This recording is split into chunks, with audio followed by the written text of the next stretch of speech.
I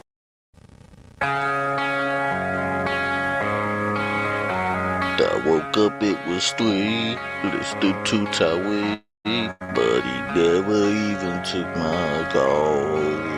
Oh, I don't know how I'll defend these corrupt politicians.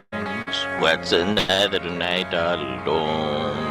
My talking points fall apart all on their own. And here we go. I'm just a shell and my life is a nightmare. I'm just a shell, I'll take money from anywhere. Nobody cares cause I'm alone in the world. He's calling out my failed chili tonight. And maybe after elections I'll switch my profession. We're taking L's all over again. I'll try to think about the last time I had a good time. FBAs are so uncool, and they're going to leave me here on my own. And here we go. I'm just a shell where my life is a nightmare. I'm just a shell. I spent talking points everywhere. Nobody cares cause I'm alone and the world is calling out my failed shilling. What the hell is wrong with me? No one takes me seriously. How could this happen to me? Wide awake, I'm bored and I can't fall asleep. And every night is the worst night ever. I'm just a shell. I'm just a shell.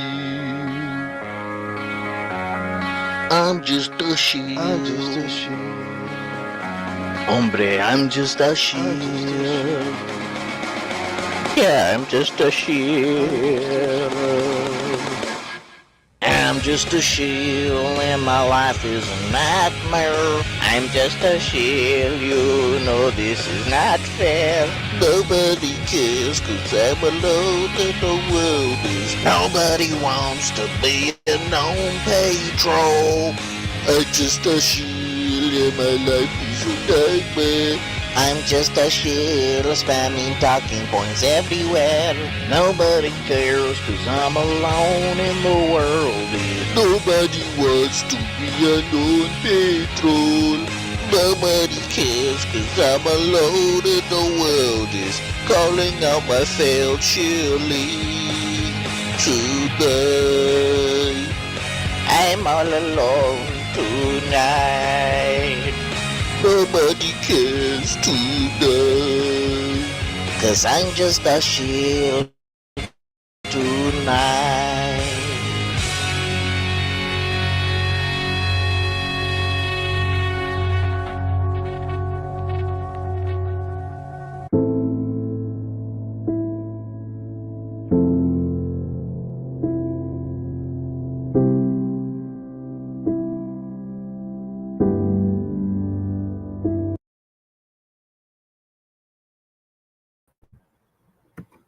All right, that's dedicated to all them shells.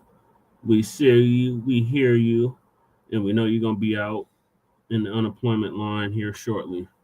All right, thank y'all for tuning into Season 5, Episode 51, Part 1 of the Front Line Blacc News. And I'm your host, Chan Krumah. And we're joined with the other host, Lady Che. She's asleep right now, but when she wakes up, she will be joining us. And on this Season 5, Episode 51, Part 1 of the Front Line Blacc News, we'll be discussing several topics. The first one is tangibles, 2025 all the way up to 2100. Oh, yeah, and shout out to Black Truth United for that video. Make sure y'all sub to his channel. His link is in the description. The longest government shutdown in U.S. history. Millions go without pay, benefits, and hope. SNAP benefits to restart with delays. Half the payments for starving Americans. Senate Democrats offer an end to the shutdown in exchange for 1-year extension of health care tax credits. Oh, J.D. Vance admits he grew up on welfare and food stamps, but now attacks the system that helped him. Winsome Sears loses and moderate is the new Weasel word. Why are non-FBA immigrants losing elections nationwide? Full speech. Zohran Mamdani's victory speech following historic New York City mayoral win. What does Zohran Mamdani's win mean for FBA? Trump's approval rating crashes to a second-term low. Just 37% of Americans still approve. Poll 2025. And last but certainly not least, TSA agent warns Americans to stop flying during the shutdown. Some aren't checking luggage. And we are based out of East Denver, north of Royal, Colorado. We get the news from a Front Line and Black First perspective. We are part of the New Black Media and also the signal boosters of the New Black Media. And we have been around for 5 seasons now, going on 6. We're quickly approaching the 6th season now and counting. And we have several platforms that are part of the Frontline campaign. Frontline Black News is the first one. We started back in 2020, 2021, end of 2020, early 2021. Shabaka's Black Experience Enhanced is based off the 50th anniversary of the founding of the original Black Panther Party for Self-Defense. We started on Blog Talk Radio back in 2016 and have been around for 10 seasons now. Shabaka's Black Experience Enhanced covers the Black experience from the beginning of time until 10 minutes ago. It is also part of the Frontline campaign and has recently, within the last 2 years, moved from Blog Talk Radio to StreamYard. Please make sure you like and share the show, the broadcast, FBA family. Please join us on StreamYard, YouTube, Frontline Black News. The links to all of our channels are in the description, including Frontline Black News, Frontline Black News 2, my personal page, Jesse Parrish, aka Che and Kruma, the RBA Lady Che's channel, The Revolutionary Agenda, Jay Militant, our brother out of the Bay Area in California, What's Cracking TV with Jay Militant, our Cuzzo out of there, Cool Keezy, our brother from Mount Bello, who does our intro track for the Frontline Black News, usually when we on a paid StreamYard. His link is in the description.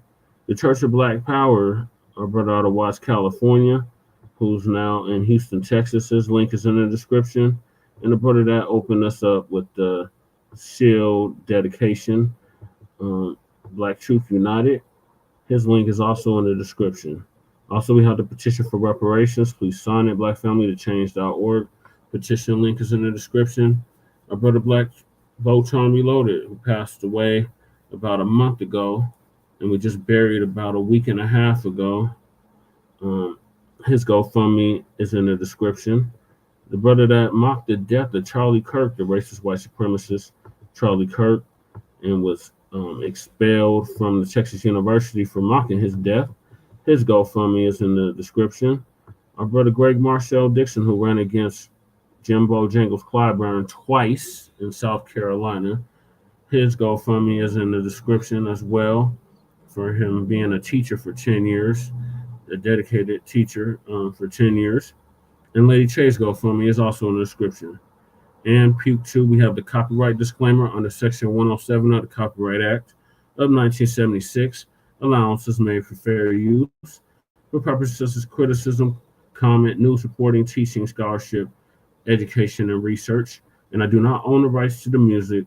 And if you don't understand racism, white supremacy, what it is and how it works, everything else you think you understand will only confuse you in all 9 areas of human activity, and that is economics, entertainment, education, labor, law, politics, religion, sex, and war, and some say health and nutrition. And that's by the great Nelly Fuller Jr., who transitioned back in February of this year, 2025, at the age of 95, producejustice.com. And when you, a Black person, are captured by any race soldier, you must never fuss, fight, or flee. Comply and defend yourself in court. Also by Nelly Fuller Jr., producejustice.com. And last but certainly not least, we got racism, white supremacy is conscious and subconscious behavior to maintain white genetic survival, to prevent white genetic annihilation. And that's by the great Dr. Francis Cress Welsing, who transitioned back in January of 2016. And Tariq Nasheed actually paid for her funeral along with several others. So shout out to Tariq and shout out to our elder, now ancestor, Dr. Francis Cress Welsing. So those are the topics. Thank y'all for tapping in. Make sure y'all hit that like and subscribe button. Also, make sure y'all subscribe to the backup channel, Front Line Blacc News 2, just in case they try to take Front Line Blacc News 1 down. So I'm going to hop right into it with the tangibles. As y'all know, we've been demanding something tangible for our vote all the way back to 2019. And we're not letting up on the tangibles. It's just the beginning. So we told y'all from the beginning this is going to be a marathon, not a sprint. And we meant that. And we're very serious about that. So it's tangibles 2025 now, all the way to 2100. But back in 2019, our good brother Tariq Nasheed came up with the hashtag tangibles 2020. And in it, he was detailing everything that we, meaning the foundational Black Americans, the descendants of American child slavery freedmen, the people that built this country, known as the United States of America, we're going to demand from the two-party system. So I'm going to read this expert from the First Them website, Tangibles 2020, like I've been doing since our inception, even before our inception when we were on another platform called Mile High News. And I had a whole segment on tangibles. So tangibles 2020, instead of 2020, it's 2025. Well, now it'll be 2026 because we're going into 2026 and that's the midterms. So instead of 2020, it'd be 2026 now since we already had the 2025 elections. So the 2026 midterms are coming up. The 2028 presidential elections are coming up. And the 2027 Denver elections are coming up. And foundational Black Americans are going to reject the 50-year-old plus malign neglect policy that has been implemented by the political system. This malign neglect policy mandates that Black Americans should be ignored and only mentioned in vague and non-specific terms, lumping foundational Black Americans in the groups with minorities, immigrants, people of color. Sorry, y'all. Hit the sound card by mistake. People of color, BIPOC, marginalized, downtrodden, underserved, underprivileged, underrepresented, distressed, vulnerable, etc., has only hindered the progress of Black Americans as a group by providing tangible benefits for other groups. In this election cycle, like I said, 2026 is the midterms, 2027 is the next Denver general election, and 2028 is the next presidential election. Black Americans are going to insist that our needs are specifically met by politicians who are seeking our vote. Foundational Black Americans want tangible benefits, specifically for us. We do not want trickle down secondary benefits that are provided for every group. Every group has not been systematically marginalized and disenfranchised in every area of society as foundational Black Americans. And those areas, once again, are economics, education, entertainment, labor, law, politics, religion, sex, and war, and some say health and nutrition. So we refuse to be lumped in with groups who often assist in the exploitation and disenfranchisement of Black Americans. So politicians must offer tangibles, specifically the foundational Black Americans, or we simply will not vote for them. Be sure to spread this message far and wide on social media using the hashtag Tangibles2020. And since it's 2025, we already had the elections for 2025. So now it's Tangibles 2026, all the way up to 2100. Demand something tangible for your vote. And when we say something tangible, we're talking about something that's real, something with substance, something you can count, measure, feel with your own hand, i.e., reparations, i.e., a check, um, direct lineage based cash payments for past, present, and future atrocities that have been brought against our people and continue to be brought against our people in 2025 going into 2026. Not symbolic gestures, not symbolism, not the first black this, the first black that. No, we are demanding something tangible for our vote. Direct lineage based cash payments, an anti black hate crime bill, um, land allotments, land grants, tax free exemption, an end to qualified immunity in all 50 states, lineage based specific policy. If they're not offering that, FBA family, black family, don't waste your time voting for these mugs. So that's what the tangibles are. So if they're not offering you any tangibles at the local, state, and federal level, don't waste your time voting. Sit on the couch, vote third party, but don't waste your time voting for the two-party system. Two-party system, I mean, it's no good. Both the Democrats and Republicans both practice racism, white supremacy. They are two birds of the same wicked, evil bird of racism, white supremacy, and they exist to maintain the status quo of racism, white supremacy. So as long as they are on that uh, agenda, then I wouldn't waste your time voting for them unless they have something specifically tangible, specific to our lineage. That's the only time I would say to vote for them. Don't vote because they fear mongered you into voting. Don't vote because they shamed you, they SBE'd you, shame, blame, and explain to you why your vote matters and why you need to get out there and get your booty to the polls. No, those days are over. That might have worked for the boomers. That might have worked for the silent generation. That might have worked for the traditionalists. But the Gen Xers, the millennials, the Gen Z, we're not going for that nonsense. So demand something tangible for your vote, black family. We're always saying if you're going to participate in this political system, demand something tangible for your vote.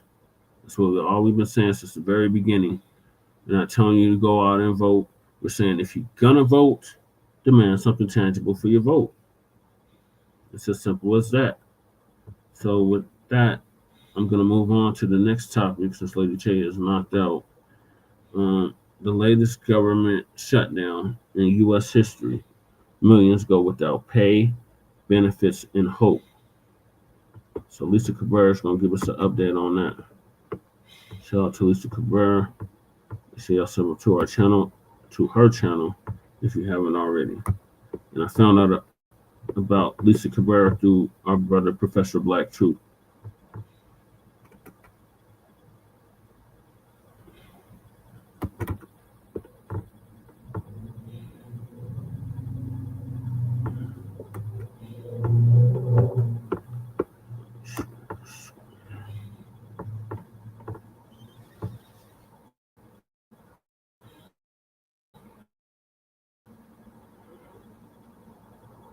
Ladies and gentlemen, Shabbat Shalom. It's good to see you all here. Well, this is the longest government shutdown in U.S. history. Millions go without pay, benefits, and hope. So, of course, these federal workers are suffering. That's why they're turning to food banks and trying to get help out here just to get by. Oh, I'm sorry, I didn't even shout out the viewers. Shout out to Twin. Appreciate you tapping in. I guess everybody else went to sleep, but let's see who taps in later. And, I think it's a shame that you got a system set up where only top officials get paid, but anybody else that works for the government have to go without pay. It makes no sense. It makes absolutely no sense. but this is where we are. So, ladies and gentlemen, I got some videos that I put together. And, everybody's talking about this now officially being the longest government shutdown of all time. The second was in Donald Trump's first term when he was the sitting president. So it has now officially surpassed that. Well, my heart goes out to anybody out here that is struggling and you have all this uncertainty on when this government will open back up. It doesn't look like it's going to be anytime soon. All right, y'all, let me go ahead and share my screen.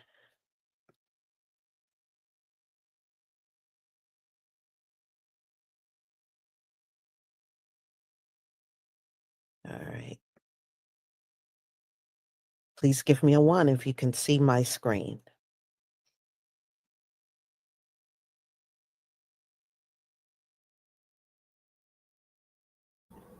Yes, Lisa, we can see your screen. Thank you. Thank you, everybody.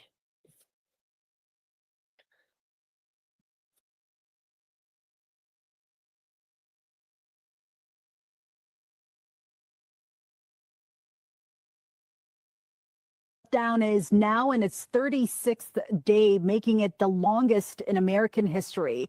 It all began on October 1st when Congress failed to agree on a new funding deal. It left government workers without paychecks and millions of Americans without essential services. Democrats and Republicans have remained gridlocked for weeks without any signs of a compromise. However, there is some hope. Some senators from both sides appear to be working together on a possible plan. All right, but if Democrats and Republicans don't come to an agreement anytime soon, it could affect Canadians as we approach the busy holiday travel period. The network used by Canadian and American air traffic controllers are integrated, but U.S. air traffic controllers are currently not getting paid, you guessed it, because of that shutdown. The transportation secretary warns parts of the U.S. airspace could shut down as early as next week if staffing levels aren't maintained, which would leave millions of travelers in limbo. We are now in the longest government shutdown in American history. And that sounds like it's just a headline, but this ain't just about politics. It's about the single mother who's waiting on assistance and the federal workers who are actually working for free. It's about the small airports who don't have enough workers to land planes. And this ain't just a shutdown. This is a stress test. A stress test for the whole country. Have you ever unplugged something just to see if it'll still be working after? That's exactly what they're doing with America right now. They unplugged everything and they watching to see what break first. And guess what? It's going to be the people. And this what ain't nobody telling you. Shutdowns are not accidental. They are pressure points. It's a tactic. It's the way that they push policies by starving the system until somebody gives in. It's like holding your breath until somebody gives you exactly what you want. The government not going to be the ones to pass out. We are. So stay tuned because the next 30 days is about to show you what parts of America are held together by duct tape and prayer. I was born to... Good morning, Houston. Good morning, Houston. Good morning, Houston. Good morning, good America. It is I, once again. It's More with Morris. Let me tell you one thing. Let me tell you one thing. It is hot. Hilarious to me how the Republican Party will get on national TV, stand up there at the podium and pretend like Obamacare is still not in America, not a Republican policy. I don't know if everybody remembers that. Come in, come in, come in, come in. Come here. I know what I said. I know what I said. I know what I said. I know what I said. Come on in. Come on in. Sit down. And what happens when you have a short attention span is that you normally forget a lot of shit. So come on, sit down. Sit down. Gather around. Gather around. Let me tell you a story. So when Obama was in office, he was trying to fix the healthcare system. I know you don't remember this. I know you don't remember that because Democrats don't do shit. But come on, sit down. Let me tell you a story. So Obama literally took this policy from the Republicans. This policy that they don't want to fund today literally was on their side. They wrote it, they sponsored it. Obama took it, literally took it, ran with it, put his name on it. I mean, truly, he didn't put his name on it. But somehow, some way, we call it Obamacare, but it's really the Affordable Health Care, okay? And it was the Affordable Health Care Act that got passed, but today, aka known Obamacare, okay? But literally, it's a Republican who wrote it, sponsored it, they voted for it heavily. The Democrats are like, I don't know, but he our president, and he the leader of our party at this moment. So we don't know what we want to do. You know, Donald Trump is making history in the worst possible sense. He is presiding over the longest government shutdown in the history of the United States. Losing supplemental nutritional assistance known as SNAP, that has people scared and angry, especially here in the Bronx. I was scared, because I'm saying to myself, okay, how am I going to feed my family?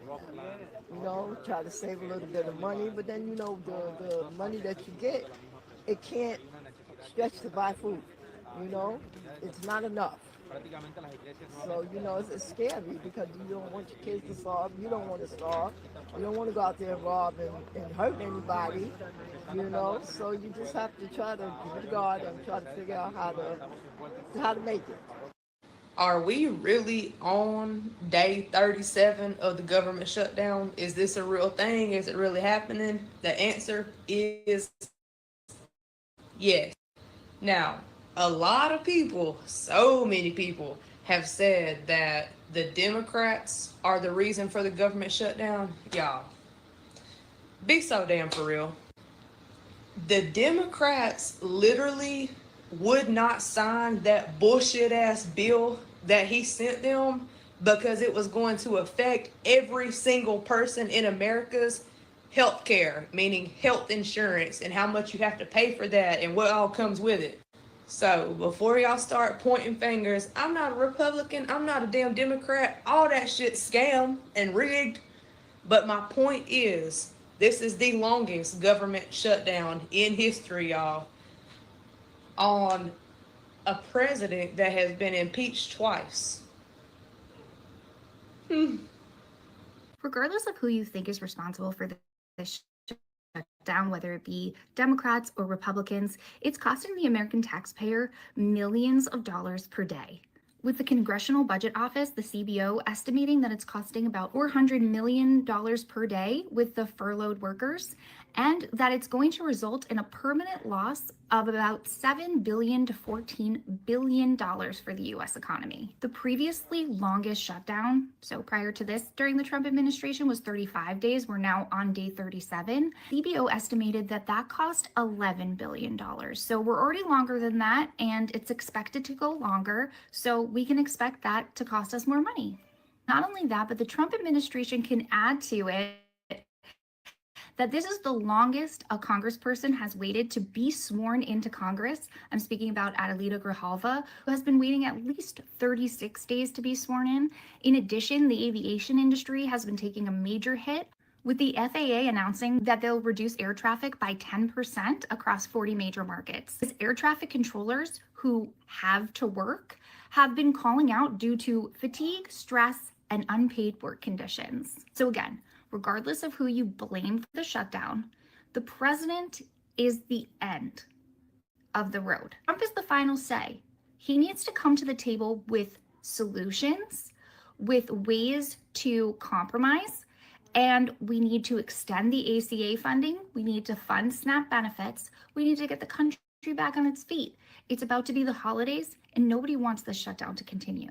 Congressmen in Tennessee are now calling the government shutdown the difference between life and death. A cold front is headed towards Tennessee, and Monday, the temperature highs are going to be in the 30s. Each year, thousands of Tennesseans take advantage of a government program called LHEAP, or Low Income Home Energy Assistance Program. Now, because it's funded by the government and the government is shut down, they're not receiving those funds that are helping people with their utilities and keeping their heat on. They're using leftover funds right now and have about enough to get through the week, but after that, they say they don't have a plan B. The Knox County Community Actions Committee, or the CAC, is in charge of LHEAP. They're still encouraging people to go ahead with their applications and to come see them in person in their office if you've already received your notice of disconnection. They're doing the best with what they can, but they're definitely hoping that the government opens back up soon. The United States is in uncharted territory at this point. The government shutdown has now stretched into its 37th day, which means that this is the longest shutdown in American history. It began as a political standoff in Washington, but since then it has evolved, it has transformed into a nationwide economic and political crisis, because let's not pretend that a government shutting down for longer than a month is a normal thing. Nowhere in the world is this a normal thing. Earlier, I posted this on my Telegram. The shutdown is costing the U.S. economy an estimated $15 billion every single week. This has become a very challenging situation for millions of Americans, and I would like to spend some time discussing it today. Unlike previous shutdowns, this one shows no sign of ending soon or easily reversing its damage. In past shutdowns, the economic pain was very real, but at the same time, it was short-lived. Federal workers eventually received back pay. They knew that they would. There were no questions about it. Government contracts resumed and growth rebounded. But this time around, the recovery may not be so simple. The U.S. economy is far more fragile than it was 7 years ago. Inflation remains a top concern for American households, and job growth has slowed. In addition to all of those things, confidence in Washington's ability to manage even basic governance is weakening. And beyond the 650,000 temporarily laid off federal workers, millions of Americans are beginning to feel the ripple effects in their daily lives too. There's a very interesting article recently released by Bloomberg, and according to the article, economists are warning that what used to be a temporary disruption could now turn into a sustained economic drag. The Congressional Budget Office estimates that if the shutdown continues through Thanksgiving, up to $14 billion in economic output will be permanently lost, meaning they will be gone forever. Weekly losses ranging between $10 billion and $30 billion are already being recorded across industries. According to Bloomberg, the Trump administration has suggested that not all furloughed workers will be retroactively paid. Meanwhile, the official unemployment rate will likely soon rise to 4.7%, up from 4.3%, because tens of thousands of government workers are counted as temporarily jobless. What's important to understand is that the federal shutdown's damage goes well beyond Washington. It doesn't stop there. Private contractors that rely on federal funding are now facing layoffs and halted projects. An estimated $24 billion in federal spending on goods and services has been frozen. Companies that build roads, that manage, let's say, defense contracts, or that provide cleaning services. When the U.S. government shuts down, it's not a movie. It's real people going unpaid. The current shutdown has now smashed the 2018 record of 35 days, hitting 36 and counting. It happens every time Congress can't agree on funding, forcing agencies to lock up under the Anti-Deficiency Act. Workers suffer, politics play out, and history repeats. Like and follow to stay updated on the chaos inside Washington. Guys, let's clap. We've made history, the longest running government shutdown in U.S. history. That means this weekend, another missed paycheck. That's two.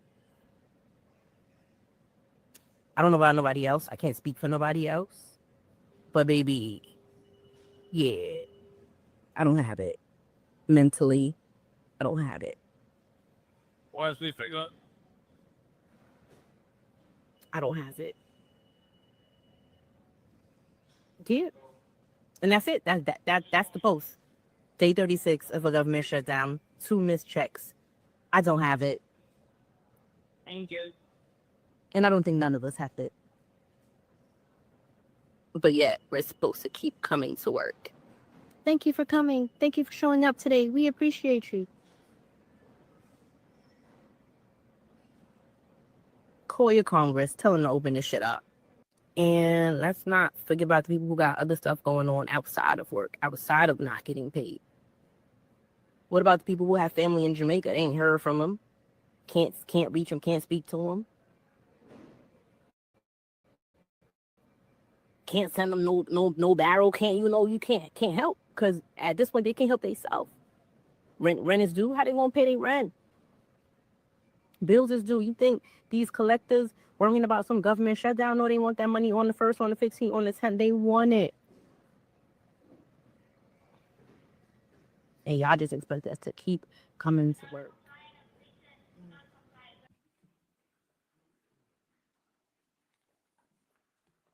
Well, good morning, everyone. Joining us this morning for the latest updates, we have some members of the Republican Governance Group, one of our most active caucuses in the Republican side. These are folks among our friends and colleagues, the most productive, most dedicated, most effective members because they are people who work every day on solutions for the greatest challenges facing our country. And Carlos Jimenez is with us, and Blake Moore, and Julie Fedorchik, and Gabe Evans. Beth Van Dyne may be joining us. I think she had a flight delay. But they've been out in their districts working very hard to help their constituents navigate through the chaos that's been created by the Democrat shutdown. And if you're keeping count, this is day 37. It seems unbelievable to us that we've gone this long. It is officially and shamefully the longest shutdown in U.S. history. Republicans feel very helpless about the situation because, as we've noted, there is really nothing for us to negotiate. We sent them a clean CR, as you know, back in September 19th. We passed it out of the House. It feels like a lifetime ago, but that was a nonpartisan measure. It was 24 pages in length. It has no Republican priorities on it at all. It was merely the status quo to keep the lights on so that the members of Congress and the Republican and Democrat Party could work together to finish the government funding appropriations process. And the Democrats tried to turn that into a game. Now, we're gonna give you the latest updates on that and where we think this is headed. I sent you the But link I just if you first want want to to address in a bit more detail the current state of our politics. It has been very interesting to us to see all the pundits trying to spin the results of the election on Tuesday. I just want to point out some simple facts here, and as usual, I try to be concise and give you the highlights here. But there's some things that we really need to point out. First, there were no surprises on Tuesday night. Okay, you had blue states and blue cities that voted blue, to the alarm of no one, to the surprise of no one. That was what was expected. It just so happened that New York and New Jersey and Virginia were the states that were in the national spotlight on Tuesday. If the tables had been turned and if the calendar had been different and you had 3 red states, we'd have an entirely different narrative that you all would be writing about. Don't lose the simple facts. Second, the big headline that everyone is writing about appropriately is that the future of the Democrats was set in New York City. A 34-year-old Marxist is now the leader of the Democratic Party, and it is a very dangerous road for them to go down. I want to say this because a lot's been said about the Mamdani campaign. It is very easy to run and win as a socialist, right? All you do is promise everything to everyone for free. What a great message that is. Boy, that really resonates for people who don't study history. And while you're making all those promises, you hope that they never realize the trap that you're actually setting, the impossibility of fulfilling your fantastical claims and dreams, and the extreme danger and chaos that would result if you ever could. When you run as a socialist, you have to hope that they never understand that this will lead to the inevitable loss of their freedom, their opportunity, and their security, the loss of meritocracy and fairness in society, the loss of colorblindness, and the loss of emphasis on character, and the morality and the personal incentive and the common sense that we rely upon to keep a republic in operation. If you run as a socialist, you run on a big list of false claims. You promise everything to everyone and you can't deliver. And if you were ever able to deliver, it would be to the great detriment of the very people that you lured in to vote for.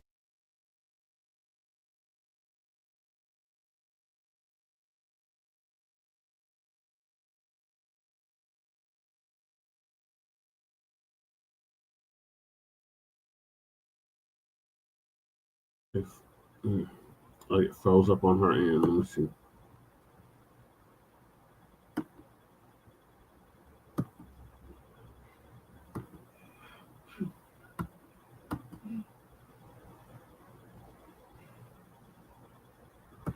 Yeah, it froze up on Lisa's end. Y'all, by the time this government opens back up, it is going to be a mess up in here. It is going to be horrible.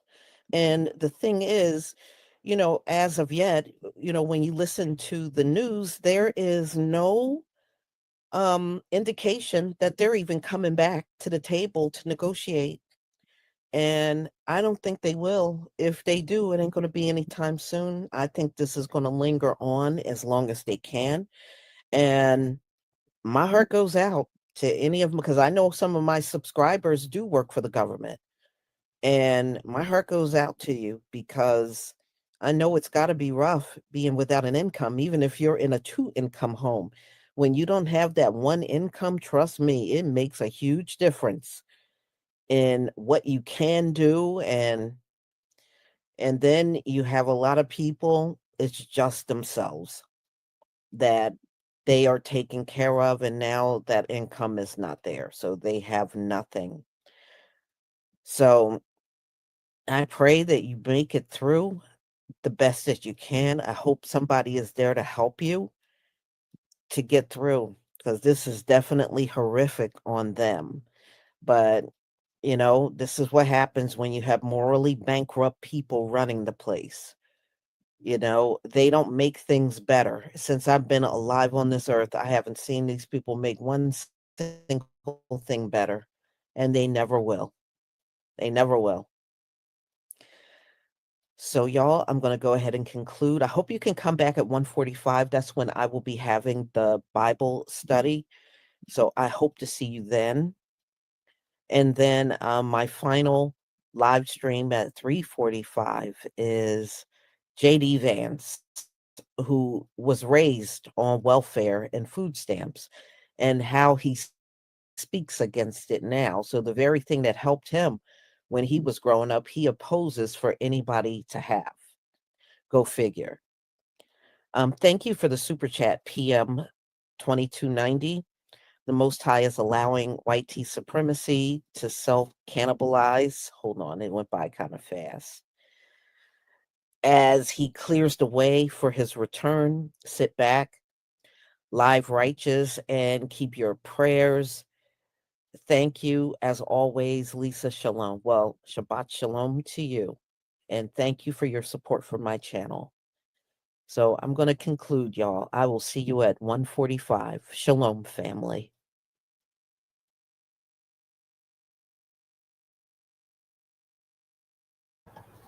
Shalom, Lisa. Thank you for that update. So yeah, this is the longest government shutdown in U.S. history. Is entering day 38 of the government shutdown in about an hour. It'll be 38 days, going on 39 days that the government's been shut down. So like Lisa said, none of those federal employees are getting paid. TSA agents aren't getting paid. There's a lot of people that's not getting paid. And they're still not sending out SNAP benefits to certain states. So it's really bad. That's actually the next topic is SNAP benefits, supplemental nutritional assistance program. Benefits are not being sent out. So Dr. Rashad Ritchie or Rashay is going to give us an update on that. SNAP benefits to restart with delays, half the payments for starving Americans.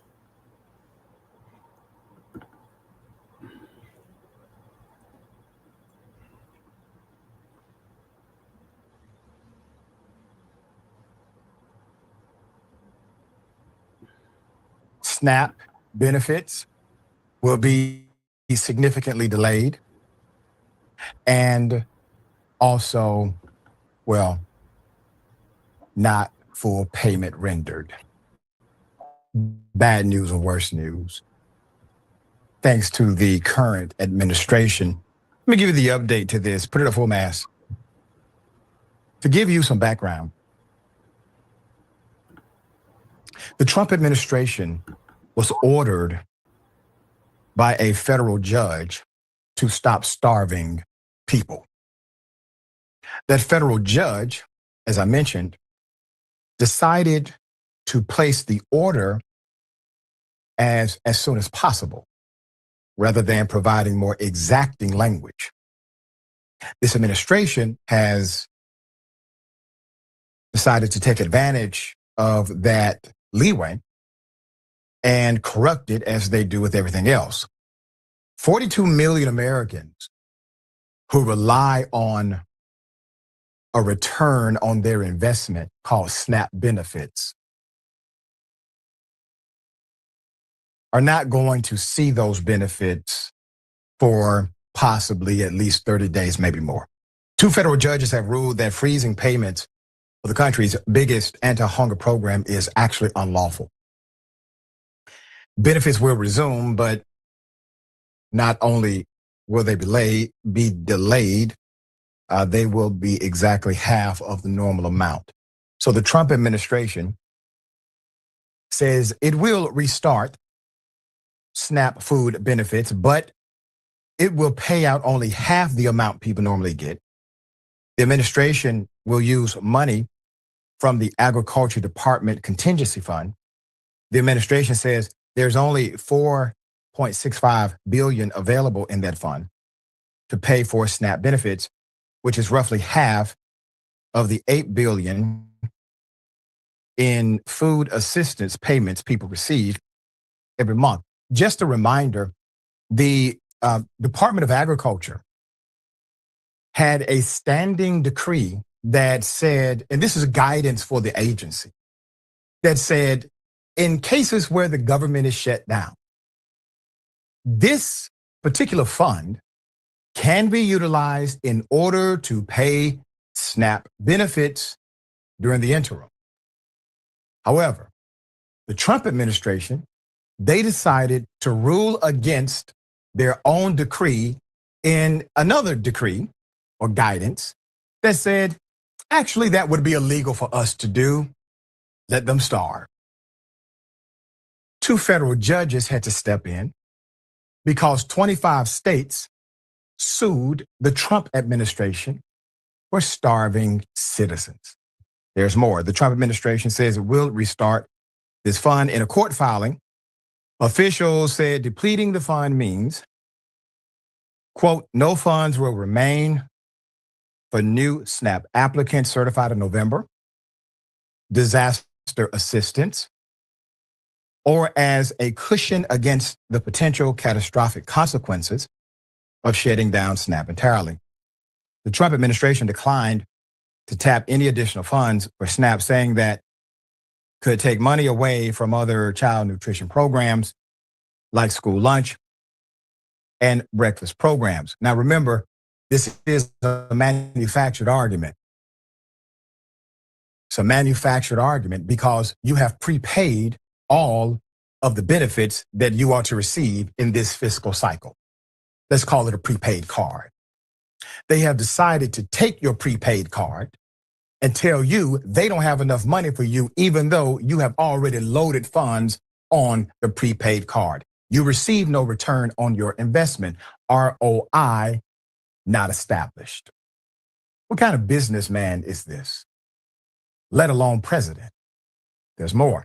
The decision comes after the 2 federal judges ruled that freezing payments for the country's biggest anti-hunger program is actually unlawful, which means Trump broke the law. I'm going to get back to why I said that in a moment. It's actually unlawful, even as the money ran out this weekend for the 42 million people who rely on SNAP to put food on the table. The government's response is part of the case in Rhode Island. The Trump administration had until Monday to tell 2 federal judges its plans to restore funding for SNAP amidst the ongoing federal government shutdown. The administration warns there could be lengthy delays before benefits get into the hands of low-income families who depend on SNAP to put food on the table. Let me remind you again, the vast majority of individuals who receive SNAP benefits are actually employed. The vast majority of individuals who receive SNAP benefits have paid a significant amount of money already into the system that's called taxation. There is no handout here. It's just theft.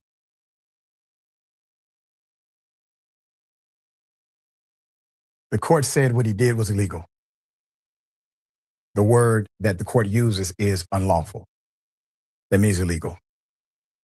So you mean to tell me that the President of the United States and his administration, they illegally starved men, women, and children? Yes, that's according to the court. Why is it that Democrats are not screaming impeachment? Why is it that the handful of Republicans that are voting with Democrats and standing against this tyrant, why are they not shouting impeachment also? A judge, two of them, have declared Trump's actions to be illegal. Not illegal for self-benefit, but illegal against the United States of America and the citizens therein. Two judges have said this man has committed an illegal act against the citizens who voted for every single one of those representatives to have a position in Congress. It's not complicated. Who relies on SNAP benefits? 1 in 8 U.S. residents get an average of $187 a month.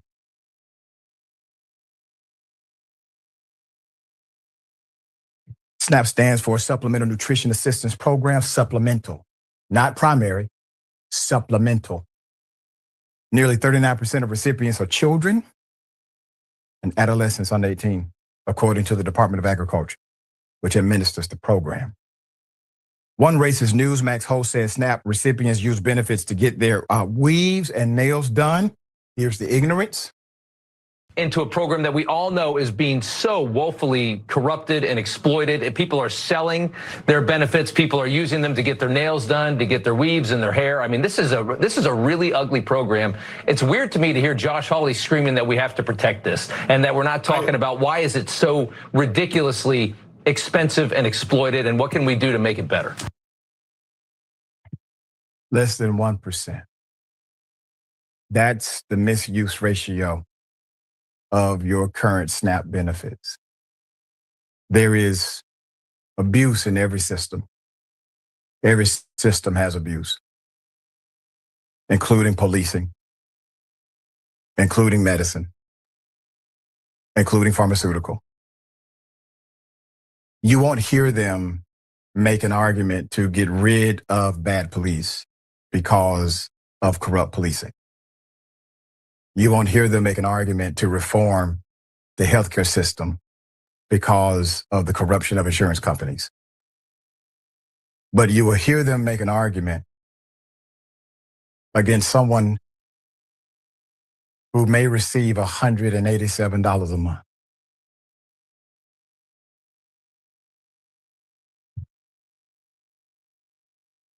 Put them up.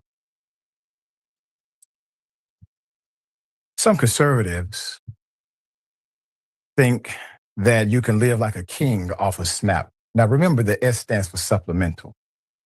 Benny Johnson argued, why would these people buy a house? Why would they get a job? Why would they pay their taxes if some Haitians are just going to be able to come over and live much more royally than them? You can get lobster and caviar on food stamps. We've covered this. You can get truffles. You can live like a king off food stamps and your entire life is paid for. Your rent, your medical care, that's how you create general nihilism. It's all lies. The only individuals eating like that and enjoying that kind of lifestyle are the corrupt people who developed the policy that stops individuals from getting their return on investment. You see, the members of Congress, they have the best health care. The members of Congress get paid during a government shutdown, even though they are responsible for keeping the government open. The members of Congress, they, vast majority, are actually millionaires now. They did not all arrive like that, but something happened while they were elected. So they're not affected. Who really benefits the most? So SNAP often goes to people with the greatest need. The FRAC analysis shows that 86% of all SNAP benefits go to households that include a minor child, older adult, or someone with a disability. That is your FRAC analysis. In addition, about 92% of all SNAP benefits, total dollar amount, go to households with incomes at or below the federal poverty line, meaning they have an income, they just don't have enough income, which also means they're receiving income, they just don't receive enough income, which means they're earning income, which means they're working. Poverty is not an economic issue of a personal nature. It is a policy issue of a national political nature. Qualification for benefit is based on three main factors: your monthly income, your household size, and your immigration status.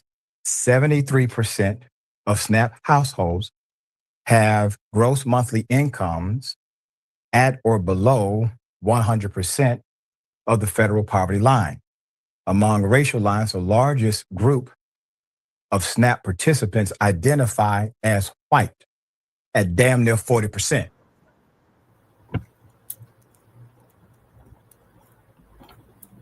You know, for those who supported Trump, you didn't vote for this, or at least you didn't say it. I didn't hear you say you're voting for Trump because you want him to starve people, to starve children, to starve the elderly, to starve the poor, to starve your family. I didn't hear you say that you wanted less jobs. I heard you say you wanted more. I didn't hear you vote for Trump because you liked economic instability, but that you desired economic stability. There's an ecosystem. This ecosystem is well defined. You know how many workers at Walmart are on SNAP benefits because they make below the poverty line? We did a big story about it a couple of years ago. Do you know how much Walmart and stores like that benefit from SNAP? It makes you wonder, doesn't it? What's the end game? All right, Sharon, we got a lot here. What say you? Yeah, so Walmart and other corporations like it are the real welfare queens, okay? And if you're right, Doc, because I was close to saying if you voted for Trump, you can get out of my face, stay out of my face, and I don't ever want to hear from you again. But you're right. Good people said, hey, we're just looking for a wake-up call here, a better way out. But if you're with this administration and this disgustingness today, you can go take your ass and sit in a filthy, great Gatsby bucket and stay over there while the rest of us go to work, okay? If you do get these partial SNAP benefits, I think we should pull them all together, buy all the lobster, caviar, champagne. Oh, you probably can't get alcohol, but I know where we can get some, and throw a big party while we throw all of these bums out. And that includes the people we don't recognize anymore, like a funky sweatshirt wearing senator who aligns himself now with this kind of disgustingness. All the people who go there and now they have the great health insurance that you documented. Rule number one, when we get them out and we let new ones in, you get the same insurance we got. We don't get paid, you don't get paid. These people are sick, and so are the federal judges, last comment, who think that they can treat this like normal times. Well, just tell the administration, get to it as soon as you can, and everything's going to be fine. Well, do you know what it would do to me if I couldn't feed my daughter? The hell out of here. I'm sorry, Doc. This is sick. No, These are sick times. Yeah, people are suffering. And I wish we could do more.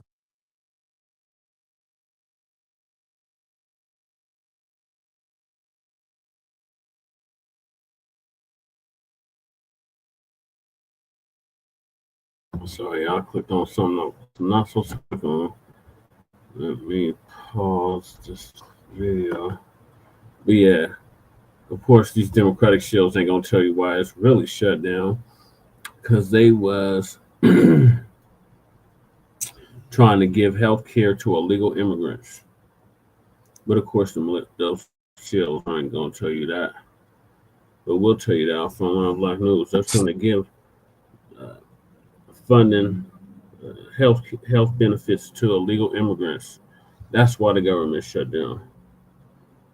So that's why they haven't come to a impasse or compromise. The Republicans are like, look, you're not gonna keep giving illegal immigrants health care. You're just not gonna keep doing it. And they're like, well, it's Obamacare. It's Obamacare. Yes, we know it was Romney care originally. And then Obama took that from Mitt Romney and made it Obamacare. Well, that's the history behind that. As far as the SNAP benefits, it come to my attention that several blue states, such as California, Colorado, and a few others, have issued out payments. Me and Lady Che got ours yesterday at this time. So I'm grateful for that, because we are really in that group where it's like, look, we need the supplemental nutritional assistance. We're not trying to game the system. Like, Lady Che is actually disabled. I actually have a mental illness. So yeah. And if I could work, I would be working, but my mental illness or whatever is not allowing me to keep a job. So that's my situation. Lady Che is actually physically disabled, so she can't work. So that's the type of situation that we're in one of these damn housing programs and all that. So when you get on those housing programs and all that stuff, they go out their way to get you on the stamps, onto SNAP benefits. So, but guess who else was on SNAP benefits and is now the vice president of the country? Oh, J.D. Vance. J.D. Vance admits he grew up on welfare and food stamps. And now he is trying to cut that off for other people. Now he attacks the system that helped him. So Lisa's going to give us an update on that.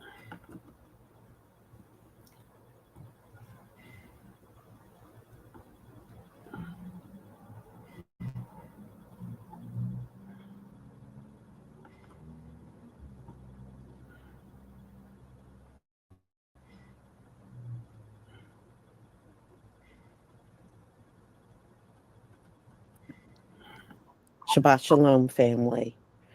We're going to talk about J.D. Vance. You know, there's a lot of people that are upset with him because he grew up on welfare and food stamps. And his mother, you know, he wrote a book, I think that Hillbilly Elegy, and he spoke about his mother having a drug addiction, crack or something she was on back then. So she wasn't really taking care of a family like a mother should. And his family had to get on assistance. Yeah, his father was around, but they still had to go on welfare. So anyway, he fights real hard against SNAP now. And a lot of people are upset with him. You know, if it wasn't for that same program, which was not called SNAP back then when he was growing up, if it wasn't for that program, it would not have saved him. He got saved by that program. So the very program that helped him, he now speaks to take away from others. So a lot of people call him out on his hypocrisy, and they don't like the fact that he doesn't care about the people on assistance now. You know, he's with Donald Trump. Cut it off. Okay. So cut it off, and then what? Because most of the people on there look just like him. Those are the ones you're going to have a problem with, you know? And it's funny because over on TikTok, oh, they were running on all these videos. Oh, yeah, they going to cut off SNAP, and all of you welfare queens, you know, talking to us. And our people had to quickly remind them the biggest ones on welfare are white people, right? So after they kept pointing this out multiple times, now they hate when people put out videos telling them, you know, the biggest recipients are white people. Now they're getting mad over that. So at the end of the day, y'all have always been the biggest ones on there because it was intended for you. When it came out in the 1930s, that was Jim Crow. Our people were not allowed to access it. Y'all been accessing it for many decades now. So by the time our people could get on it, y'all were on it for damn near 30 years. It wasn't until the 60s. So it was well over 30 years y'all were on it before the first one from our community could go on there. So that being said, there's no way we would have been the biggest ones on there. There's no way. Y'all got away with telling that lie for a very long time. A long time y'all got away with it. But now that we are in the information age where anybody can go and access info about virtually anything online, y'all don't get away with that mess no more. Not anymore. All right, y'all, I'm going to go ahead and share my screen so we can get started.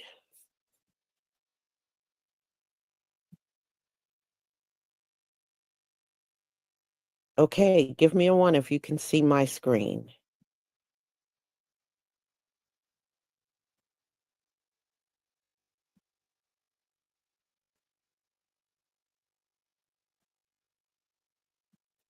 Thank you.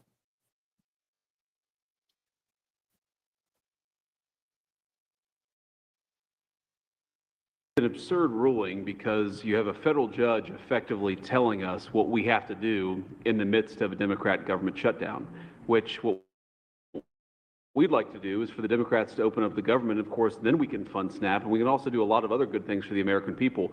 But in the midst of a shutdown, we can't have a federal court telling the president how he has to triage the situation. We're trying to keep as much turned on. We're trying to keep as much going as possible. The president and the entire administration are working on that, but we're not going to do it under the orders of a federal judge. We're going to do it according to what we think we have to do to comply with the law, of course, but also to actually make the government work for people in the midst of the Democrat government shutdown. If they would like to end this, we would welcome working with them to end this government shutdown, and then we wouldn't have to triage what we're going to fund and what we're not going to fund. And the last thing that I'll say is the American people are unfortunately about to start suffering some very real consequences because of the shutdown. In the past, when you had the government shutdown, you would have under the Obama administration, they would lean into all of the problems it was going to cause for the American people at the beginning of the shutdown. The president has told us to keep as much going as humanly possible, but after 30 days of this thing, 40 days of this thing, you're going to start seeing very real travel delays. That's because the Democrat government shut down.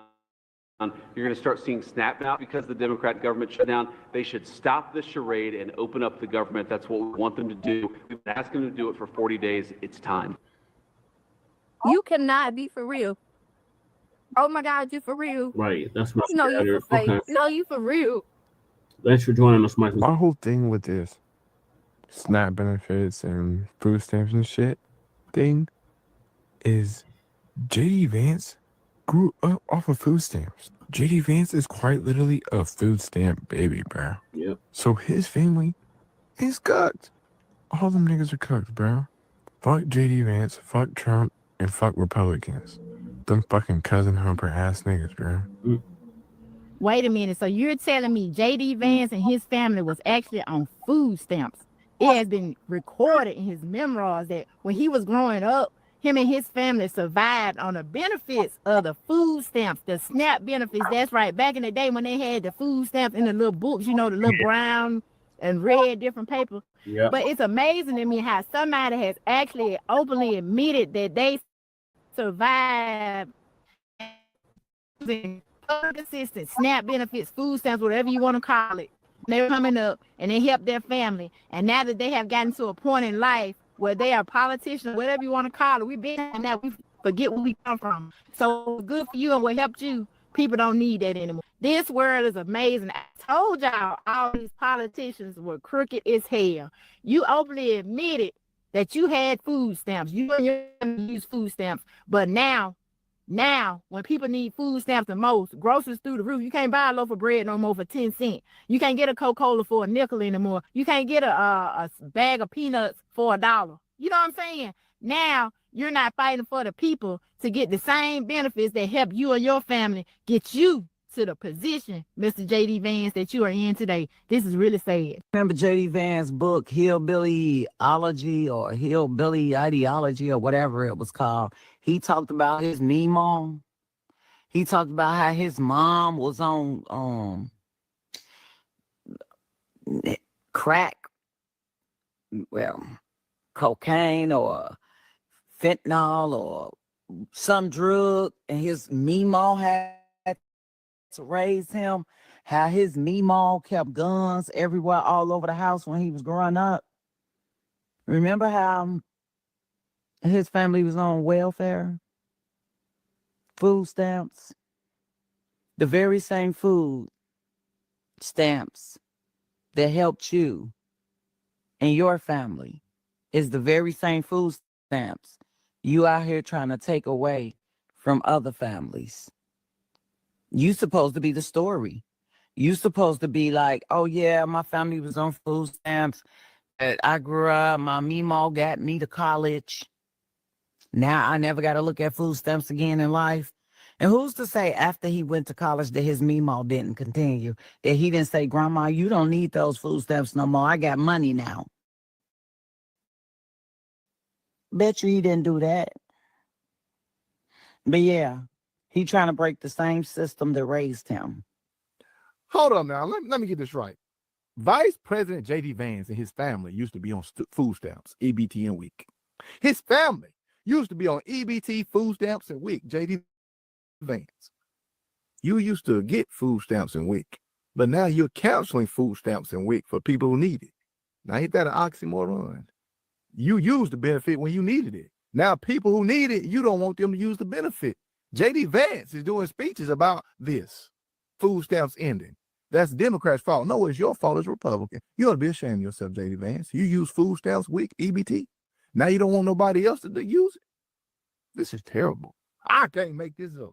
Wow. Now you got a little money you forgot that you used to be poor broke and your family needed food stamps at the time. Now you don't want nobody else to get it. J.D. Vance, this is horrible. You need to change your mind, sir. People need food stamps.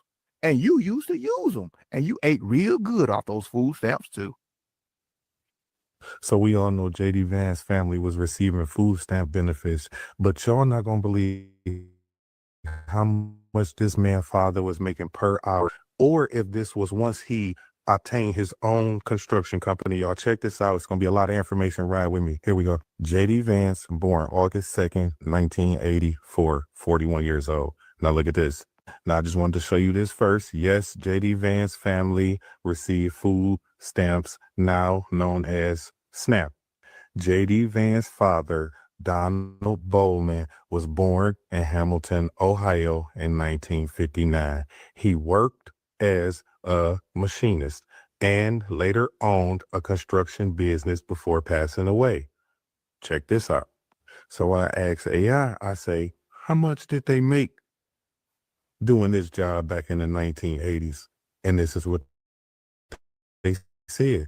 In the 1980s, hourly wage was roughly between $16 and $31 an hour, with an average of about $21 per hour. Now, I'm not the smartest man in the world, and I'm not the most resourceful person in the world, but I know that half these majority of these people that they didn't cut off of this, none of them make that.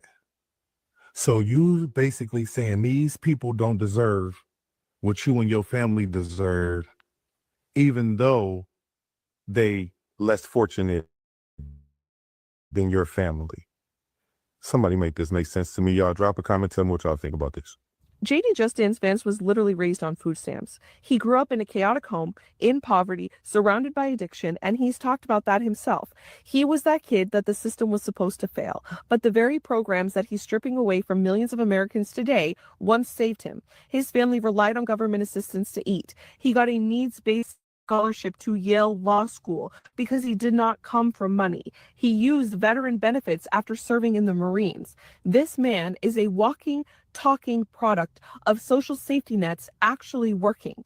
And now he's the face of the administration that's cutting food assistance, restricting Medicaid, and punishing the same struggling families he once was. It's not hypocrisy. This is self-hate on a national scale. You can't tell me that this man doesn't resent the version of himself who once needed help. Because instead of saying, I made it thanks to these programs, let's make them stronger, he's saying, I got mine, now the rest of you, you're on your own. How twisted is that? The kid who once depended on food stamps is now taking food off of people's tables. The boy who got a shot at Yale through financial aid now wants to close the door behind him. JD Just Vance is proof that these programs work, and instead of being proud of that, he is using his power to destroy them. It is not just cruel, it's betrayal of his own story. So when you see him talking about personal responsibility and ending government handouts, remember, without these handouts, JD Just Vance wouldn't even be JD Just Vance. Here's Joe from Georgia. In breaking news, the judge in the SNAP benefits case has came out and said that benefits must be given out tomorrow, and that would be November the 7th. He said that the president was ignoring his court order, and it was unacceptable. So he has demanded that the United States start paying SNAP benefits as of tomorrow. Well, the White House is not happy about it, and J.D. Vance and the president were in the White House together, talking about too many people getting SNAP benefits. They didn't talk about people who actually qualified for them getting them. They just said everybody. They put them in a bucket. But one of the craziest things that you've got to say about this, of those two people in the room who are talking about people shouldn't receive SNAP benefits, well, the vice president is standing right there. He was raised on SNAP benefits. His family, direct recipient, to include his own mouth, of the food that was bought with SNAP benefits. But now he doesn't think people should have them. We'll see tomorrow if people start getting their SNAP benefits or if it's going to be going to another level of the court system, which I'm sure it will. So J.D. Vance's family needed food stamps to survive when he was a kid. How does he sleep at night, knowing that he just took that support away from families? Do you know who was a food stamp user? J.D. Vance and his mom, J.D. Vance and his family. How he wrote in his little book that he used to be on food stamps and his mom used to collect food stamps, and they went through life using different social programs because they were a very low income family, even to the point that they used medical benefit cards because they didn't have any money. And then we also have Trump's mama. I've forsaken the day that she came here, and she came with nothing, and she was a maid. That was her job. She started working as a maid. You don't think that she had help from people? And now these two losers, not only are they driving the country to the ground, they want to take these programs that they benefited from the rest of the people. You have to be very careful who you vote for. They're losers. And if you voted for them, so are you. JD Vance, you know, the vice couch fucker, he was on food stamps. Growing up, he was on food stamps. He grew up poor in Ohio. He also went to college on DEI and affirmative action because he was poor. This man grew up poor and then turned his back on his people instead of making sure that those programs are there for people who had similar childhoods to him or similar life experiences to him. He went ahead and went to an Ivy League school and then cozied up next to his rich friends instead of working for the people, trying to make the people's lives better. He only went into it to enrich himself. So I want to remind you yet again, the Vice President of the United States grew up on food stamps, and he is also allowing this to happen to your children. On another episode of What the Fuck is Going On is JD Vance wrote a book called Hillbilly Elegy, and I had a chance to listen to it on audio tape. And did you know that JD Vance was on food stamps? Yeah, when he was in Ohio, when he was young, he was dirt fucking poor, lived with his grandmother, and they were on food stamps. And now he's the vice president of the United States, and his people are on food stamps, are going to not have food stamps in less than 24 hours. So I guess he forgot what it's like to be poor. Amazing what Yale Law will do for you. There you have it.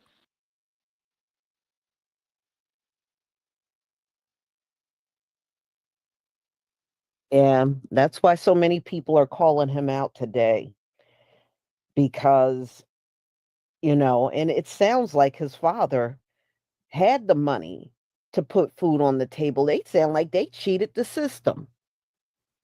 If he had his own construction business and he was making 30 to 60,000 a year, then he should not have even been eligible. That means they cheated the system. So anyway, white people, that'll get overlooked. So anyway, y'all, this is just to kind of give you some insight on the hypocrisy of these people. So the very thing that he got raised on, he is now opposed to other people having food stamps. You shouldn't have that. Well, it is what it is, but nobody should be shocked over these folks' hypocrisy. They stay hypocritical all day long. It's not going to be an exception at all.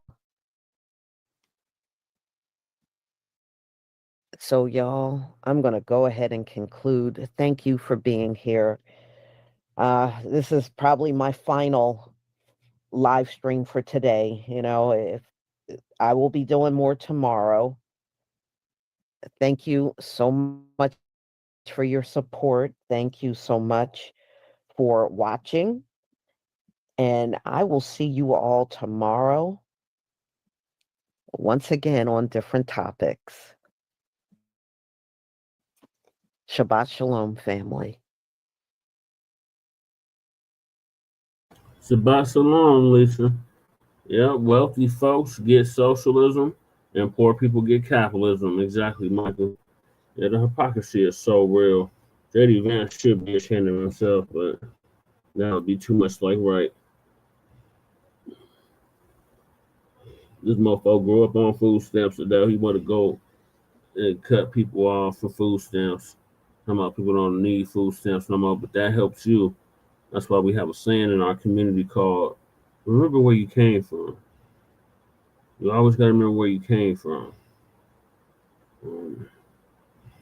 I myself, I spent a little bit of my childhood on food stamps. My mom was on food stamps for about 5 years, and then she got off of them and started working full time, and that became a distant memory. I didn't get on food stamps until I was well into adulthood.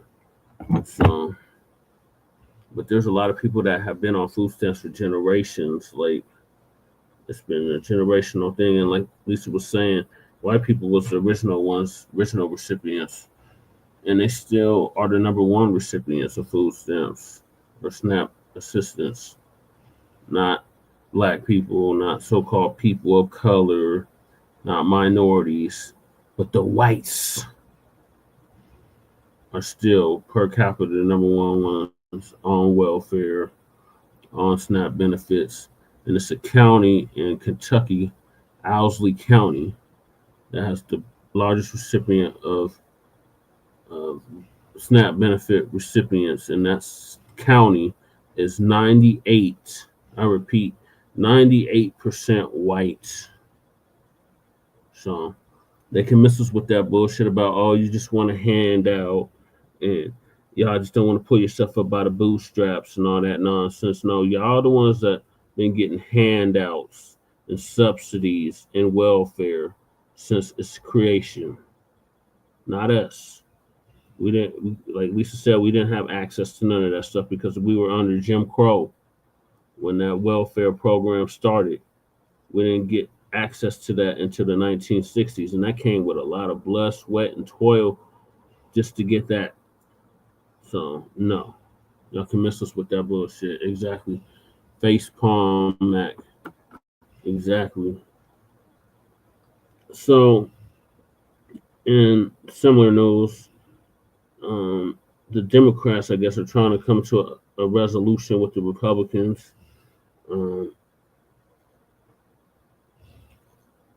I'm gonna play that. I forgot to put that in the description, but I had that clip lined up, so I'm gonna play that next.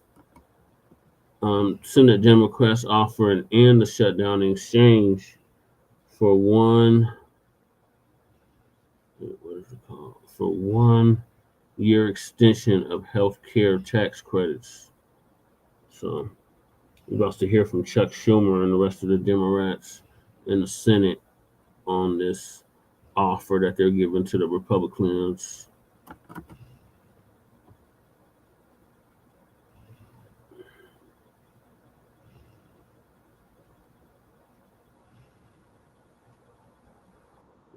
After so many failed votes, it's clear we need to try something different. What the Senate is doing isn't working for either party and isn't working for the American people. Democrats said we must address the health care crisis, but Republicans have repeatedly said they won't negotiate to lower the health care. Yes, exactly, Michael. The Black Panther Party started the free lunch program, and the American public schools borrowed the program from the Black Panther Party. Credit needs to be given to the Black Panther Party. I agree wholeheartedly. That's where they got WIC and all the other stuff from, too. Yep, that came from the Black Panthers, and that's a Black Panther Cub. I wholeheartedly agree.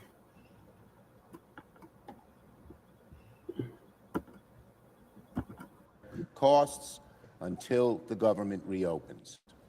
So let's find a path to honor both positions.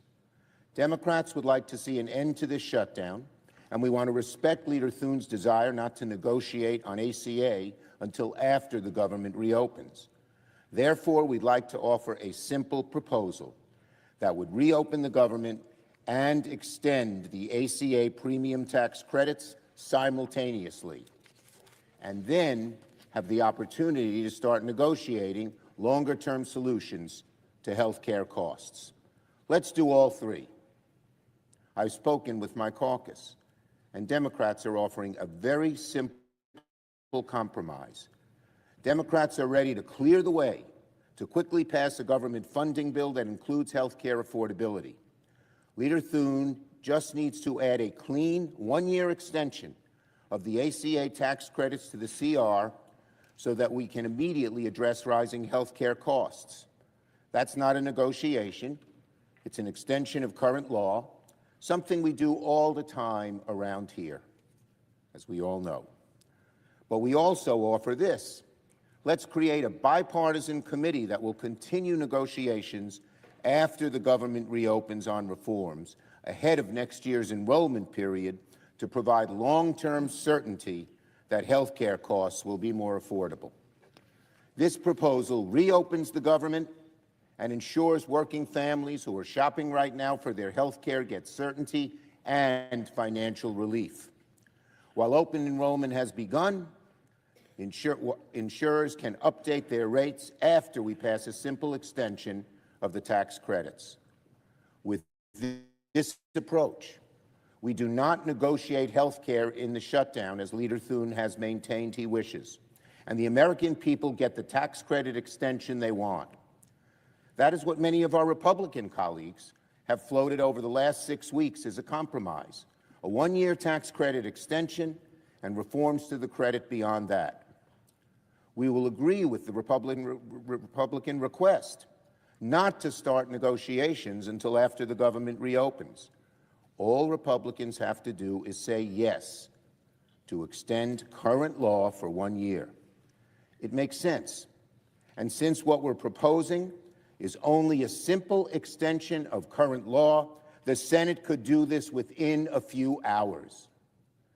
This is a reasonable offer that reopens the government, deals with health care affordability, and begins a process of negotiating reforms to the ACA tax credits for the future. Now, the ball is in the Republicans' court. We need Republicans to just say yes. I yield to Senator Peters. Thank you, Leader Schumer. Senator from Michigan. Thank you, Madam President. Madam President, Republicans have repeatedly said that they will not negotiate reforms to the health care law credits until the government reopens. I will tell you right now that all my colleagues on this side of the aisle definitely want to open government, and we want to do it as soon as possible. We are also willing to respect Leader Thune's desire to negotiate after the shutdown. So Democrats are offering today a very simple, straightforward compromise. And if Republicans accept this, we could open the government today. Wouldn't that be fabulous? Show that we can come together with a common sense, bipartisan compromise and open government. All we have to do is have a one-year extension of a clean bill that's law now, it's expired. It's just an extension of an existing law dealing with tax credits. And over the next year, we can figure out a long-term solution to the healthcare challenge that we're facing as a country. This proposal opens the government and ensures that families who are shopping right now for their health care can get immediate financial relief at a time when costs are driving families to make incredibly difficult financial decisions. And we believe that while we're trying to figure out a long-term solution to the healthcare crisis, people should not be penalized. People should not be suffering. Give the relief that they need now, and over the next year, we'll work together to find a more comprehensive solution. We know that right now our nation is experiencing a healthcare crisis where costs are skyrocketing and too many Americans are risking losing their coverage. Too many Americans are struggling to choose between food or gas or healthcare. And it's not just Americans in blue states, let's be clear. Families in every state across the country are paying these prices. Every one of us have families that are experiencing this now in our states. But we can take action today to give our constituents some immediate financial relief and prevent them from being priced out of the insurance market. We all want to end the shutdown. We want to ensure that government services can continue, and we want to ensure our hardworking federal employees get the pay that they have earned. But Democrats have made clear since day one that in order to get the votes that Republicans need, we must address the healthcare crisis. Because the American people have made it clear they want Congress to take action on this issue, it's literally life or death for far too many American families. I know many of my Republican colleagues want to work on this issue too. I've had conversations with so many of my colleagues on the other side of the aisle who want to try to figure out how we fix this. But they've said repeatedly, we won't negotiate until government reopens. Leader Thune has said, quote, give us the votes to open up the government. Then we will have a conversation about some of these issues that you want to discuss. And I think healthcare is certainly something we are anxious to all talk about, end of quote. And perhaps most importantly, even President Trump has said he'd be happy to work with Democrats on healthcare policies but only once the government is reopened. Well, I agree with my Republican colleagues. It's not realistic to reform a major policy, major healthcare policy in just a few days. That's not going to happen. And I respect Leader Thune and President Trump's desire to work on this when the government is reopened. And I'm willing to compromise on that. My colleagues are willing to compromise this, and it's something that can be done today if we need to. But our Republican colleagues have to be willing to compromise too. Compromise That's is a exactly two-way what they street. do, Michael. And they have shown They us that take these, good back. and we want them to show us that these are not just empty words, that they really are willing to compromise. At the And they same do want to time, take this action. government So subsidized that's why we healthcare put forward this very expense, simple proposal. which costs at least Extend the $1 tax million. credits for 1 year. We are not asking to make any major still getting changes to paid the current throughout law. all Just this, extend too. that to protect people who are suffering right now and are hurting. We're just asking to keep the credits in place for 1 year, so that families can see some immediate financial relief from the costs that are going through the roof, so that they can make important decisions about buying their health care right now during open enrollment. This is live. People are dealing with this situation as we speak. We can fix this. If we care about making sure families can afford their health care, we should all agree on that. We should get 100 votes. Let's work everything we can to protect health care for Americans. We can do that right now. We can open up government right now.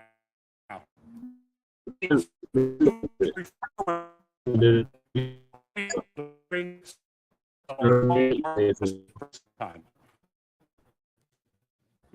Sir, have to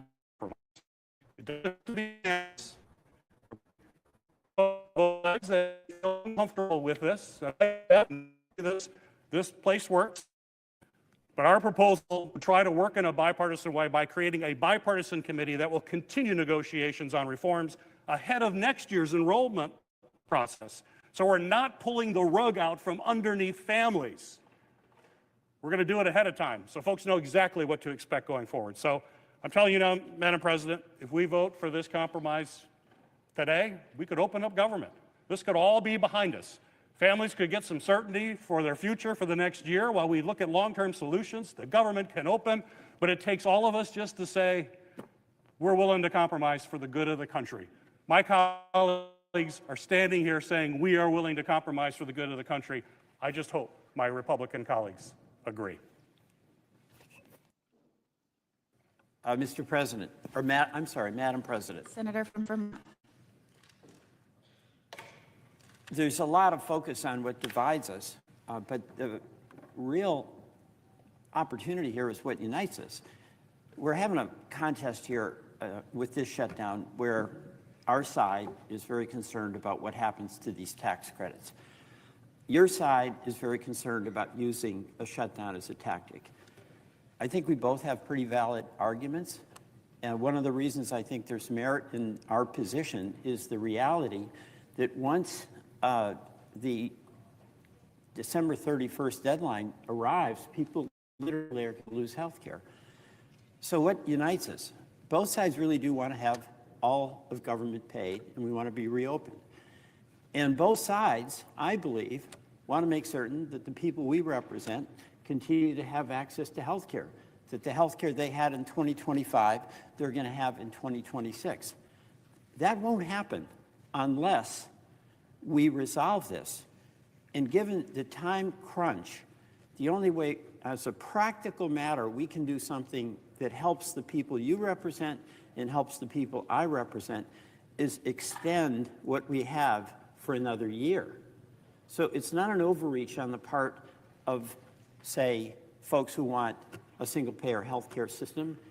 It's not overreach or diminishing any concerns folks on the Republican side, and by the way, on our side, have about the cost of health care. We are in a practical crunch where unless this United States Senate acts, the people we represent are going to lose health care. That's the fact. Because that's just the fact. I don't even get the we credit for talked it. about how That's those why premium they're increases are going to spike. hell bent on dismantling So, it. Because what do we do Obamacare in was this definitely Romney situation care. where Leader Thune, who we trust, Mitt Romney. who we respect, is taking a position today that we won't being have excluded from discussions private health until we Jim open reopen government. About compromise. Why do we object to that or have cautions Also, about that? casting reparations. We trust Leader Thune. We trust our Republican colleagues. Exactly. But what And happens that needs to happen after it goes ASAP. out of the Senate? We have no guarantee whatsoever it'll be taken up in the House at all. ASAP. As soon as The motherfucking question that a farmer in Vermont would ask me at the end of any agreement is, Peter, what does this mean? Will I get my health care in 2026? And unless we have it where it's going to get a vote with some support from our colleagues in the House, the answer is I don't know, but I hope so.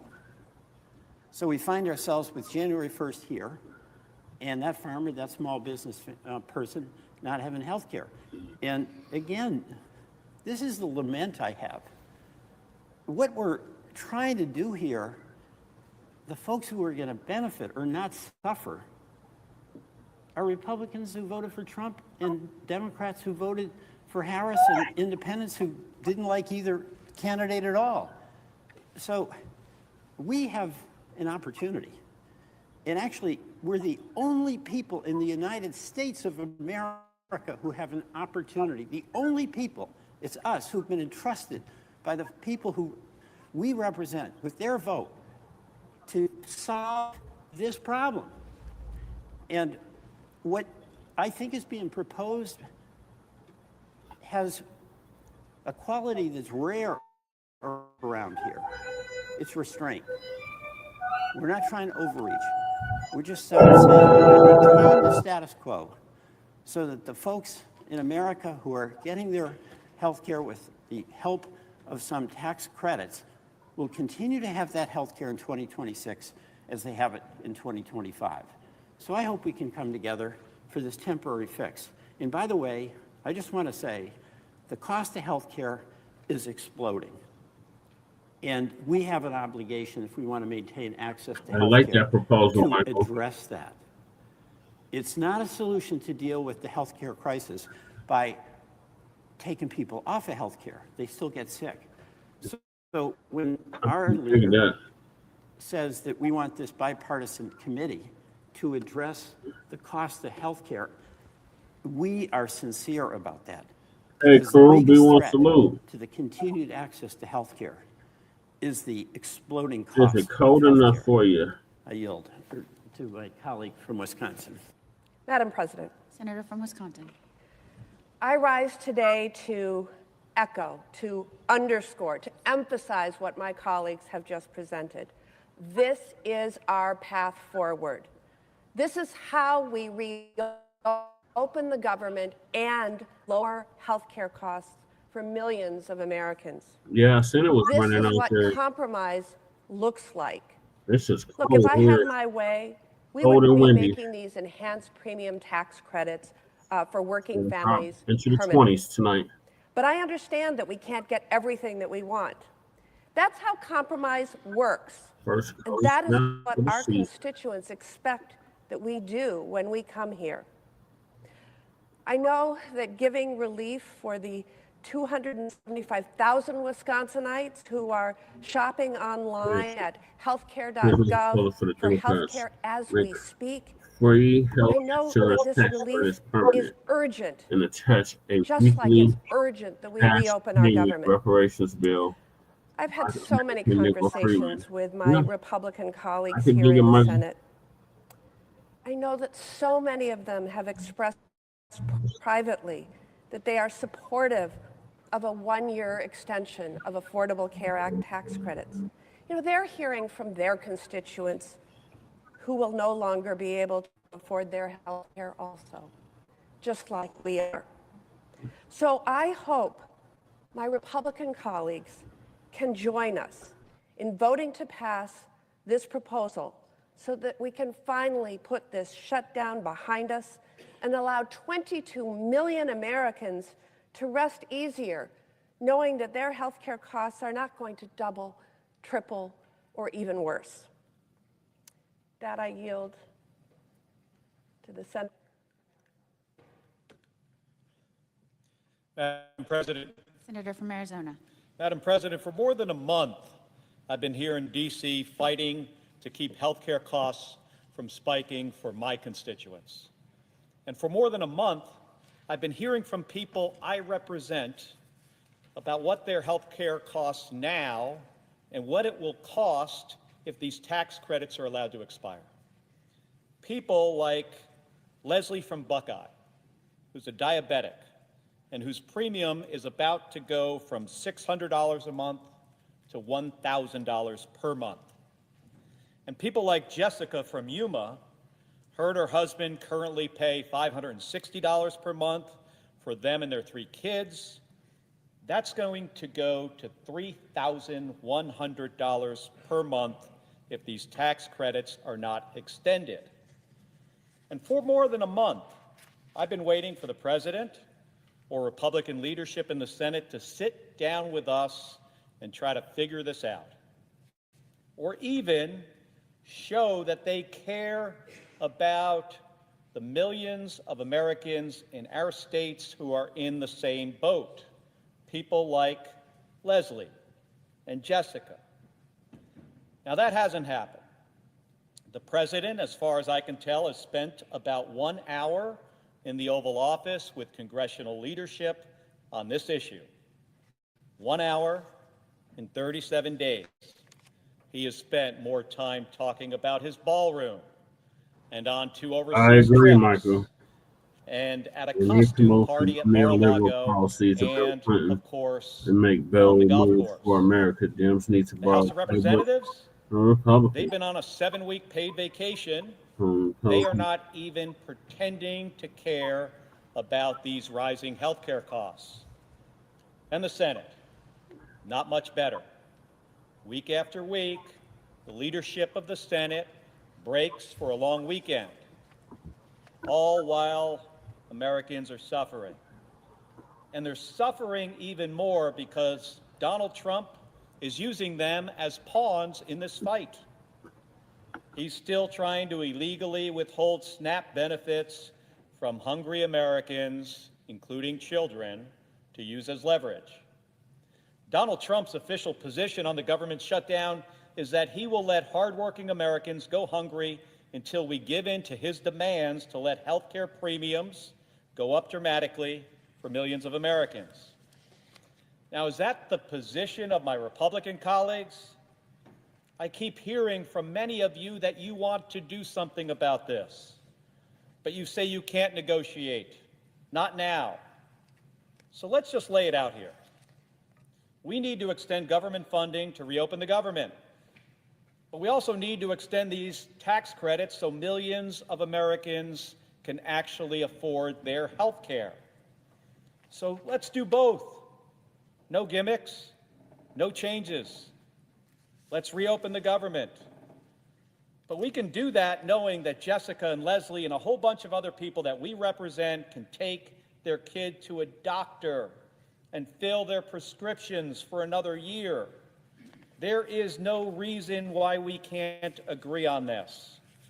If you want to reopen the government and you want to help keep health insurance premiums from spiking, then let's do it. But if you say no, Yep, big corporations if you control say the you Dems can't and the vote for Republicans. something like this, If Dems are not being held well, let's just accountable, be honest about and it. their votes, Tell the voters will vote Jessicas their and parties Leslies sit in your state on the couch in that 2026, they're not going to be able to 2028, afford their health and care so anymore. on. Yep. Tell them that Donald Trump thinks that they should go to a food bank for groceries so they can have something to eat. Bad babies. Now, Madam President, I also think we need to be perfectly clear about why we are here and how we got here. All of this we have discussed over the last month is because Donald Trump and Republicans in the House and Senate wanted to give a big, giant tax cut to the wealthiest Americans, a $4 trillion giveaway. And again, Madam President, we want a deal. We can choose to fix this so Jessica and Leslie and millions of others can afford to have basic health care. I yield the floor.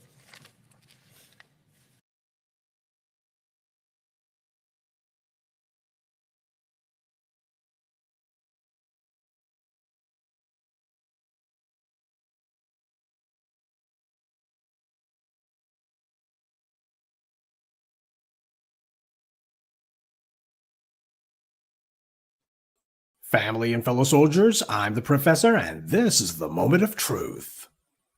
In an outcome that will surprise very few, the pathetic tether Winsome Earl Sears, whose entire political shtick has been doing the same performative self-hate as Mark Robinson and other sorry Negroes, has also met the exact same fate. All of her taking slick shots of the black community, all of her trying...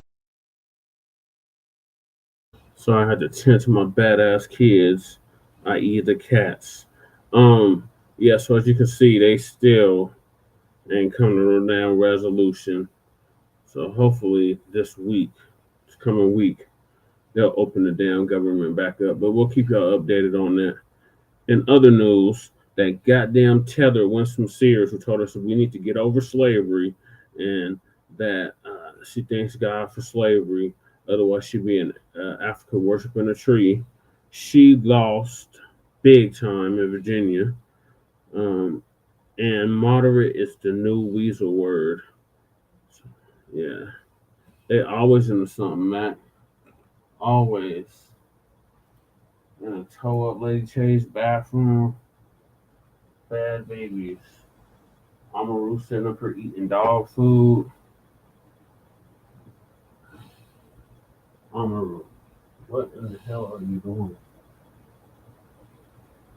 He's all wet. He done got into the damn soap and shit. He got fucking soap on him. Say hi, Amaru. Man,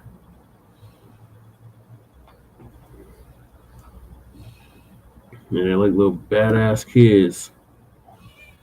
Yeah, you. Yeah, you know I'm talking about you. So in other words, the voters want Medicaid for all, paid time off, and cash payment reparations for American freedmen and child slavery. God damn it, Amaru. Dems are not listening to their voters. It is a problem. Yeah, that's him. That's that goddamn Amaru. Or Maru. Whichever one. Yeah, he's bad as hell.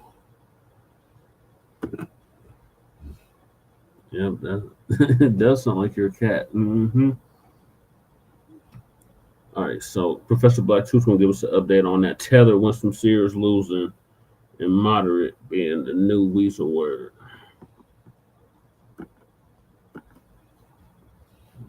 Let's turn it over. Family and fellow soldiers, I'm the Professor, and this is the moment of truth. In an outcome that will surprise very few, the pathetic tether Winsome Earl Sears, whose entire political shtick has been doing the same performative self-hate as Mark Robinson and other sorry Negroes, has also met the exact same fate. All of her taking slick shots of the black community, all of her trying to be the good bootlicking Negro, all of that shameless butt-kissing, all for nothing. Now, you had some clowns from the white right who were doing this asinine thing where they said the NAACP is backing the white competitor over the black woman Earl Sears. Ain't that something? Not since... Let me check my notes. Oh, yes, not since last year when Democrats were whining about black men not voting for Kamala Harris have we heard a stupid talking point like this getting kicked around, as if the Republican Party has some track record of getting black people into office. See, it doesn't matter if it's the white right or the white left. When it comes to black people, they both subscribe to the same dogma and use the same talking points. But while we're on the subject of the NAACP, on their website, they gave an immediate denial to that claim that they were endorsing Spanberger for governor. Quote, any claim that the association or the NAACP Virginia State Conference has endorsed a candidate for governor is categorically false.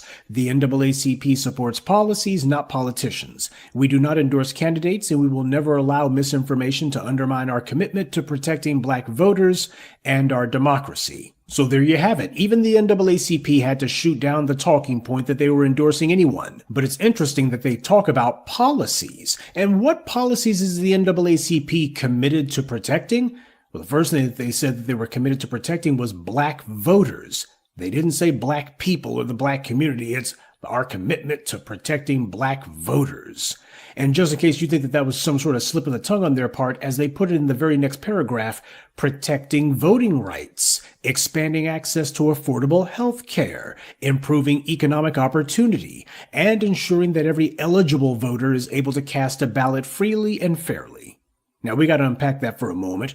When they say protecting voting rights, that means making sure it's as easy as possible for non-citizens to vote, or at best making it as easy for black people to vote for the Democrats. But nowhere does the NAACP list what they expect black voters to get for our vote.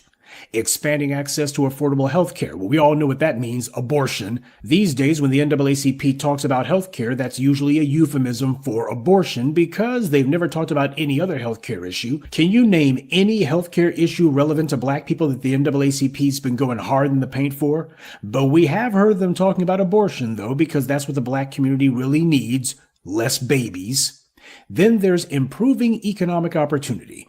That's one of those phrases that I've been warning you about ever since we're all Detroiters now. It's a phrase that's so vague it can mean literally anything or nothing at all. And when it comes to the black community, it's usually the latter. And of course, ensuring every eligible voter is able to cast a ballot freely and fairly.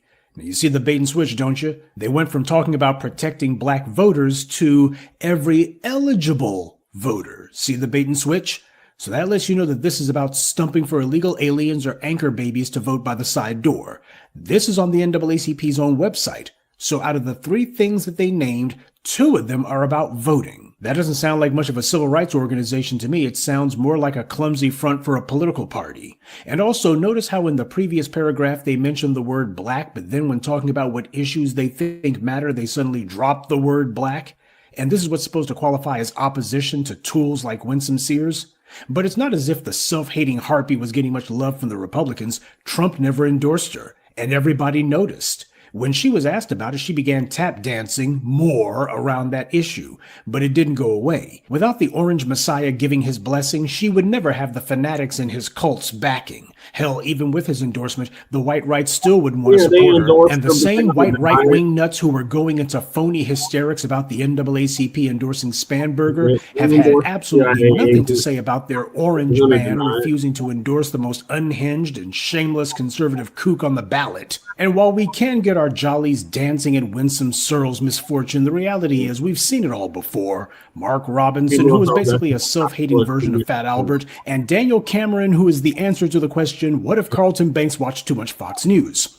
Both of these guys were black, both of them Republicans running for governor in blood-red GOP-controlled states. They thought that they would have slam-dunk wins by running against black people, and both of them lost because they didn't realize that the very white racist Republican voters that they wanted the support of didn't want them in office either. They hate black people in general, and that included them. That's why their online boosters never seem to notice this trend. But the black media notices. Hypocrisy, thy name art MAGA. And what will become of the now rejected Winsome Sears? Well, if that scurrilous scumbag Daniel Cameron is any indication, Searles will go and politically sell herself to some right-wing think tank or some other political whorehouse. These bootlicks know that the only thing they actually have to sell is them being the melanated face that spouts anti-black gibberish. They don't have any other marketable skill, which is why when they lose office or get kicked out of whatever administration they were part of, normally you never hear from them again. Michael Steele was one of the lucky ones. He left the RNC chairmanship and got picked up by MSNBC, and he had no problem changing gears immediately, and now he bashes the very Republican Party and conservative movement that he used to be the leader of. But I doubt MSNBC is going to make room for Sears, and I definitely don't think Fox News will give her a show. So if the performance of those other bootlicks is any indication, this is going to be the end of Winsome Sears' political career, such as it was. But there is something that needs to be noted about the Virginia governor's race. And I'm telling you right now, this is going to be the copy and paste talking point that the white media is going to use when talking about a Democrat winning office from here on end. And the phrase is moderate. That's what they're saying about the Spanberger woman. Can anyone name even one of her moderate policies? What's she going to do that's so moderate?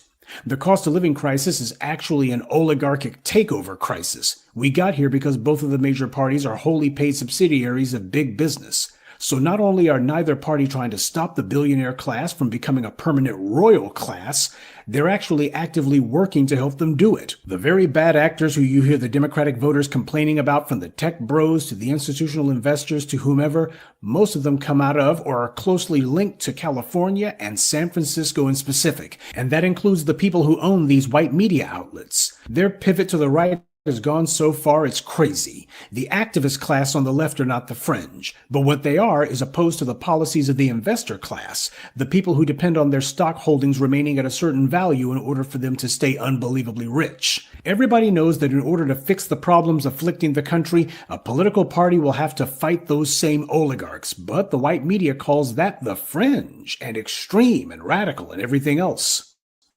Ronald Reagan wrecked the American economy. It's no accident that the 1989 recession happened a year after he left office, and conveniently when he had his boy Poppy Bush as president. After 8 years of Reaganomics and trickle-down economics, the economy finally buckled and took a lot of people down with it, and a similar collapse happened the very next time Republicans got control of the White House. When W became president in 2001, the economy was in rough shape, but not bad shape, though he certainly would change that one. During his 8 years in office, the economy careened from one crisis to the next until his final year in office, the wheels finally came off and the 2008 economic crash occurred. A crash that the nation still hasn't recovered from and which, truth be told, is still going on now. I can't think of anything that this Spanberger woman said that she was going to do about the oligopoly. And that's the reason why the white media praises her as being a moderate, because that's what the white media wants you to think. When they use terms like moderate, that's supposed to trick you into thinking this is what the majority of people believe and what they agree with, when it's actually the opposite. This woman toes the line for established power, and that's why when the Democrats lose elections, the white media's narrative will be, well, those damned activists with their demands, they're the ones who caused so-and-so to lose this election, and they're bringing the party down, etc. The fact that both the white media and the Democratic Party are on the same page about that, trying to take this sucking up to power and call it being a moderate, and basically trying to brainwash people into thinking that this is a winning political stance when it's actually the opposite, that's how you know that this is actually an organized political effort going on. And it's coming from the top down. And just to show that their use of the word moderate in the Virginia governor's race wasn't some one-off, in the other big governor's race of the night in New Jersey, Democrat Mickey Sherrill won, as she was expected to. And you want to guess what word the white media used to describe her and her political platform? Moderate. So that's two examples from just one night. People who offered up nothing burgers, and yet the white media praises them and says that they're the model for what Democrats should be doing. Repetition is the mother of learning, but it's also the godmother of brainwashing too. Repeat a lie enough times and people will start to believe it. So expect the word moderate to be the word that the white media repeats endlessly in their attempt to whitewash these snake oil salesmen as being sensible or otherwise the only reasonable candidates for office that the public actually wants. People like Spanberger and Sherrill managed to win office in spite of their lack of meaningful policies, not because of it. Nobody was behind Winsome Sears. Even the Republicans couldn't bring themselves to support her. The white powers that be are running the political long con here. Rhetorical differences are not real differences, and don't let anyone convince you otherwise. And that brings us to the predictable victory of Zohran Mamdani in New York. He won the mayor's race, of course he did. But what's interesting to me is that so many in the white media didn't want to say it. This guy's consistently pulled ahead of everybody else in the race by a country mile, and these white media outlets are always trying to be the very first one to call a political race before the results are even in. This one was a no-brainer, but they were dragging their feet on this one. Clearly, they were not happy to have to say that this guy won. And this is supposed to be the leftist liberal media to hear the white right tell it. But keep in mind, their reluctance and hesitance to actually report Mamdani's victory is not because he's a threat to them. As I said yesterday, you can have lively, even violent disagreement within the dominant society, but that doesn't mean any of the people arguing against each other are opposed to the system. They're just bickering over their place in it. The petulance from the white media regarding Mamdani actually has very little to do with the man himself.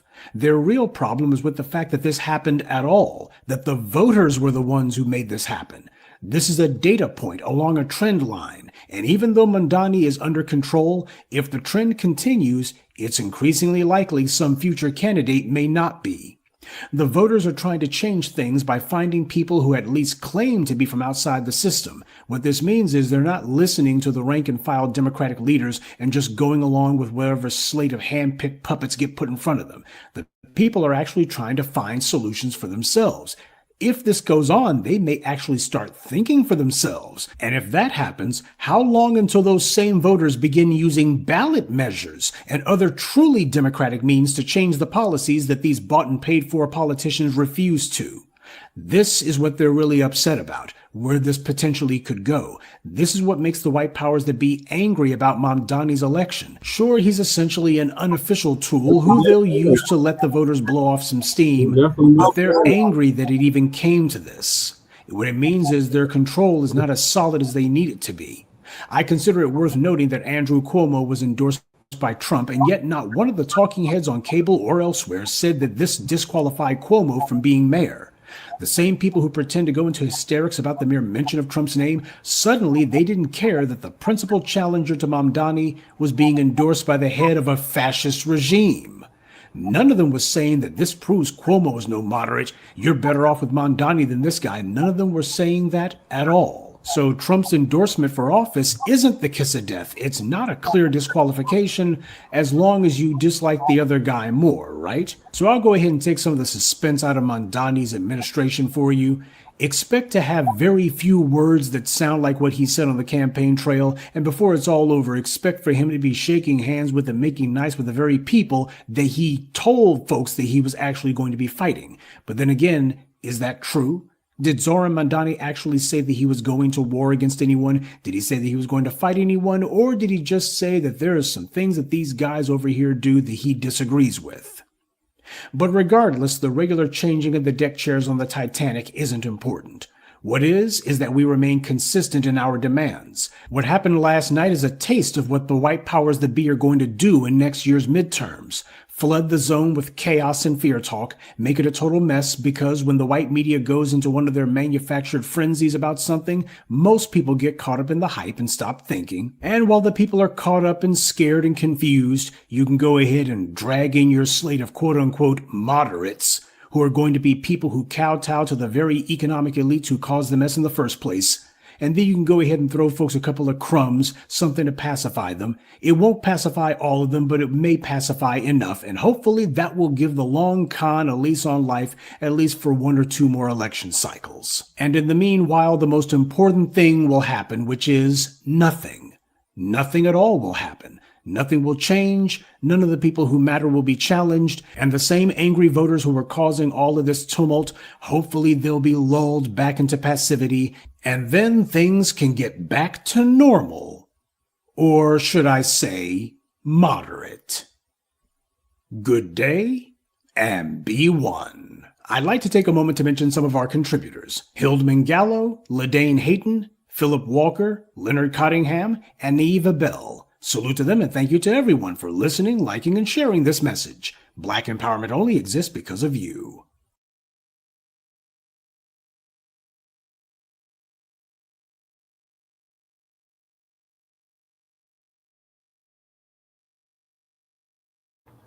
That's right, Professor Black Truth. That is so right. Yeah, so the hell with Winsome Sears. To hell with Zandani, whatever the hell his goddamn name is. To hell with that spam burger.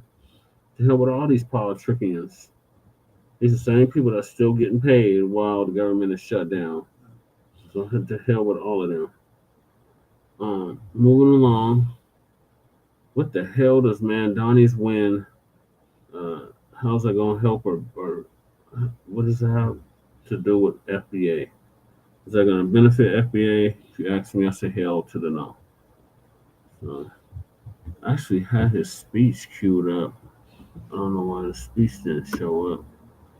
Let me play the speech. Oh, this is before that. So why are non-FBA immigrants losing elections nationwide? So Tariq gonna give us an update on that.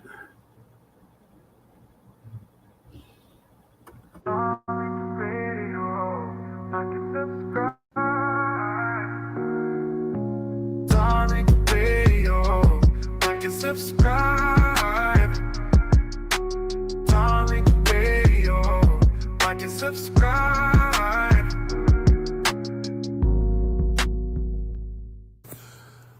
I hope you guys had a great day today. Hope you guys were prosperous.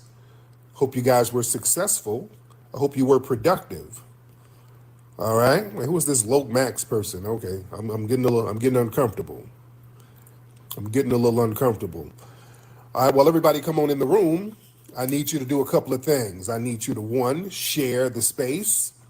Share it on TikTok. Share it on Twitter. Share it on Facebook. Hit that link below and share it. Also, drop those gifts when you come on in. Just drop a little something in there. It's all gravy. Let me shout out some of the people giving the gifts. Tits and Knowledge. There you go. The legendary Tethernator, Ty Powell, Jasmine. Shout out to them. A Lot of Body, Miss Cameo. Respect to the Law, Princess. Thank you, dear. The Cajun. Thank you so much. Butter. Thank you. I appreciate everybody dropping them gifts. Respect to you. All right, family, y'all share the space because we're going to chop it up. We're going to chop it up. Before I start chopping it up, don't forget to go to hiddenhistorymuseum.com to get your tickets to join me in a couple of weeks at the Hidden History Museum. We have a hilarious Harvest Hangout. We got a lot of great comics, complimentary food, great music, great vibe. It's going to be off the chain, and I want to see you there. Get your tickets now at hiddenhistorymuseum.com. All right, family, the first thing I want to talk about before I get some of the calls, ladies and gentlemen, a lot of these non-FBAs, ladies and gentlemen, who are running for office, they've been getting washed in these elections. Have y'all noticed that? Some of these African and Caribbean people running for office on the right and on the left, it ain't really working out for them. Particularly out there in Virginia, you had Winsome Earl Sears, who's a Jamaican woman. She was running for governor. She got washed. I forgot what the white tea lady's name was who won. But also out there in Minneapolis, Minnesota, they had that. So is he Somali? That Omar Fateh? He looked like the pirate from Captain Phillips. That dude looks real funny style. And he got washed. He was running for mayor, and he got washed. So dude was doing a speech one time and started waving the Somali flag, and it just looked real weird. But look at these people. Let's look at Winsome Sears. Let's look at her. How did she get washed? Well, number one, she didn't really have a chance. She never really got an endorsement by Trump, which is political suicide in those circles. Yeah, she needed that endorsement from Trump. She never got it. And I think she started to distance herself from Trump. And, that alienated her from that whole MAGA base. And a lot of people looked at her as kind of being disloyal. Also with her, she really didn't have a real base, to be honest. We weren't rocking with her at all. None of us, the Foundational Black American lineage, we weren't rocking with her at all because that woman told us we needed to get over slavery. Y'all remember that? I always remind people of that because she's a Republican, so she was really mammying it up. She loved telling them stories about her daddy came over here with $1.75 and pulled himself up by the bootstraps, and they try to use that whole gibberish. But yeah, she told us we need to get over slavery. Okay, all right. Well, you need to get over trying to be governor. What up, crew? Crew Reality in the building. Yo, what up, bro? Tay? Man, I'm out here. Hey, I got my guy with me, but he just listening in the background. Okay, it's what is his name? Castro? No, not Castro. No, you don't even know him. That's why he in the background. Oh, okay. If he wants you to know his name, he'll be in the foreground. Okay, gotcha. No, but it's one of my guys, so you know what I'm saying? Yeah. But we here chilling. Okay. What's your thoughts on Winsome Sears losing? I think she needs to go help her country. Jamaica needs her.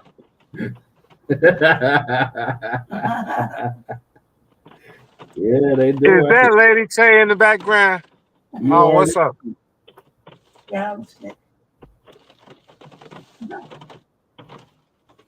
What's up? What's up?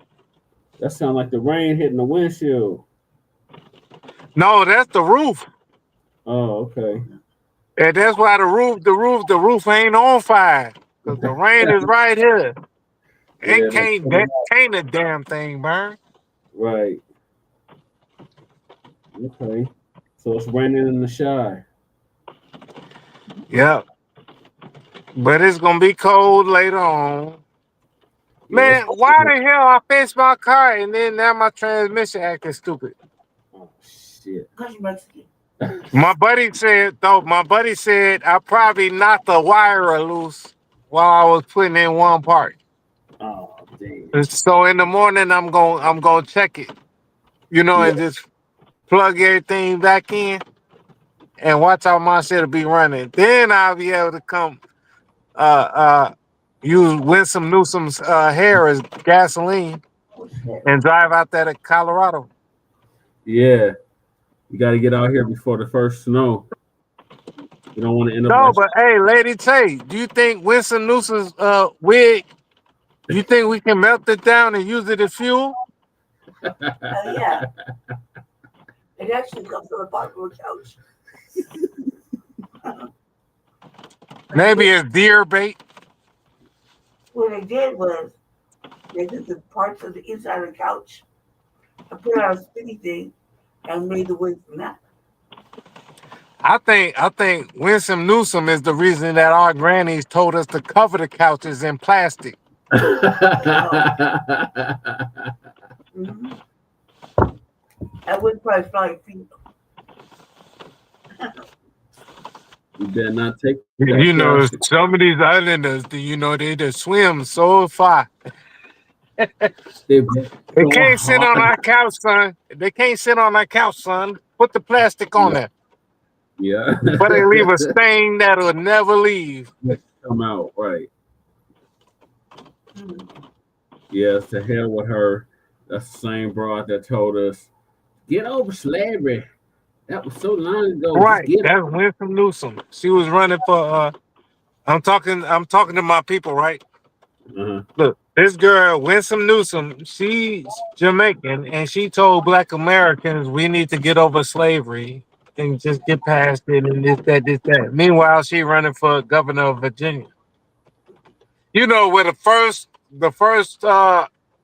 racial, like only Black people can be enslaved. Yep. Law happened. Yep. She acts like she forgot that. She needs to go help her people. They just had a hurricane. I don't know why she over here in our business. Right. You know what I'm saying? All right, let's see what Tariq got to say.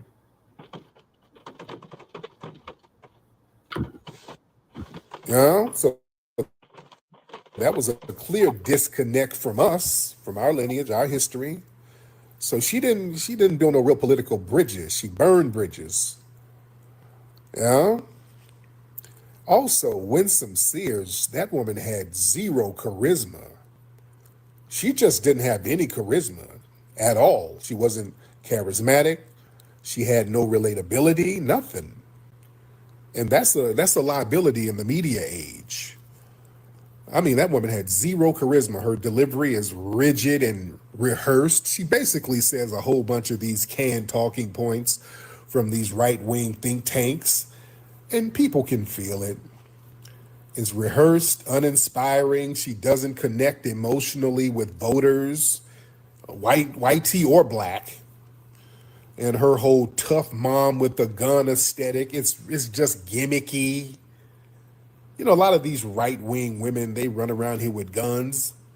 You will not take my guns. Okay, that's a gimmick. Yeah, that's gimmicky as hell. So there's a new political climate where you got to be authentic, and your authentic presence, that matters more than ever. So Sears, she was just very robotic and overly coached. You know, sometimes you can overdo certain things and it messes up the vibe. You understand what I'm saying? Sometimes you can overdo something. You try too hard and it doesn't feel authentic. You know what? You know, with Dr. Dre, and I love Dr. Dre, some of his latest productions, like when he did the stuff on Snoop's album, the Missionary album, I think the album wasn't that successful. And I think it was because Dre overproduced it. He overproduced it. They were overthinking. They had so many sub-producers on the record. It was just, they were trying to overproduce the record and it just didn't feel as authentic. That's a problem. You're trying to be too formulaic. You know what I'm saying? It was can you pause really it for a second? overproduced. It wasn't coherent. Go ahead, Hey, Kurt. Jake. All right. So I was like, damn, why would you make a damn album called Missionary? Then my bro said, well, the first album was called Doggy Style. Duh. Yeah. Right. I was like, oh, shit. It's a follow-up. Genius. I grew up with genius friends, though. But you can continue. I just wanted to. Right. Right. No, I'm Bro, not. you the best. Say, why would you call it Missionary? Well, my first album was Doggy Style, right? Right. Cohesive. At least I'm a changed man. It wasn't a vibe. You could Say, at least I'm a changed man. Oh, he's up there too. Yeah, he was right behind You're her. sleeping with her. Huh? Yeah, he just hopped up there. He's sleeping with her. Yeah, he just hopped up there. He's trying to pet her with his nails. Yeah. And like shit like that. Amaru was fucking with the dog. Laying down right next to him. Her. Her. I mean, literally right next to her. Behind me, I didn't even see it. All right, I'm gonna let the video or the clip continue. when I heard that album, it felt like Jimmy Iovine was in the studio with him. You know, you can see Jimmy Iovine in the studio with him. You know, it just wasn't authentic. It didn't sound street. It was like, okay, let's go for a pop record. Let's go for this type of country vibe. It wasn't authentic. It was very overproduced. You know, Dre got to get back down to the basics. So my point is, sometimes more is bad. Sometimes when you're trying to do too much, it just kills the authenticity. You're trying to do too many things. Sometimes it's okay to be authentic, pull back, take some of the layers off. Sometimes people want what's real. Sometimes people want just what's real. And again, with some of these candidates, like Winsome Sears, just fake, inauthentic. She's not connecting with anybody, doing all of these overly rehearsed talking points. It's just not working. And she was a token candidate. Basically, they use people like her to deflect from racism allegations. See, the Republican strategists, they prop her up as a diversity shield to say, hey, look, we're not racist. We're backing this melanated woman for governor. So they parade these people out for optics, and people can see it. And also her Jamaican immigrant background, that was weaponized against her, rightfully so. While she identifies as Black, she doesn't share our lineage. So her lack of connections to foundational Black American traditions and our struggle and her criticism of it, you know, that made her persona non grata. Yeah. But listen, there's a new vibe out here, family. There's a whole new vibe out here now. And this is why these people are losing these elections. Y'all share the space, family. Y'all share this space. See, the Republicans and the Democrats, they're trying this whole push the tethers out there to be our representatives, and that's just failing flat out the gate. A lot of these people, they don't want to accept there's a foundational Black American renaissance going on, and that means there's a political shift going on. That Omar Fateh guy and Winsome, they represent two sides of the same flawed strategy. Them using these non-FBA immigrants as placeholders for Black representation. And they understand that these folks are not of the lineage, and they know that they're not going to do anything for the lineage. They just hoped that we wouldn't figure it out, but we figured it out. And again, I figured it out a decade and a half ago when I looked at Obama, Eric Holder, Colin Powell, and I said, wait a minute. A lot of these higher ups in DC who are, quote, Black, they're not of our lineage. I'm very good at looking at patterns, and I picked up on that pattern a while ago. And I said, that's by design. That's by design. They're deliberately doing that. You know? And right now, foundational Black American voters, we're starting to gatekeep Blackness politically, which is perfectly fine. They say, oh, y'all shouldn't gatekeep Blackness. Yeah, yes, the hell we should. This foundational Black American renaissance, man, that has made it clear. Blackness is not just about your skin color. We're looking at lineage, legacy, and loyalty. We're looking at the 3 L's, lineage, legacy, and loyalty. We're rejecting people who just use Black as a label for political gain, while they show no real connection to foundational Black American history, culture, or struggle. These immigrant candidates, without our lineage, we're looking at you as opportunists, not representatives. That's why when Kamala Harris tried that old phony, I'm a AKA and whatever I went to an HBCU and I make the best collard greens, ma'am. Sit your Punjabi ass down. Hey, Che. Sit Hey, down. Che. We If ain't you buying apologize, it, ma'am. It's a new day. my bad. Go ahead, crew. Hey, I think he's correct. I think there's the regular FBA, right? Yeah. And then like if you watch like Game of Thrones or any of these damn fantasy shows or whatever, right? Yeah. You got the knights of the knights guard. Yeah. You get like the people that connect the king or whatever. Yeah. Even though ain't no king, but like protect the code. The code is the king, right? Right.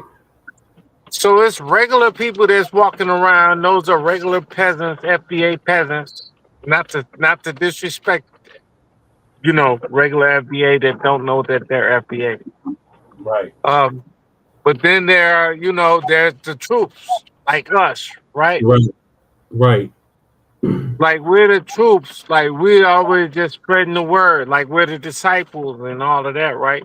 But then there's other people that like Afro, like Tyreek, like Black Alpha, like Jason. You right there with them. You get me? Don't get me twisted. Right. You know what I'm saying? Mm-hmm. But then there's those people, but then it's always the code. Yeah, the code's the leader. So if all of them is so high, if the code is over here, what does they mean? You get what I'm saying? It's always the code. It's always the code. So you're the code, I'm the code, my bro's the code, everybody the code. Lady Che is the code. Right.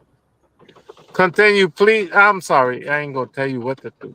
But yeah, my bad. It's all good. It is a new day. It's a new day.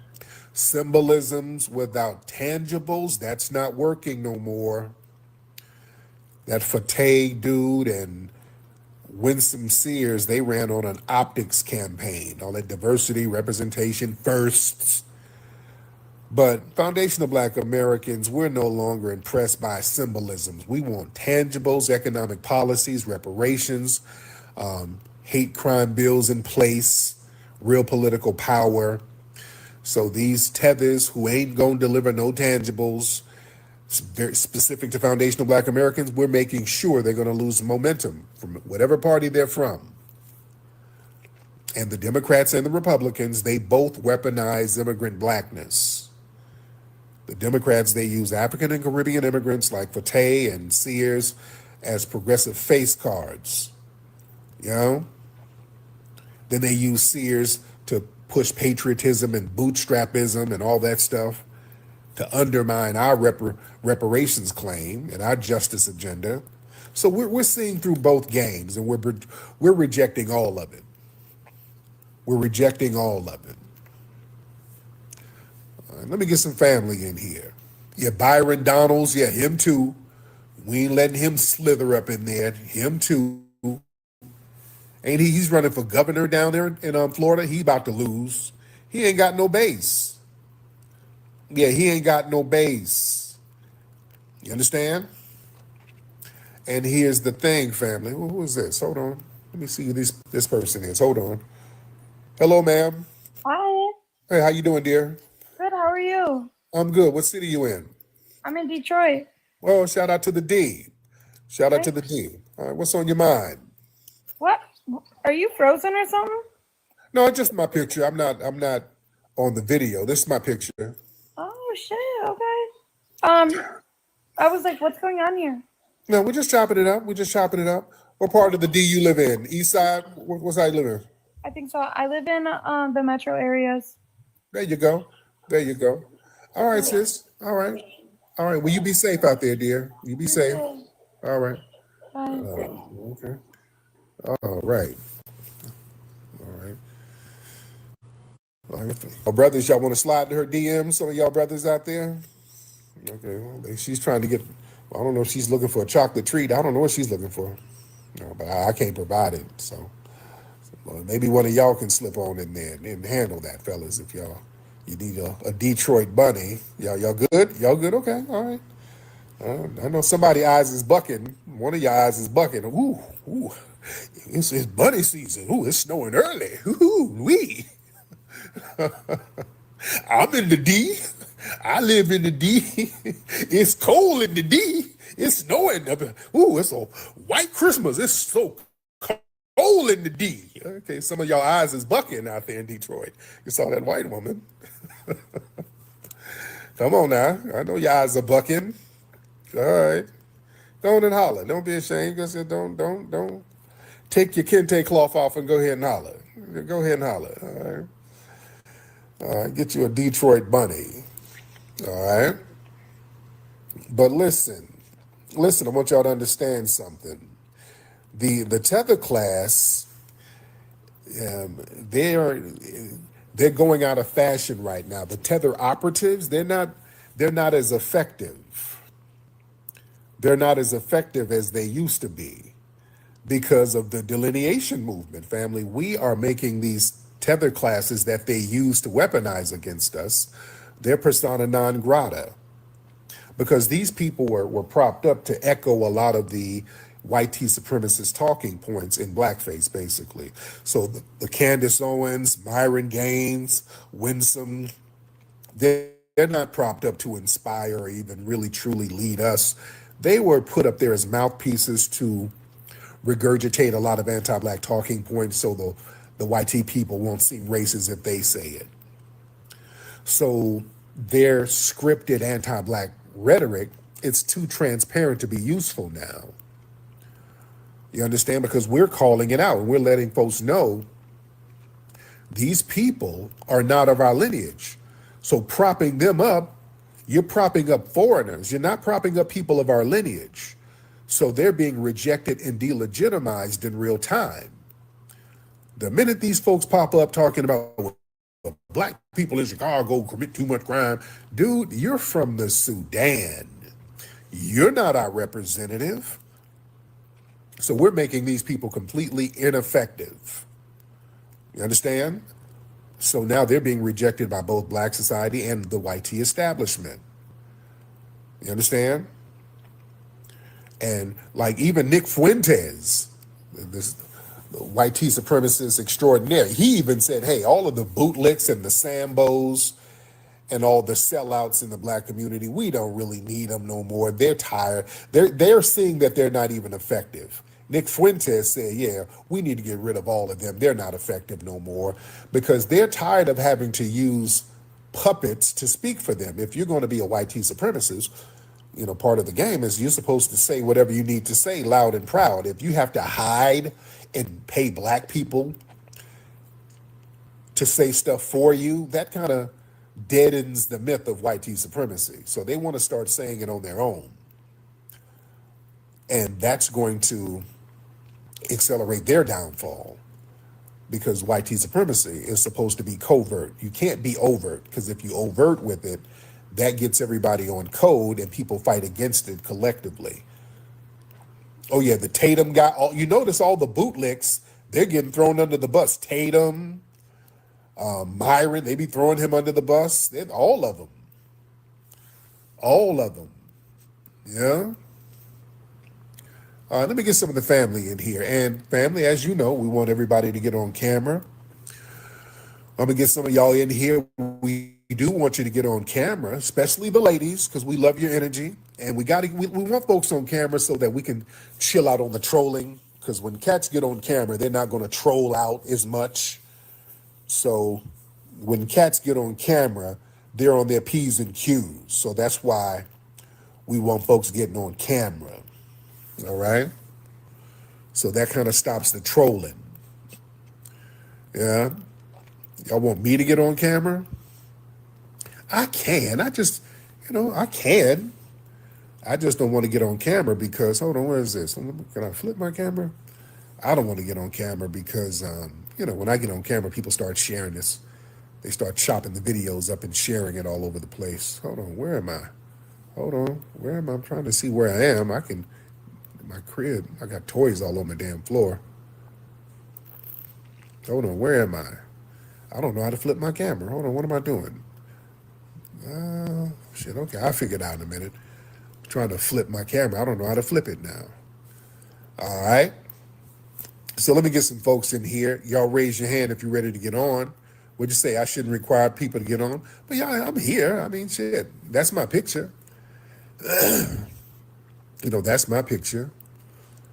And again, I can get on. I'm trying to figure out how to flip my damn camera. I just don't feel like being on camera because I don't want people. Okay, there it is. I think I can flip it here. Hold on. 1 second. Hold on. Some of these Punjabi people are trying to get on. Hold on. Damn, man, I don't want these people to. I'm getting a lot of these old Punjabi people. Okay, hold on. Hold on. That's me. It's the same damn picture. All right, that's me. Same picture. All right. Boom. There it is. All right, we'll just keep the picture up. All right. We'll just do it like that. All right. So I'm here. It's the same damn picture. So I look the same in the damn picture. So I might as well keep the picture. The nigga say I'm looking sultry. Not really. I'm just chilling. Yeah. Okay, who are these people, man? Hold on. People trying to get up. Assalamu alaikum. Walaikum salam, brother. Where are you, in Pakistan? No, Syria. Syria. You guys okay over there? Okay, but no work. Please accept one game. No. I'm good. Listen, Tara. No, get your ass up out of here. How about that? All right. Okay.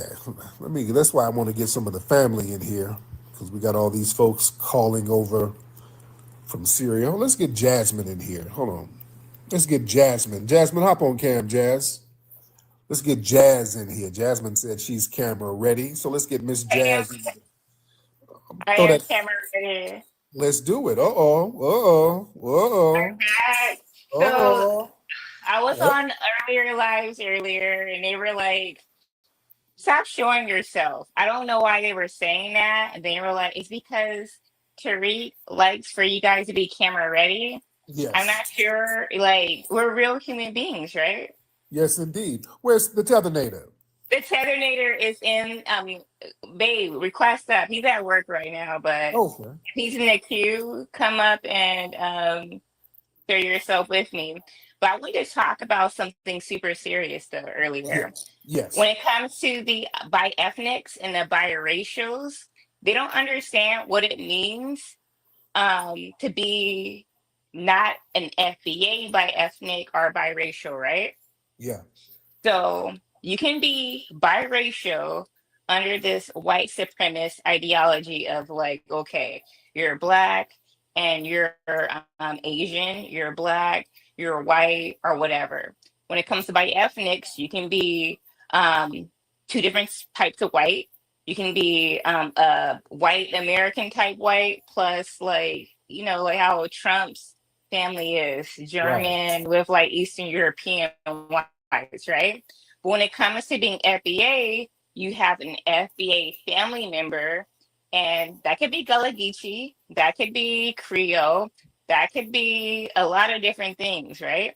Yeah. So when it comes to our lineage, you have to have one FBA family member. Right.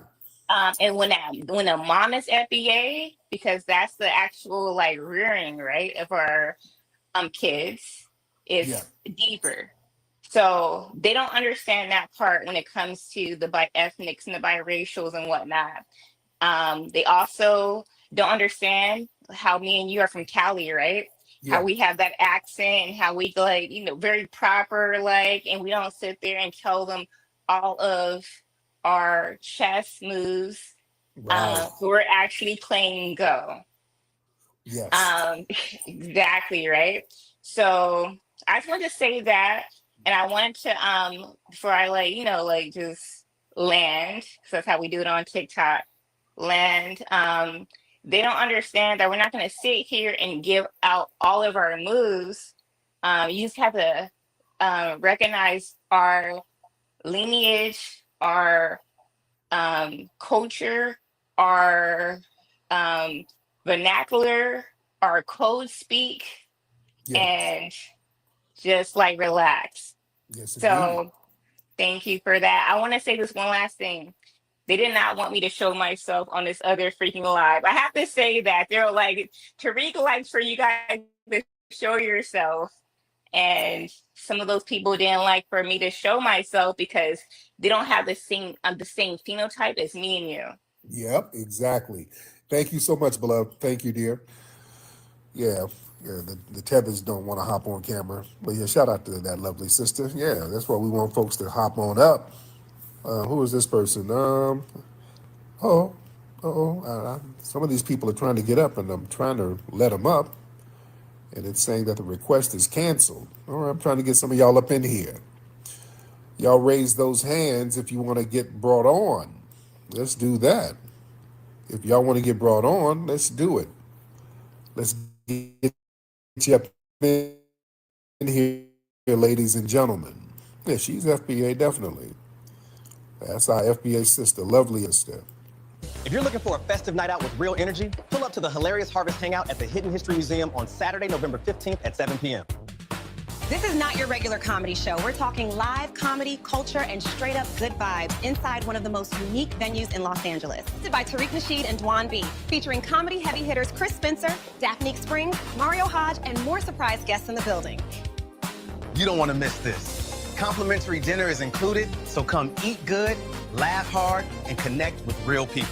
So we want to see you in the building. Go to hiddenhistorymuseum.com to get your tickets now. That's hiddenhistorymuseum.com. Oh, shit. Oh, I did that. Okay. Yeah, so these damn tethers is losing left and right. I'm loving it. What are your thoughts, crew?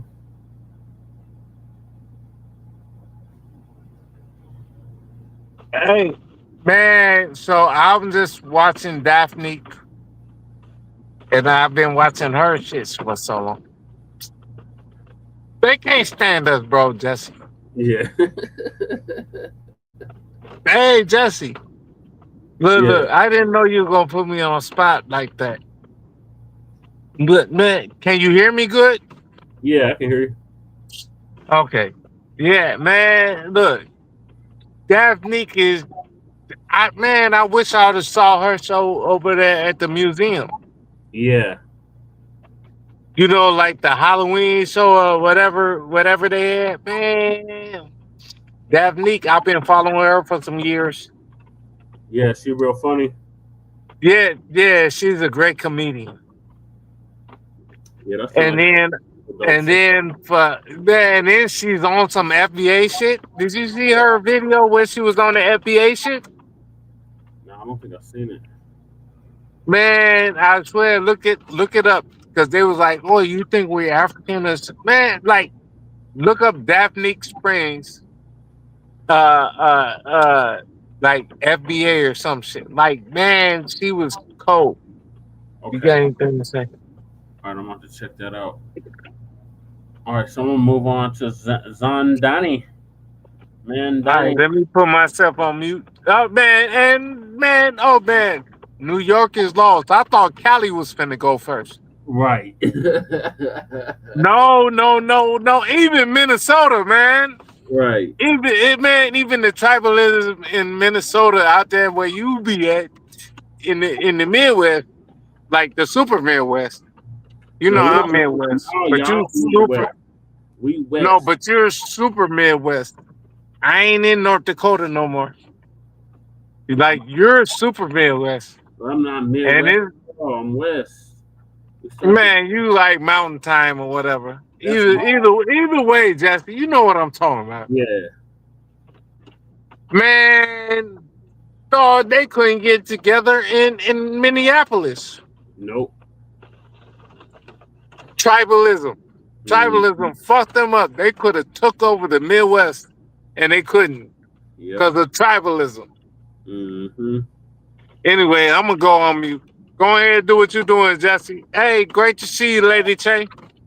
Yeah, she went back to sleep, man. I'll let All her right. know to wake up. Yeah, All so right. as crew just alluded to, Zohran Mamdani won an election in New York City this past Tuesday, and all hell is breaking loose already.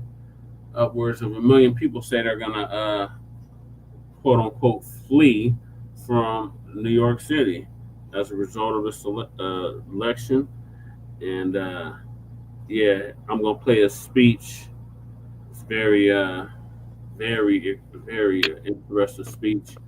He Hey, wants. Jesse, was it a million millionaires that said they was leaving? Yeah, I think 50 Cent was one of them. But like a million millionaires Yep. said they was leaving. Mm-hmm. And then the Republicans is working on a Mamdani Act. They're trying to pass right now. So as soon as he gets inaugurated, all the federal funding gets cut to New York City. So first I'm gonna play a speech. The speech is very interesting to say the least. He bigged up the damn immigrants, talking about New York was built by immigrants, and New York was kept afloat by immigrants and all this bullshit. So let's see what this Ugandan tether had to say. His family was originally from India. He's one of those Punjabi Indians who was born in Uganda and moved to New York when he was a teenager. Let's see, he moved from Uganda to South Africa to New York.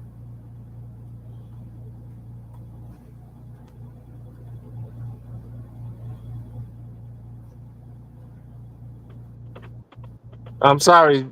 Oh, you playing something? There My he bad. is on the stage to an electrified crowd at Brooklyn headquarters. History made tonight.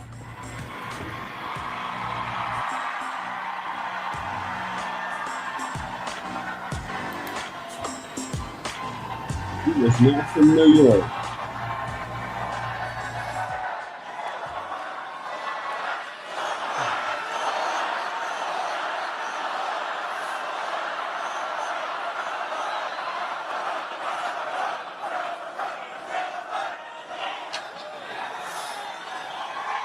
Thank you, my friends.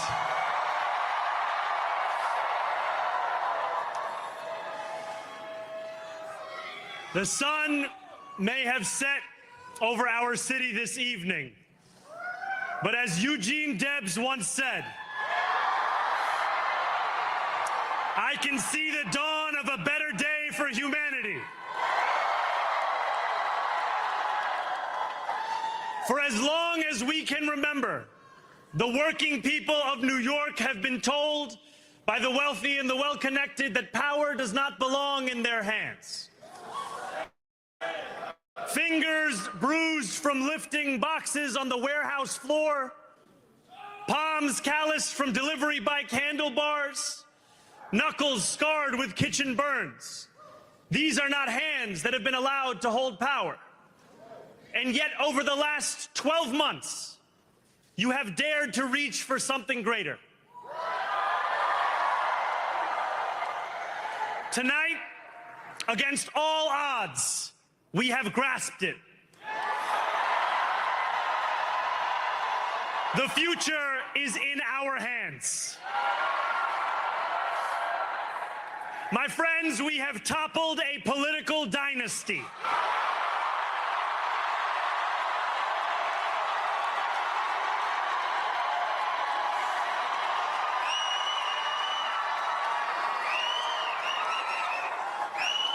I wish Andrew Cuomo only the best in private life.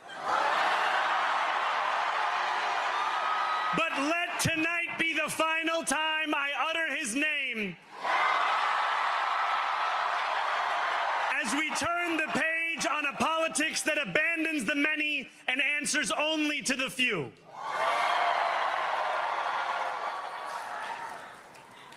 New York, tonight you have delivered a mandate for change,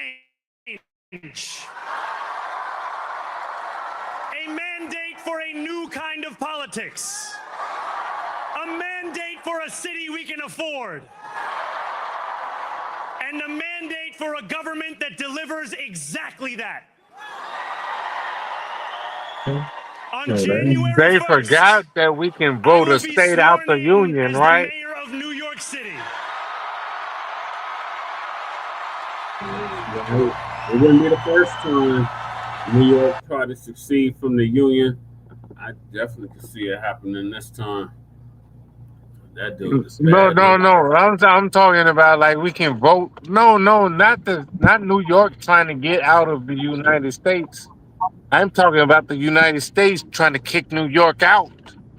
Oh yeah, big time. I can see Like that. we're cutting off your tax. Give me your flags. I'm coming in your house and all that. Mm-hmm. The U.S. Trump is about that shit. Yep. And no, but nobody can take nobody's citizenship. Right. But we can surely say that you can't you can't keep bringing people up in here. Right. I'll go back on mute. Okay. And that is because of you. So before I say anything else, I must say this. Thank you. Thank you to the next generation of New Yorkers who refuse to accept that the promise of a better future was a relic of the past. You showed that when politics speaks to you without condescension, we can usher in a new era of leadership. We will fight for you because we are you. Or as we say on Steinway, ana minkum wa ilaykum.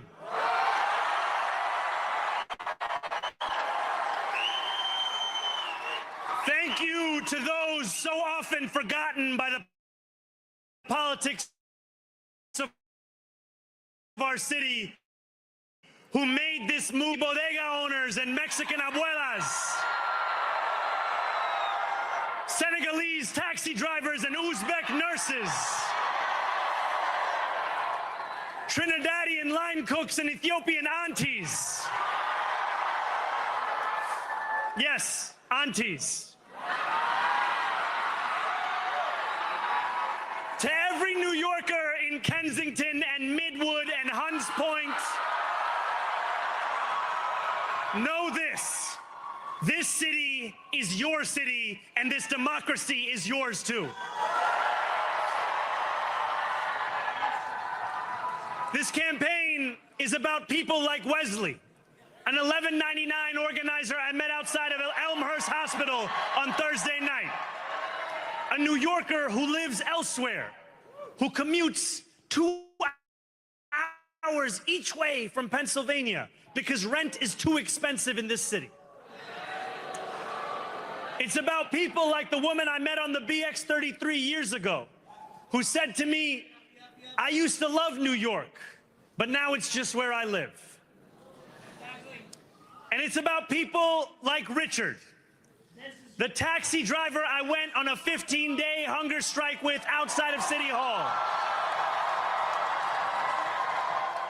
who still has to drive his cab 7 days a week. My brother, we are in City Hall now.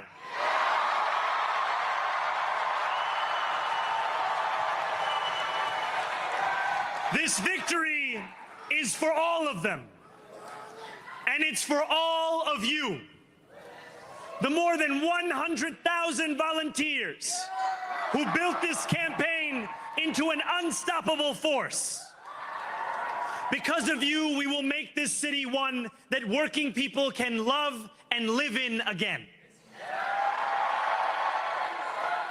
With every door knocked, every petition signature earned, and every hard-earned conversation, you eroded the cynicism that has come to define our politics. Now, I know that I have asked for much from you over this last year.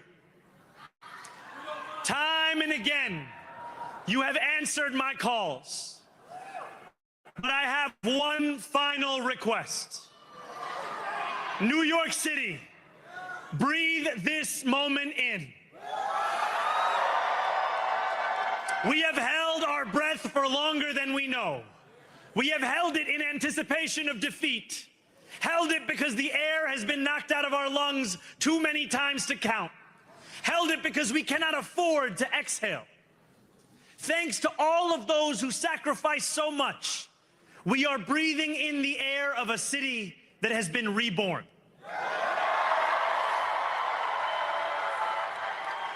To my campaign team, who believed when no one else did, and who took an electoral project and turned it into so much more, I will never be able to express the depth of my gratitude. You can sleep now. To my parents, Mama and Baba, you have made me into the man I am today. I am so proud to be your son. And to my incredible wife, Rama,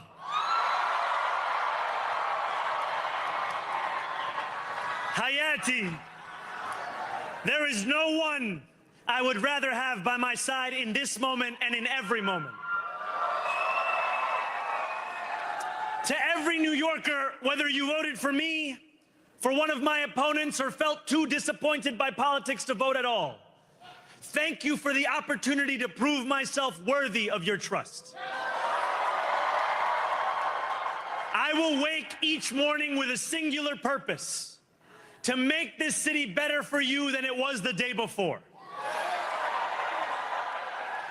There are many who thought this day would never come, who feared that we would be condemned only to a future of less, with every election consigning us simply to more of the same. And there are others who see politics today as too cruel for the flame of hope to still burn. New York, we have answered those fears. Tonight we have spoken in a clear voice. Hope is alive. Hope is a decision that tens of thousands of New Yorkers make day after day. Volunteer shift after volunteer shift, despite attack ad after attack ad. More than 1 million of us stood in our churches, in gymnasiums, in community centers, as we filled in the ledger of democracy. And while we cast our ballots alone, we chose hope together. Hope over tyranny. Hope over big money and small ideas. Hope over despair. We won because New Yorkers allowed themselves to hope that the impossible could be made possible. And we won because we insisted that no longer would politics be something that is done to us. Now it is something that we do.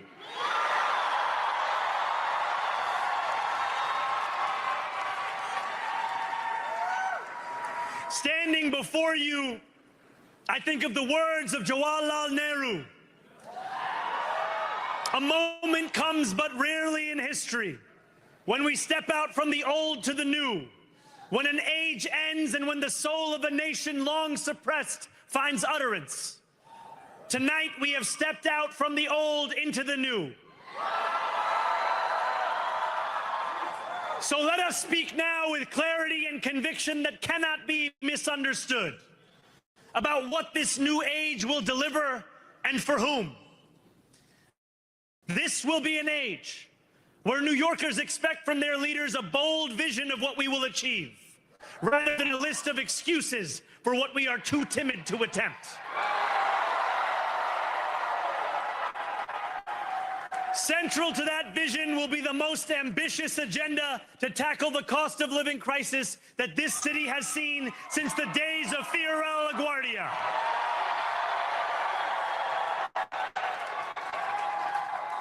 An agenda that will freeze the rents for more than 2 million rent-stabilized tenants. Make buses fast and free. And deliver universal childcare across our city. Years from now, may our only regret be that this day took so long to come. This new age will be one of relentless improvement. We will hire thousands more teachers. We will cut waste from a bloated bureaucracy. We will work tirelessly to make lights shine again in the hallways of NYCHA developments where they have long flickered. Safety and justice will go hand in hand as we work with police officers to reduce crime and create a department of community safety that tackles the mental health crisis and homelessness crises head on. Excellence will become the expectation across government, not the exception. In this new age we make for ourselves, we will refuse to allow those who traffic in division and hate to pit us against one another. In this moment of political darkness, New York will be the light. Here, we believe in standing up for those we love. Whether you are an immigrant, a member of the trans community, one of the many black women that Donald Trump has fired from a federal job, a single mom still waiting for the cost of groceries to go down, or anyone else with their back against the wall, your struggle is ours too. And we will build a city hall that stands steadfast alongside Jewish New Yorkers and does not waver in the fight against the scourge of anti-Semitism. Where the more than 1 million Muslims know that they belong. Not just in the 5 boroughs of this city, but in the halls of power. No more will New York be a city where you can traffic in Islamophobia and win an election.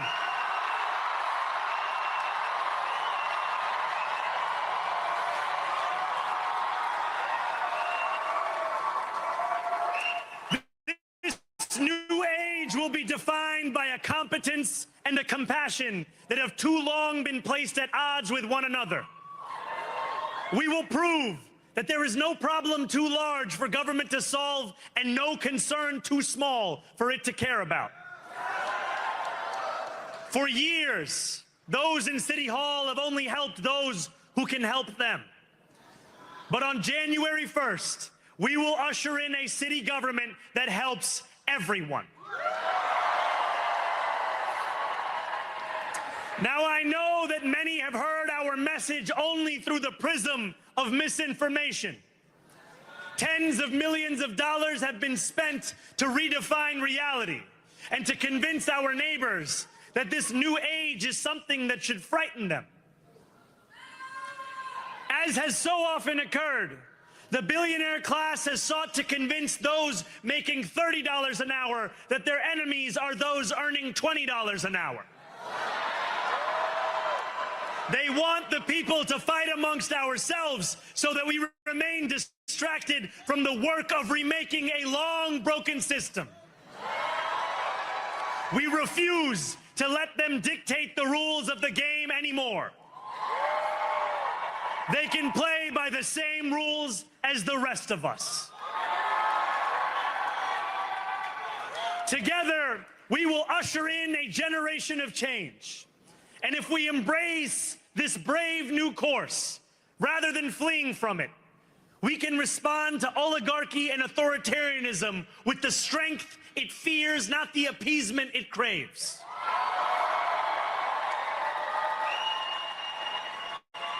After all, if anyone can show a nation betrayed by Donald Trump how to defeat him, it is the city that gave rise to him.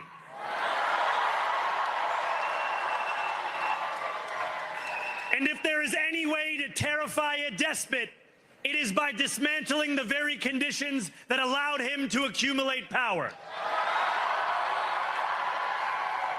This is not only how we stop Trump, it's how we stop the next one. So, Donald Trump, since I know you're watching, I have 4 words for you. Turn the volume up.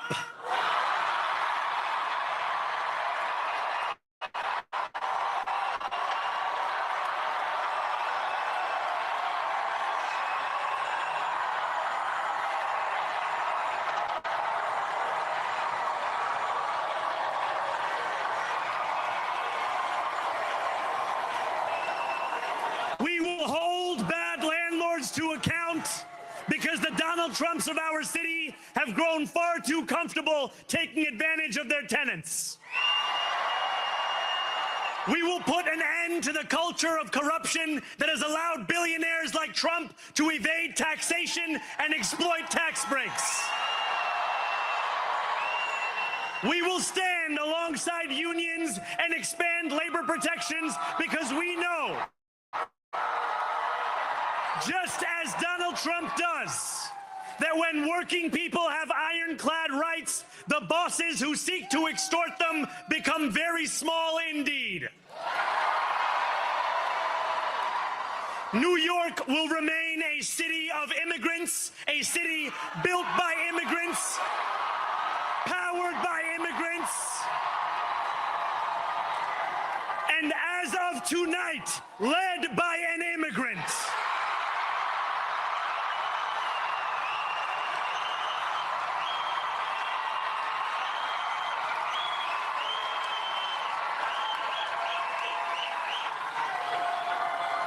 So hear me, President Trump, when I say this. To get to any of us, you will have to get through all of us.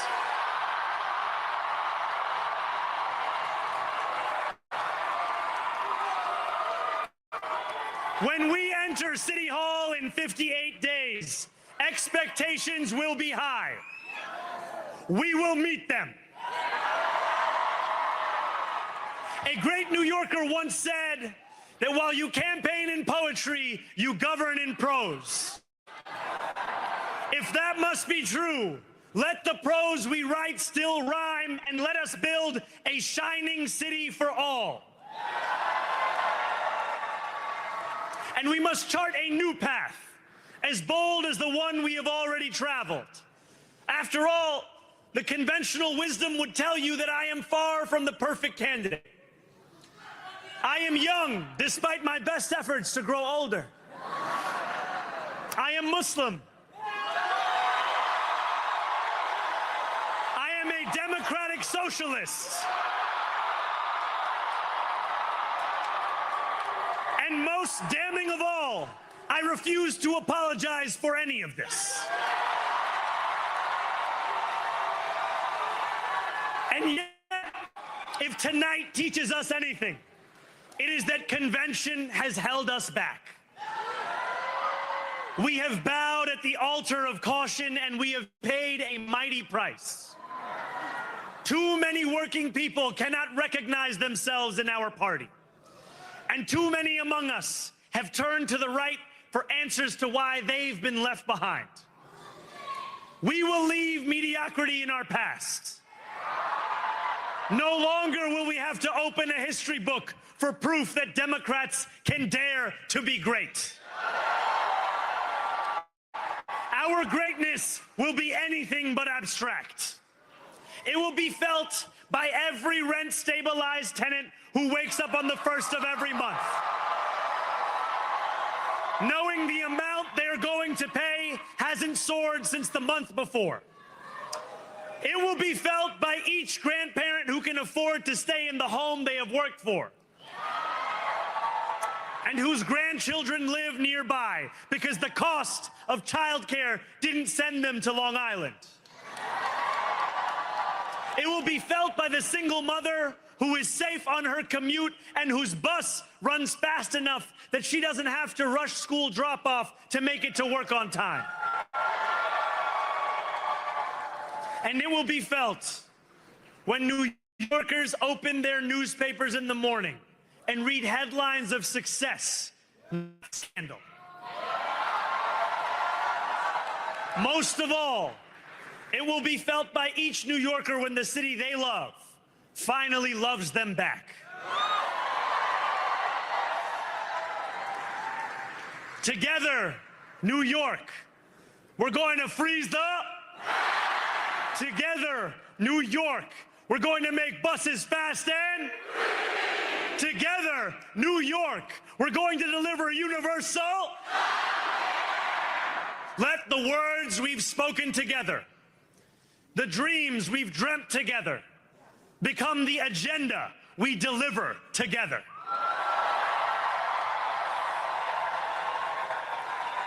New York, this power, it's yours. This city belongs to you.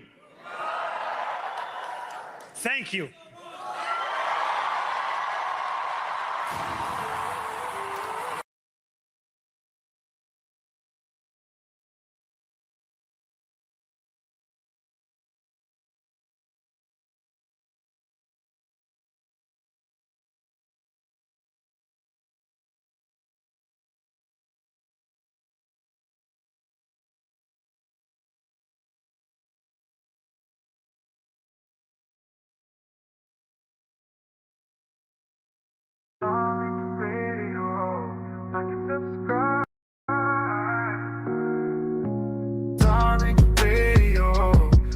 Subscribe, Darling Radio, like and subscribe. And I'll start shouting out some names. Ty Powell, Sir Mike, the legendary Tethanator, Johnny Marie. Come on. Come on with it. TC BX Sam. Come on with it. Respect to you. Blackbeard, respect to you. Cloud, respect to you. Gone World, respect. Come on. Shout out again to the legendary Tethanator. Medusa, Megadon, FBA Law, respect, Queen Black. Shutdown in the building, Kim, respect to you. Y'all pile up on in here. We're going to make it do what it do, ladies and gentlemen. Glad to have y'all in here. And if everybody could share the space, man, that would be so greatly appreciated. All right, we're going to get right into the game because I do have a lot of stuff to talk about before we get the calls. I learned I got to really chop up game first because when I start taking the calls, things get a little sidetracked. So I got to make sure everything is, make sure some of my main points are talked about before I get the calls because last night it got real sassy. A lot of moist dudes were coming in here doing some real sassy stuff because they needed the money. So I want to chop up some game first, ladies and gentlemen. First thing I'm going to talk about, where are my New Yorkers? Everybody in New York, raise your hand. All the New Yorkers, raise your hand. Everybody who is in New York City, raise your hand. They just elected the new mayor up there in New York, Zohran Mamdani. Zohran Kwame Mamdani. He won the mayoral election in New York. A lot of the Democrats are very celebratory. He was running against Cuomo, right? So he washed Cuomo. A lot of the Democrats are really, really celebrating. Where my New Yorkers? You guys happy about that? How y'all feel about that? New Yorkers. All right. How do the New Yorkers feel about that? How do y'all feel about that, ladies and gentlemen? All right. How do you guys feel about that? Well, here's the thing. He's an immigrant. He's definitely an immigrant, and he did a speech talking about. I guess it sounded like he was kind of trolling, almost. He sounded very antagonistic. He was like, "Yeah, New York is a city that was built by immigrants, run by immigrants, developed by immigrants, and now it's a city led by an immigrant." So they're really running with that whole immigrant narrative. But here's the thing. So Zohran, he was actually born in Kampala, Uganda. Now he's a Punjabi. He's East Indian. All right. His parents are East Indian. And for those who don't know, there's a lot of East Indians in Africa. I saw a lot of them when I was in Zimbabwe. So they are really the merchant class in many of those African nations, especially Central Eastern Africa. We're really all over. But I guess his family is a part of that Indian merchant class. So his dad is East Indian, mom is Punjabi, East Indian with a Hindu background. And from what I understand, I think he lived in South Africa too. He had some childhood going on in South Africa. Then he moved to New York City when he was 7 years old. I think he has a bachelor's degree in Africana Studies from one of them colleges. And, people were talking about on one of his college documents, he listed himself as an African American. Y'all remember that? His mother's a filmmaker, right? So he listed himself as an African American. Ladies and gentlemen, that's why that term is problematic. That's why that term is problematic. These people can kind of dip and dodge and technically be listed as African American. People think that's a joke. Even when people talk about Elon Musk, because Elon Musk has kind of trolled about him being African American, but technically he is an African American. Technically he is. And so people want to try to redefine what the shit means. No, if somebody's from Africa, then they become an American, technically they're African American. And just arguing with them, is kind of pointless. One thing that cannot be remixed, there's only one group that are foundational Black Americans. There's only one ethnic group, and that's us. So that leaves no room for mistakes or confusion. All right? That's why we do not use the term African American. Yeah? And we do not use that term at all. Hold on, what's that? JW, you say you love hearing me cry over the people's voices. What does that mean? I'm confused by that, JW. JW, you want to get on and hop on? I don't know what that means. I do not know what that means. But listen, here's the thing. So, Mamdani, he's now the mayor of New York. So, what does this mean for black people? What does this mean for foundational black Americans, ladies and gentlemen? That's why I wanted to see who's taking the victory lap over this. I was indifferent, because of the election. Cuomo wasn't no damn good, and this Mamdani guy, what are we winning with this guy? What are the New Yorkers winning with that guy? Because what we're going to see, if we're going to be honest, immigration is going to be used as a political weapon. He's yelling in his victory speech, immigrants, immigrants, immigrants. So we know where his priority is going to be. And we know that immigration has been weaponized to dilute the political power of foundational black Americans, especially in cities like New York. That's why he's out there framing that win as an immigrant victory. So we know what's going to be prioritized. All right? We already know. So we got to watch out for ethnic erasure under the guise of diversity. See? He's up here yelling about immigrant-led this and immigrant that. So these people, they'll start promoting that narrative that erases the foundational role of foundational black Americans in the building of New York and America. Then they start using that diversity word, and then they start using these terms to lump us into these generic people of color categories. And, that just minimizes our unique history. It does. And we're going to start seeing policy bias towards non-FBA groups. We're going to see him push for immigrant-friendly policies that disproportionately benefit these recent arrivals, housing grants, job programs. You understand? And there's going to be some displacement through gentrification. See, a lot of these FBA communities in New York, they've already been displaced through gentrification up there. And these were policies that favor immigrant developers and buyers. So a mayor with an immigrant first agenda, they're going to accelerate that. It's about to get crazy in New York. Yeah, it's about to be tetherfied. And, there's going to be the obvious employment and resource competition. The immigrants, they've been brought in to be used as cheap labor. And, that's going to cut the FBA workers. That's going to undercut them, especially in construction, service, transportation sectors.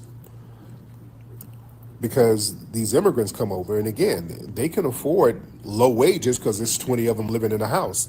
Foundational black Americans don't live like that. That's why we demanded, livable wages, health care. We were demanding a lot of this stuff so that people can make a decent living off these jobs.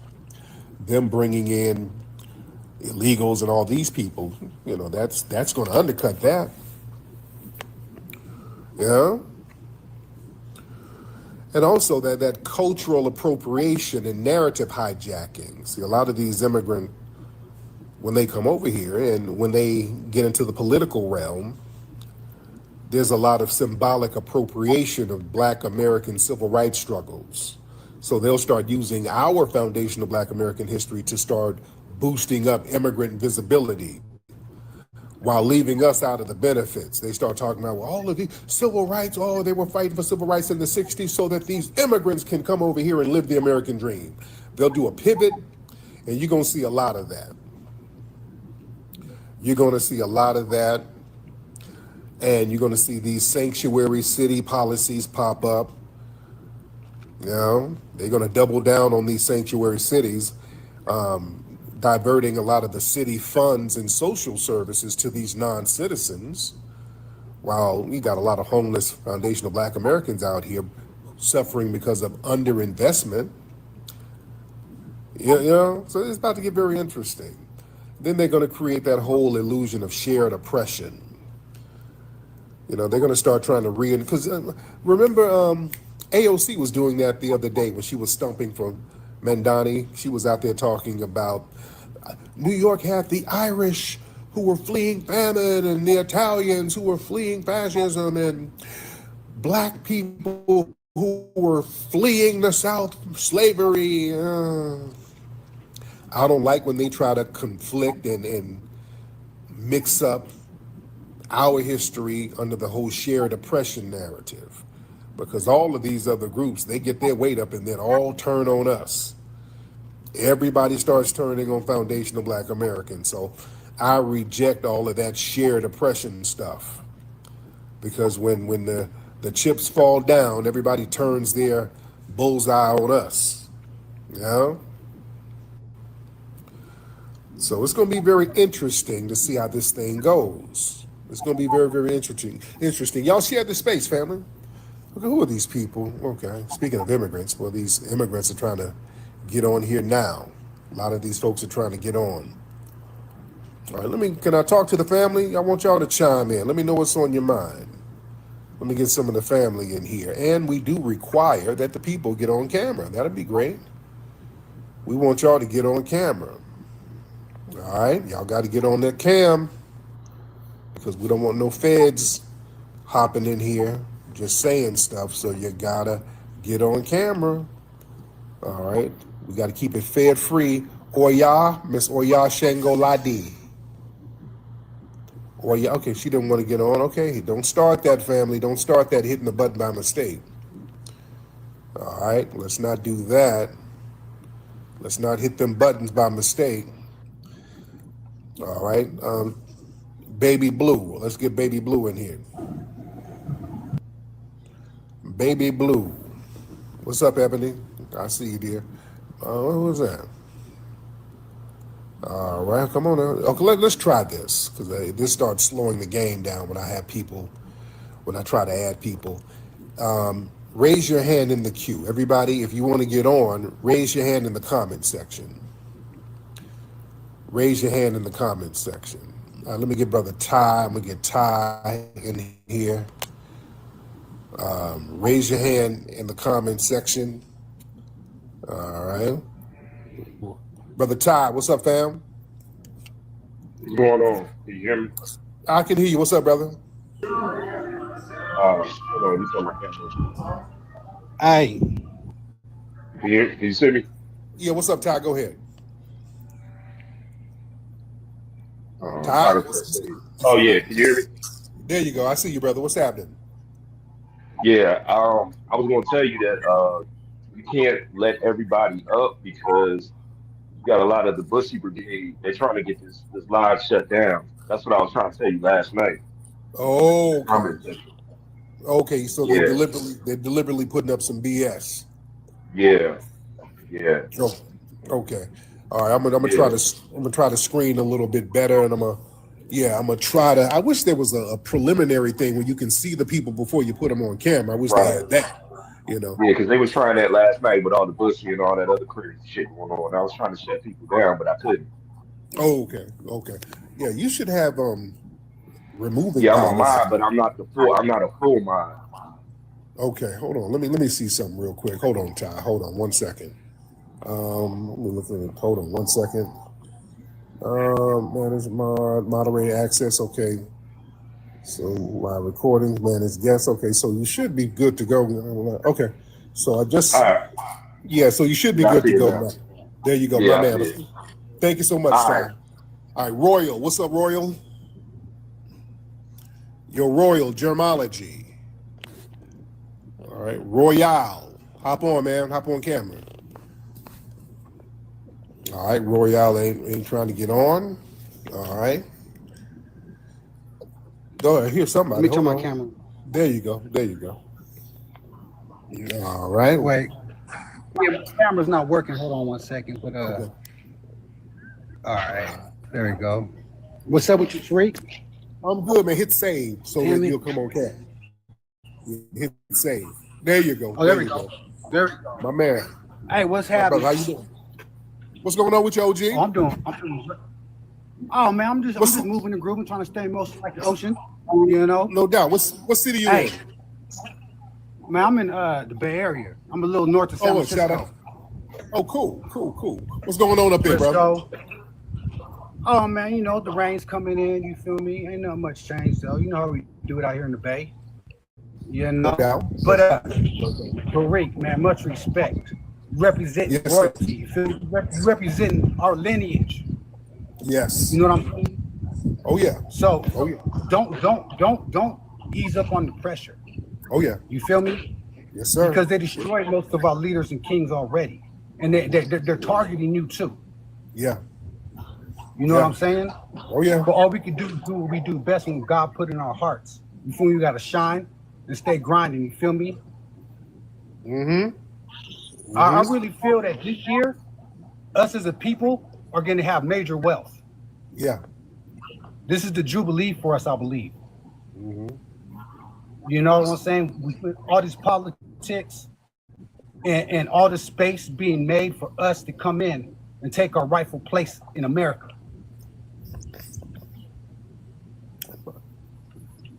Round of applause to that, brother. I mean, right?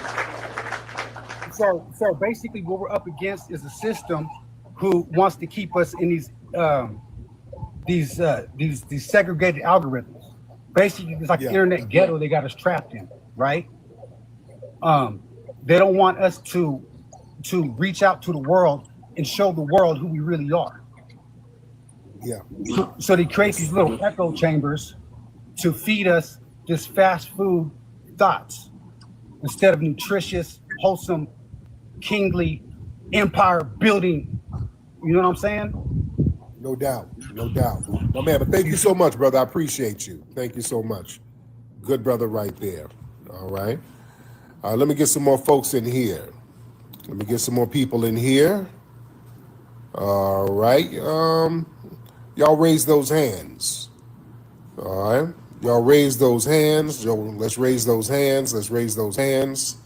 Ladies and gentlemen, everybody raise those hands. All right. Everybody raise those hands, ladies and gentlemen. Let's get Dante. Hold on. I'm trying to get you in here, brother. Okay, what is Perla? Okay, Perla, Miss Perla, you trolling. You need to get on. That's why you got to get on camera with all that trolling. Come on now. All right, hold on. Hold on, ladies and gentlemen. Miss Perline, get on camera. Perline, get on camera, because you in here, you kind of trolling in the room. So if you get on camera, that'll be great. All right. Let me see. I tried to get Osiris in here. All right. I tried to get Osiris in the building. Osiris, want to hop on in? Yes, sir. I just want to tell you I appreciate you so much. You know, the things that you Get your fucking email. The things you say to help us to not be misled by stereotypes.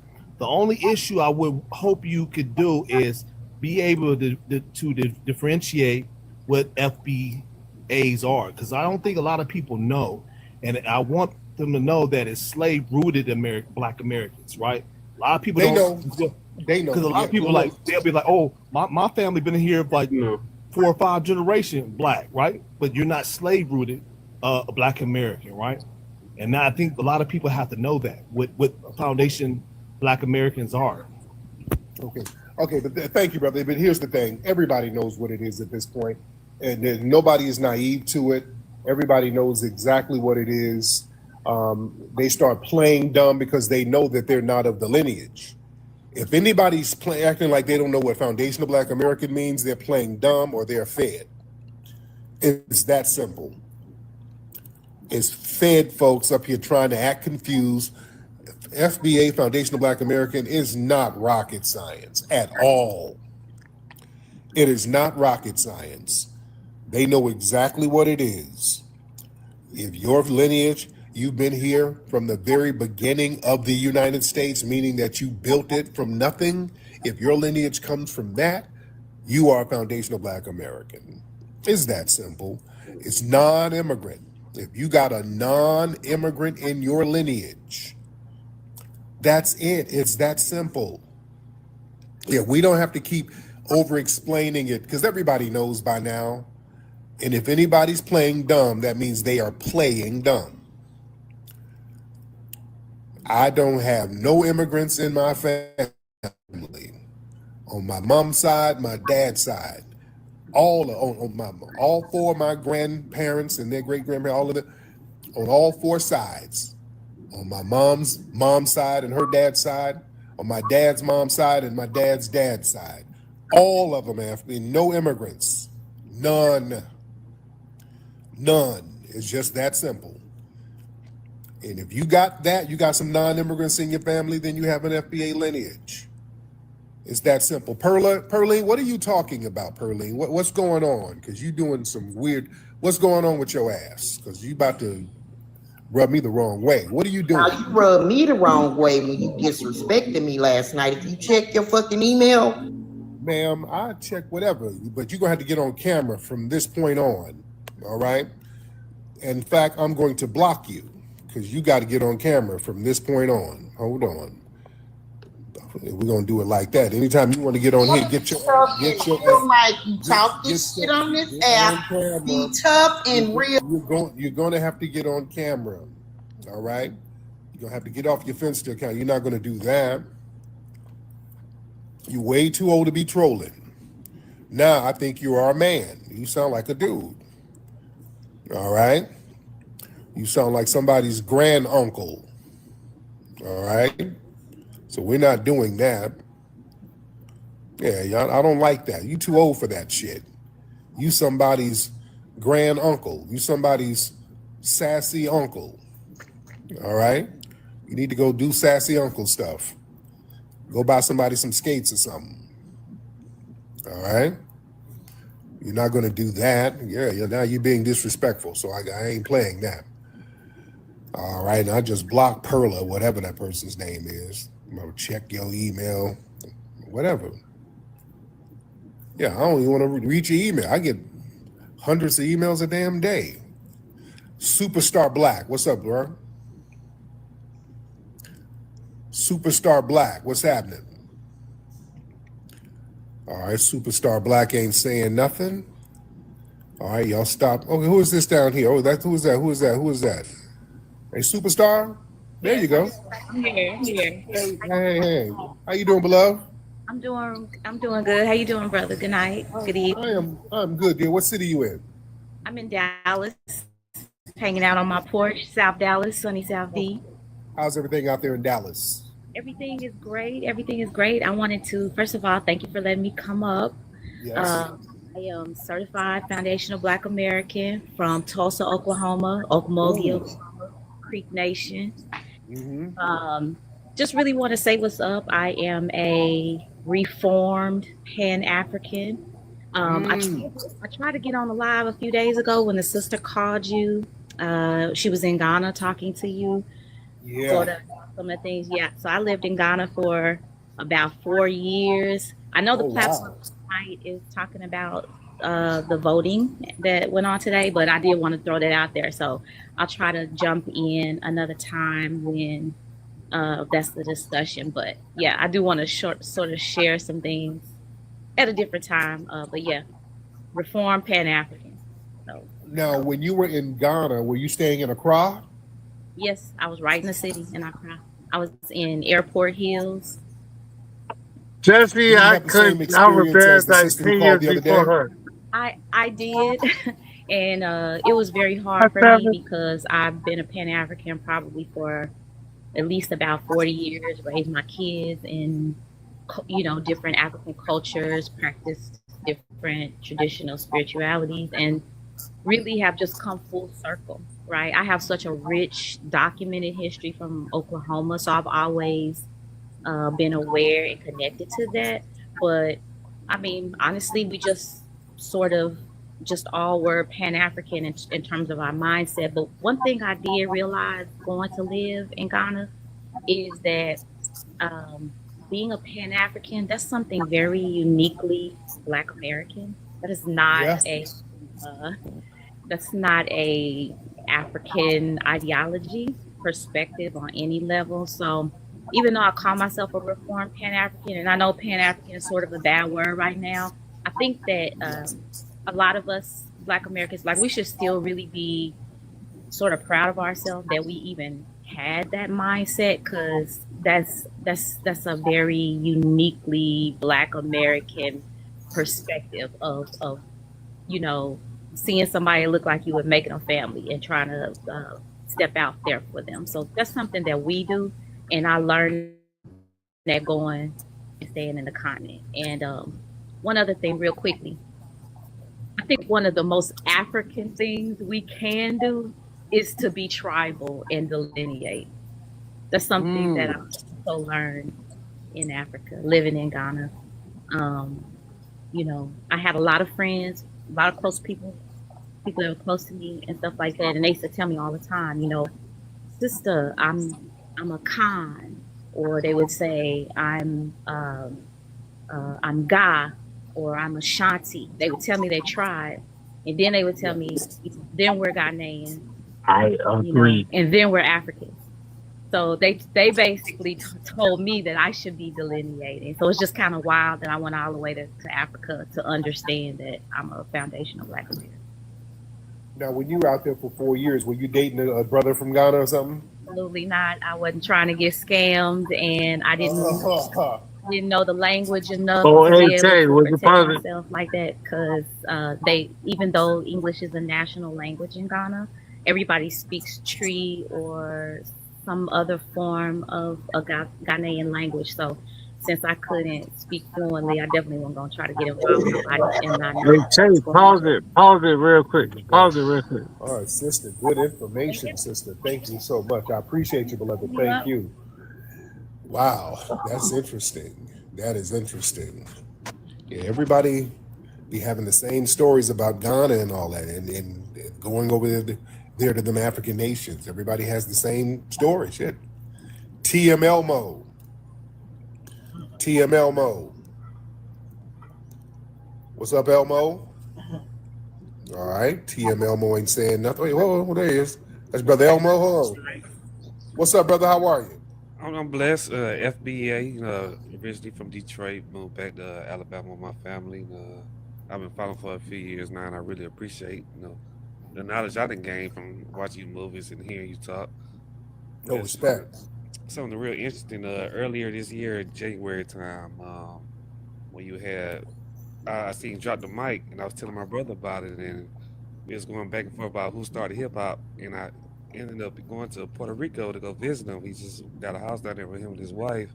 And while I was on social media trying to show him things you were saying, it wasn't showing up. I was hearing all the opposite of how Puerto Rico started rap. Oh my I thought that God! was very interesting. Like, depending on what part of the country you're in or the world, you will see a different perspective.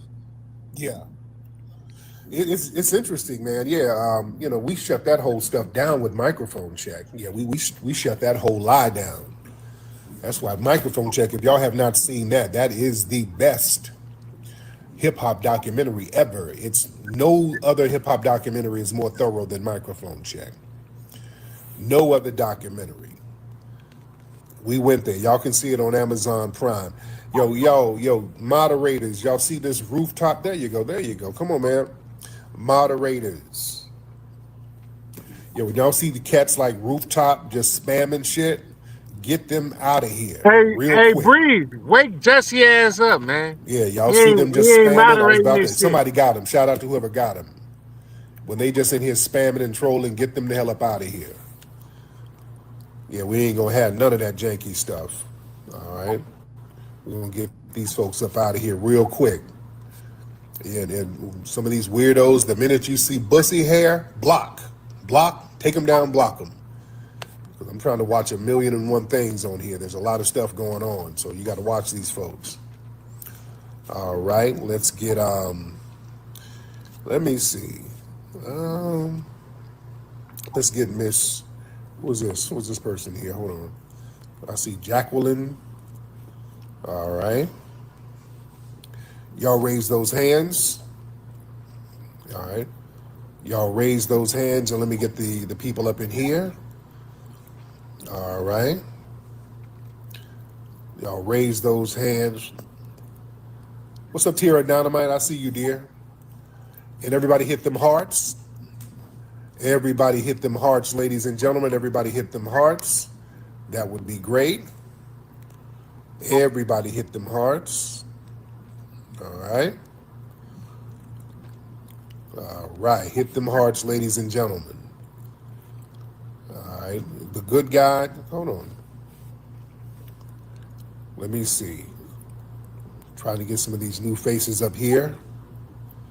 I'm trying to get these new faces in here. Every time folks be hitting these buttons by mistake, excuse me, and that messes up the flow. Let's try K.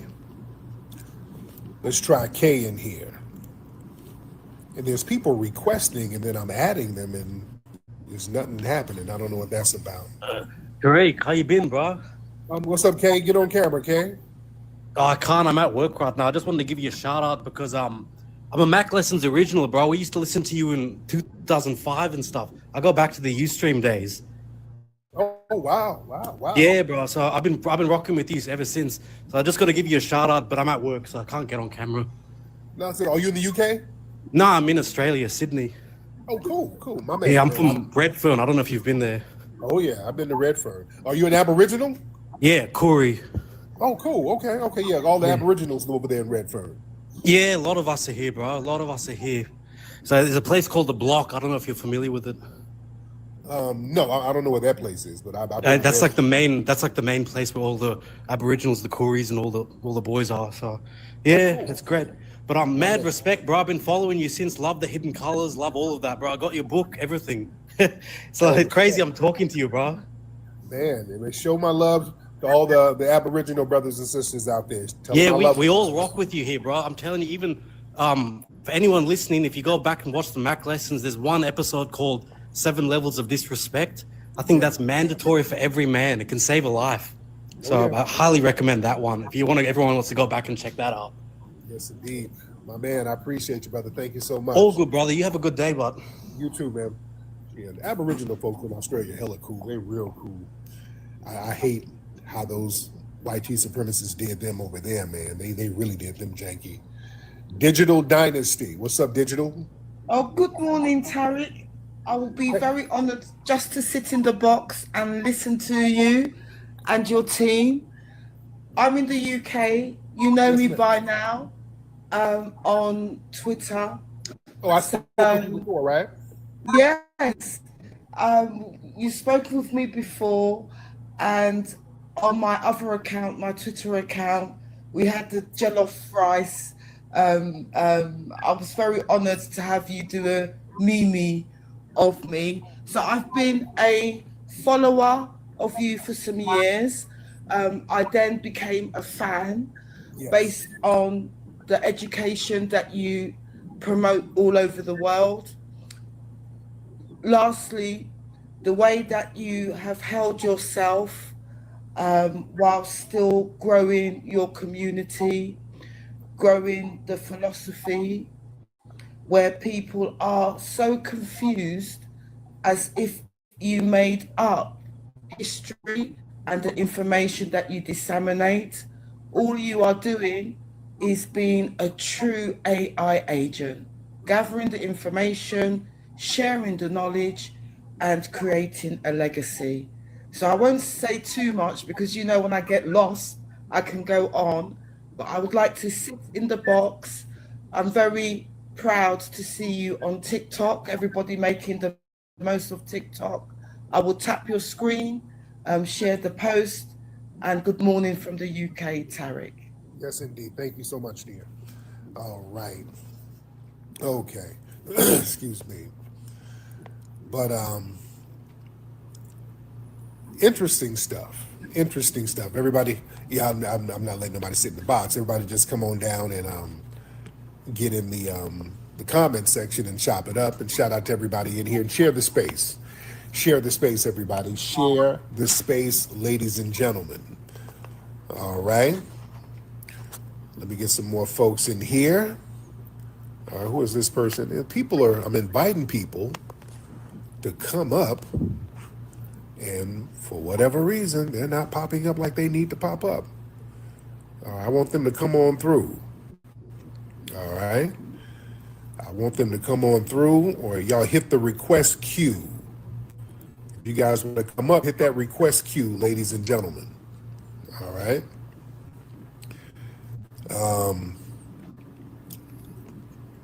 Everybody in the comments, raise your hand and let me bring you up. Let's try that. Somebody said immigrants make America great. All right. Because I hate just wasting time when people are in the request queue, but they hit it by mistake. I really want to work that out. Hold on, let me get some of these other people. Hello. What's going on, man? We're just talking on here on live, you know. We talked to him before. What you doing? I'm chilling. What's up, Adrian? What's your name, brother? Yeah, my name's Adrian. Adrian, sister on top. What you up there drinking? It's a Chips Ahoy Frappuccino. Oh, good Lord. Okay. I know. All right, what city you guys in? Fort Worth. There it is. Your brother over there, Big. You at work right now, brother? Yeah, I'm in Vegas. Oh, there you go. Shout out to Vegas. Yep. Shout out to Vegas. Yep. Look, and then What you over there doing? Look, this is the new sauce. Okay, you just over there eating shit, young lady? I'm on my period, so I can do that for today. Okay, please. Oh, Lord. Okay, see, there it is. All right. What do you mean? No, I'm not being mean. Good Lord. Okay. Lord, her ass just over there snacking on stuff. Your stomach already sticking out. All right. Ma'am. And I'm not trying to be disrespectful, because she's sitting up there in her a little dingy drawers, stomach hanging over. Ma'am, you need to get a mixed salad. You know, I'm not trying to clown, but damn. I've been drinking a chocolate chip shake and McNuggets. Girl. You need a Chipotle salad. Okay, she's not a bad looking sister, but then don't just sitting up there, your gut hanging all over. No, let's not do that. Showing more food. Okay. You know what her house smell like. She just standing there. Lord, the whole house smell like hot Cheetos. All right. Hey, talking about, they got the new sauce. Lord, girl, put the sauce down. Damn. This woman knows sauces that they don't even advertise. You know, KFC got a mambo sauce that is not on the menu. Like, how the hell you? Okay, you a sauce connoisseur, ma'am. That means it's time to do some jogging, ma'am. Get that stomach off your ass. Come on. That's not a bad looking system, but don't do that now. Come on. Because this dude's still smashing on it. That's what it is. So she's sitting up there sipping on sauce all night, and dudes are still going over there smashing. All right. Come on now. Dude, she got like a whole pamphlet of up and coming snacks. You know? She got a whole list of snacks that's about to come out, especially for the holidays. She be getting imported snacks. You know, they got some chocolate chip cookies from Dubai. That's the bomb. Or they got some baklava mixed with chocolate. You got to taste that. That's the shit. Okay. All right, here we go. I'm not trying to clown, but come on, sister. Don't be showing off different sauces. And your stomach is sitting up there like that. You're not even a bad-looking young lady. You're not bad looking at all. All right, Patty. Yo, Patty Pat.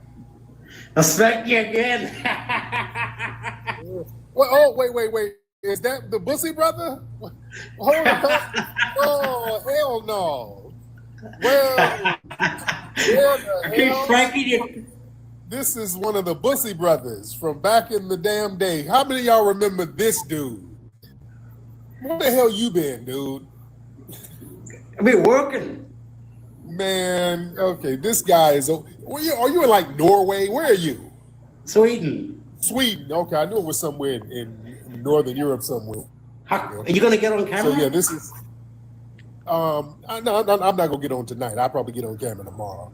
Because every time I get on camera, when I get on camera, everybody starts chopping the videos up and they get shared everywhere. So I just like to keep it low key. What's been happening out there in Sweden, man? Nothing much, man. I thought you were with Andrew Gillum. That's why you don't want to come on the camera. Oh hell no! Show your little old struggle bedroom. Show that bedroom. Hold on. Show that bedroom. You still got that struggle bedroom? Turn the camera around. Turn that camera around. He had like a bunk bed. This is a struggling white T man. Get back on camera. All right. This dude used to be trolling in my Instagram lives years ago. And there's another dude with him. I don't know who the other dude is. All right, where did he go? I think he's cleaning up his room. He's probably picking the meth pipes off the floor or something. He's probably cleaning his room up. Bussy brother, hop back on, man. Oh, he left. All right. He didn't want to show that damn apartment. Yeah, he had that little old struggle-ass apartment up there in Europe. Man, he had a little bitty tiny bunk bed with a damn That's So Raven bed sheet on it. I'm like, dude, what kind of struggling whitey man is this? Man. All right. Okay, let's see who else we got in here, ladies and gentlemen. Y'all raise those hands and get on up. Let me talk to some of the sisters. Where are the sisters? I'd like to talk to some of the sisters. Miss RK. Hop on camera, Miss RK. Miss RK, hop on camera if you can. Wait. Yes, let's get Miss RK on this cam. I'm not about to hop on your cam, Tariq. Now, you hop on your cam. Ma'am, get on this camera. We don't care about that bonnet. I'm not about to. First of all, I'm in the bed, and my live just got unrestricted just now, so I wasn't even able to talk like a couple of days ago. But I'm really tired. I'm really exhausted right now, Tariq, and you already know because I didn't tag you in my videos. Which ones? Which ones? Let me go to my page. Okay. I got one that I haven't even published yet, but that one is like 5 hours long. Damn. I did a whole podcast. I did it from like 1 in the morning to like probably like 4 and 5 in the morning or something like that. It was long. What y'all talking about? I was talking about you. I broke a lot of stuff down. I mean, I haven't published it yet, but yeah. Now, what was it about? What about me? What was it about? I mean, it really was just because I didn't even know who you were until just recently. Okay.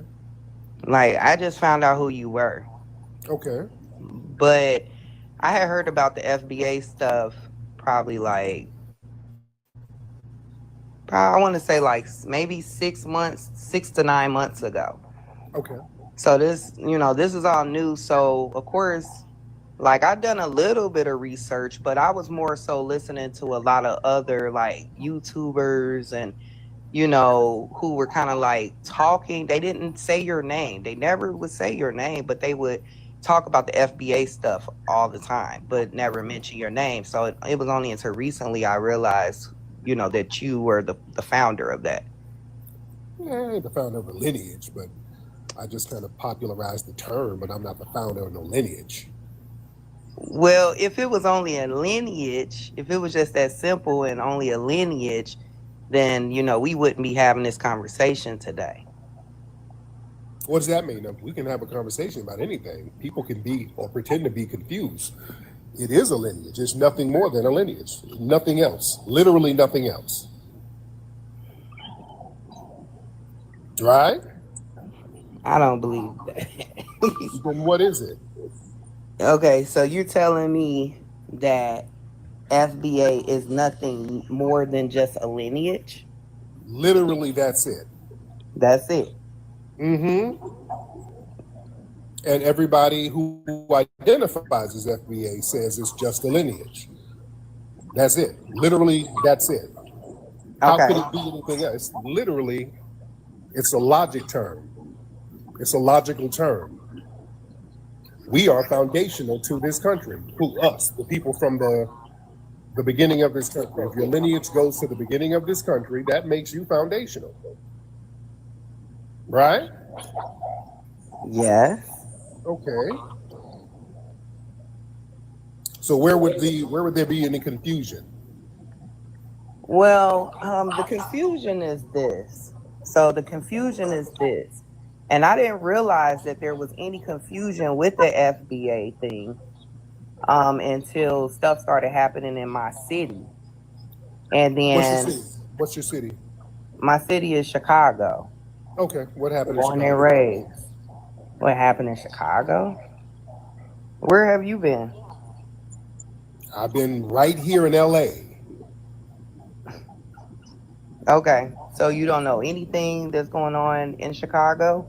There's a million things going on in Chicago. Okay, Which so one are you talking about? I'm not a mind reader, beloved. I don't know which situation. What, the Vice Lords, what, the Nation of Islam, the immigration, the ICE raids? I mean, what are you talking about? Yes, the ICE raid. Specifically the South Shore ICE raid. Okay. So what do you know about that? They were trying to say that Black Americans were getting rounded up, but from what I understand, they were not Black Americans at all. They were immigrants. And what's your sources? Several people in Chicago told me this. So who are the sources? They the secret sources? I'm a journalist, just to let you know. What are you asking me? No. What do you mean? What are my sources? I'm just letting you know that we got people here. Leo here is from Chicago. We got a brother Leo. He's from Chicago. Okay, which Leo? Leo the Lion? My brother Leo? Who with Leo? Leo the Lion? I don't know what Leo the Lion is, man. Okay, the leader of the RevCom group here in Chicago. Are you talking about him? I don't know about a RevCom group. Okay, so now you're not. So now this is what I'm saying. You just said Leo. You didn't say a last name. I don't know who you're talking about. So now again, you're not even talking in good faith. So when somebody is not talking in good faith, there's a reason for that. I just asked now, you. why are you not talking in good faith? So now you're not talking in good faith. I'm literally asking you what your sources are, and you're not giving them to me. Yeah, you're not talking in good faith. That's kind of low key trollish. Oh, hold on. Power Ty. Okay, you muted her. Ty, I don't know why you no. Hold on, Ty. You muted this person. Hold on. Let me get Ty in here. Ty might want to say something. Because Ty muted her. My bad. Okay. Yeah, don't mute her because I'm talking. So all right. Okay, I'm back on. I mean, it's typical. I knew I was going to get muted during this live. That's why I didn't want to speak to you on the live. I didn't mute you. One of the moderators muted you, and I told him not to mute you. I didn't mute you. So, ma'am, now I didn't. So do you come from an immigrant background? Because you're not being. No, really I honest. do not. No, I just told you I'm from Chicago, baby. I just told you I'm from. But a lot of people grew up in the You ever heard of the Robert Taylor? Yeah, but a lot of project? people. And there were no immigrants in the Robert Taylor home. Oh, okay. No. Don't do that. Don't do that. Sounds like you come from an immigrant background. Now, what's your issue? Now, what's your real issue? Because you're just kind of talking. You're not really saying anything, and it's real passive aggressive. What's your real issue? Let's go there. All right. What's your real issue, ma'am? Miss RK, what is your real issue?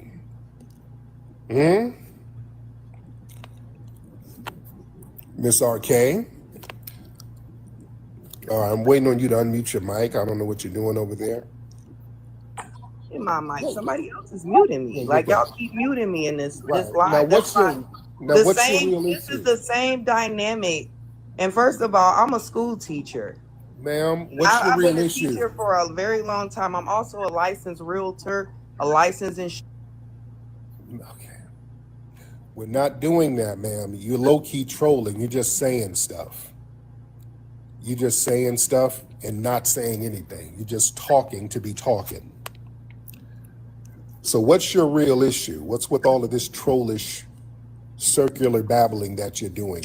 There on an interview 7 years ago. It's posted on your page on YouTube, and you sat there on that video. And I discovered this all of this is documented in my live, because everything was done all in real time as I was discovering all this information about you.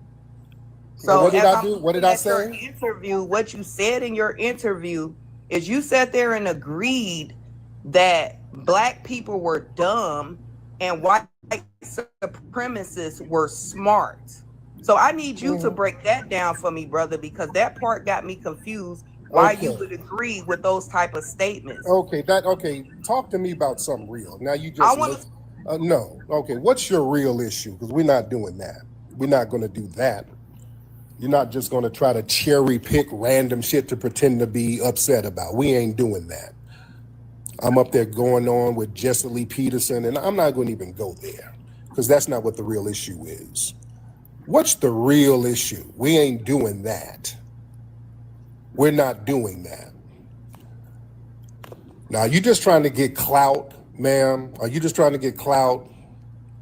We're not doing that. You just saying shit. You don't even know what you're supposed to be upset about. Sounds like you just come from an immigrant background. That's why you're just babbling all over the place. I'm not about to just follow your babbling.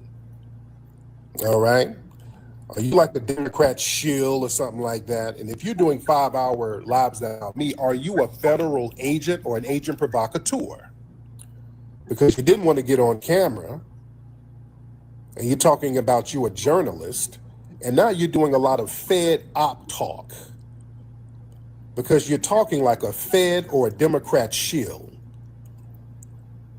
When people just come in and you just start making a bunch of nonsensical claims, and then you start reaching and scratching for different things to be fake outraged about, which I'm not going to even dignify that because that's not what the real issue is.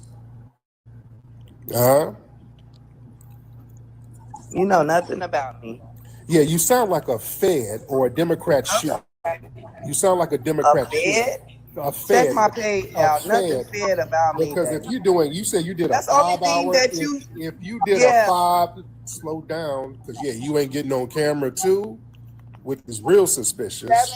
Yeah, if you sitting up here talking about you doing 5-hour lives about somebody, you shilling. Yeah, you shilling. I can't really look at your page now. I'm gonna send it to you in a message. But you sound like you're shilling for something, either the Feds or the Democrats. I'll send it to you, right? Because you are and you can't even articulate. You are a Fed. Ma'am, you sound like a damn Fed. You Fed, and you got a strong Tracy Morgan face. You got a strong face like Tracy Morgan. Okay, you a big back Fed, and you just babbling. Yes, big back, ma'am, big back. Big back, and you got, ma'am, your shoulders are very husky. All right, you got big husky. You look like Herman Munster with a pressing curl. All right. I'm 11, baby. Okay, you a big old heifer. Okay, you a big old husky heifer, and that's probably why you're upset. You're probably a big old Ugandan heifer. Ma'am, okay, oh, there you go. That's the Democrat shield. Get your Democrat shield ass out of here. All right.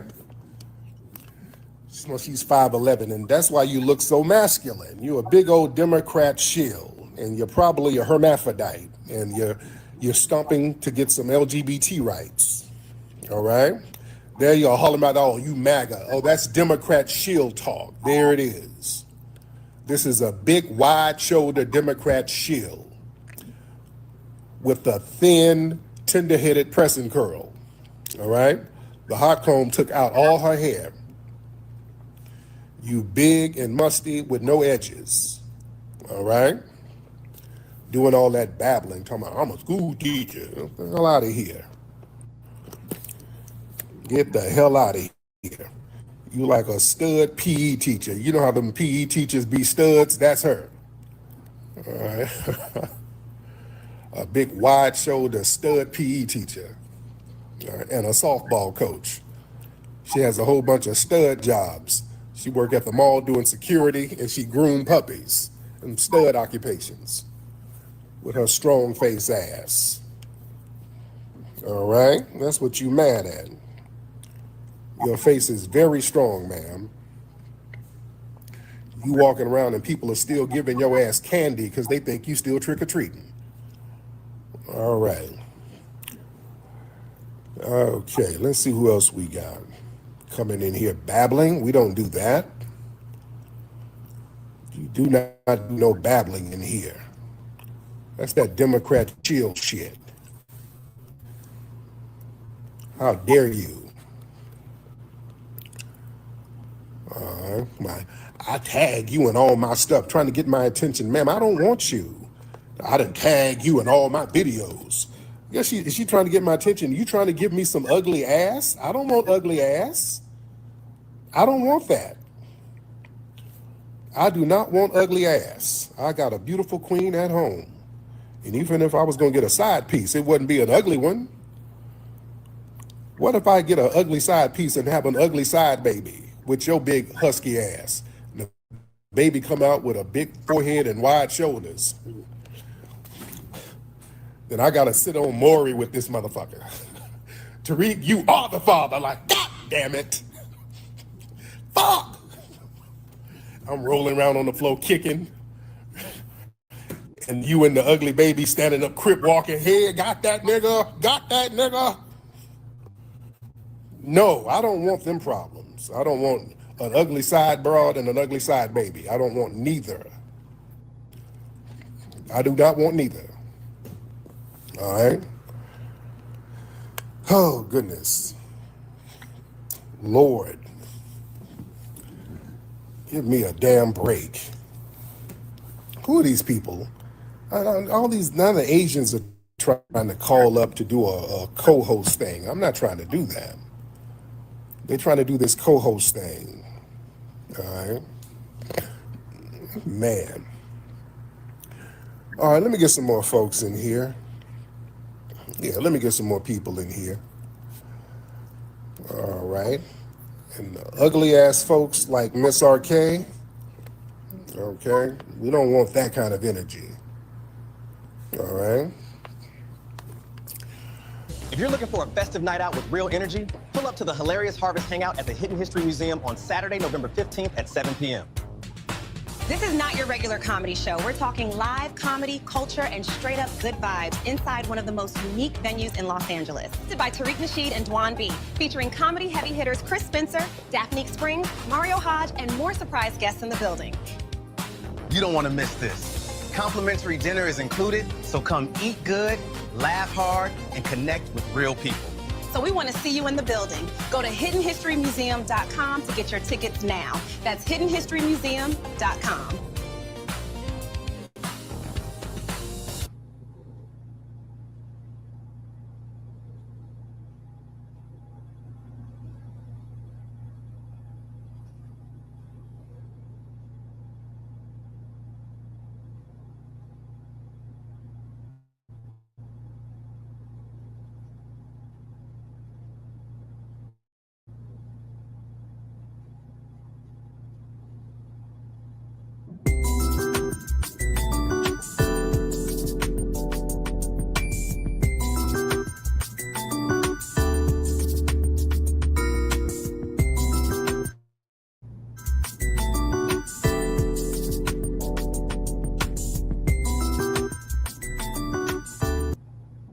What's up, world? Let me tell you about this beard growth oil I got from 12 tribes on Earth.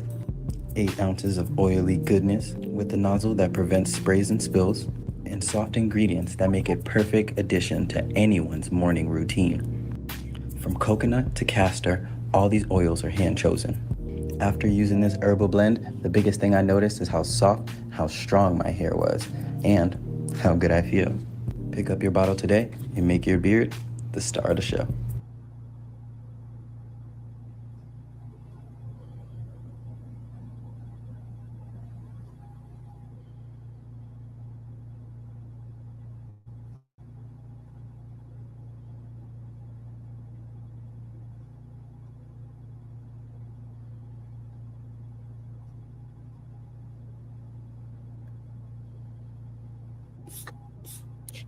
Ladies and gentlemen, Donald Trump's approval rating just came out, and they said it's in an all-time low of 37%. I don't think there's too many people that are shocked over this, because now there's a growing number of people within his own party that are very unhappy with Donald Trump.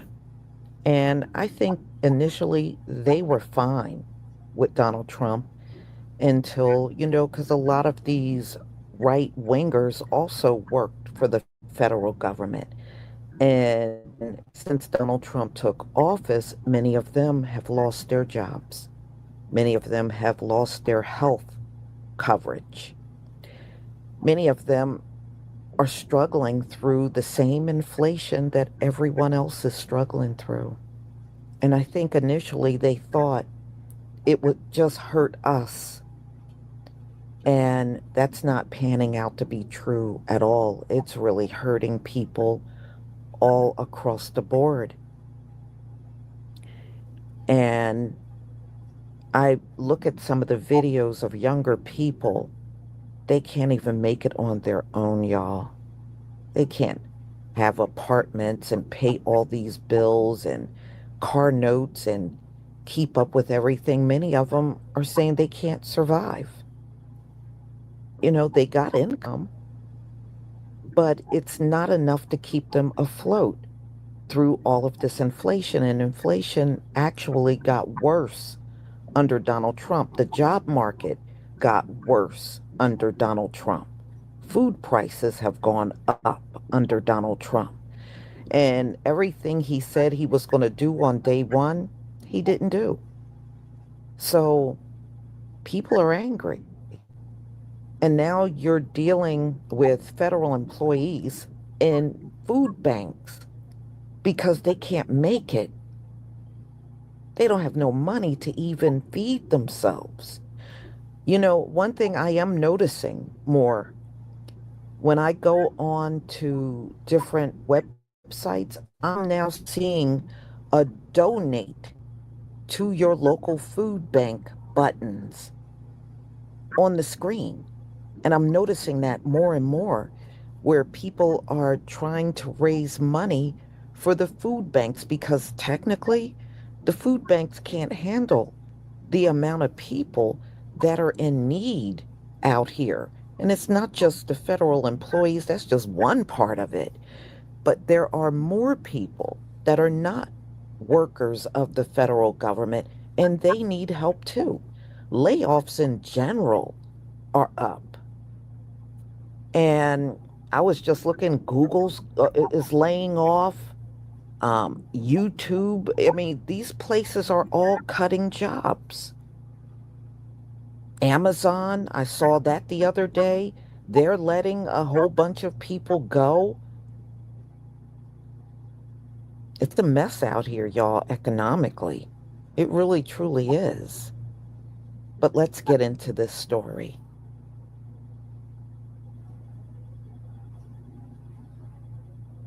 Trump's approval rating falls to a second-term low of 37%.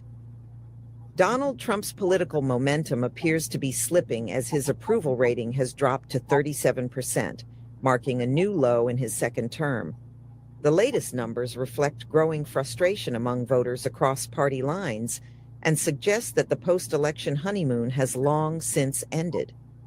Pollsters say the decline isn't just statistical noise. It points to something deeper: fatigue, disillusionment, and a widening disconnect between Trump's promises and the economic reality Americans are living through. A presidency under pressure inflation remains high. Grocery prices have barely eased, and housing costs continue to outpace wages. While the administration celebrates job growth data, many families report that they feel poorer than ever. Among independents and moderate conservatives, support for Trump's economic leadership has weakened sharply in the past 6 months. Foreign policy challenges have compounded domestic anxiety. The ongoing Gaza ceasefire negotiations, trade disputes with China, and a resurgent Russia have eroded confidence in Washington's stability. For a president who once marketed himself as a deal maker, the perception that global crises are spinning out of control has become a serious liability. The shift among core voters, even within Trump's traditional base, polling shows subtle but significant movement. White working class voters, the cornerstone of his earlier victories, are increasingly frustrated by stagnant wages, healthcare costs, and a lack of visible change in their local economies. Some are turning toward populist independence or disengaging from politics altogether. Meanwhile, younger conservatives are expressing exhaustion with the constant cycle of outrage and controversy that surrounds the administration. Their social media engagement remains high, but their willingness to turn out at the polls may not match 2020 or 2024 levels. Why 37% matters, a 37% approval rating places Trump below every modern president at this stage in a second term. Historically, approval below 40% signals a credibility problem that can weaken party unity and fundraising. It also affects foreign perception. Allies grow cautious, adversaries grow bold. But Trump's political resilience shouldn't be underestimated. He's built an identity around surviving adversity and defying pollsters. His campaign apparatus remains powerful, and his loyal supporters often view negative coverage as proof of establishment bias. What comes next? The challenge for the administration now is not simply repairing numbers, it's rebuilding trust. Americans are demanding tangible improvements, lower costs, restored international stability, and an end to political chaos. Whether Trump can deliver on those expectations will determine not just his legacy, but the direction of U.S. politics for years to come. For now, the numbers don't lie. The base is restless, independents are drifting, and the White House faces a hard truth. The clock is ticking, and public patience is running out. Well, y'all, tell me what you think about this whole situation with Donald Trump and his approval rating. How do you feel about what kind of job he is doing for this country? Or do you believe he is not doing a good job at all? I was looking at some of the comments on him giving money to Argentina because they were on the brink of collapsing dollars. And he did this at a time when SNAP was in question on not being funded. And he ran on America First. But when you give money to Argentina and you know your people out here are struggling and they can't even feed themselves, and you would rather fund Argentina over funding SNAP, and a federal judge had to really push you even to give a partial funding, which everybody will be getting, and I have that on a live stream later on, where he's going to be doing a partial, so it won't even be the full amount that people's used to getting.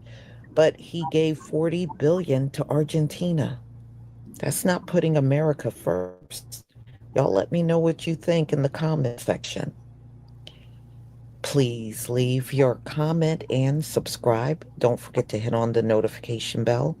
And I'll see you on the next video. And make sure you share the video. Peace, family.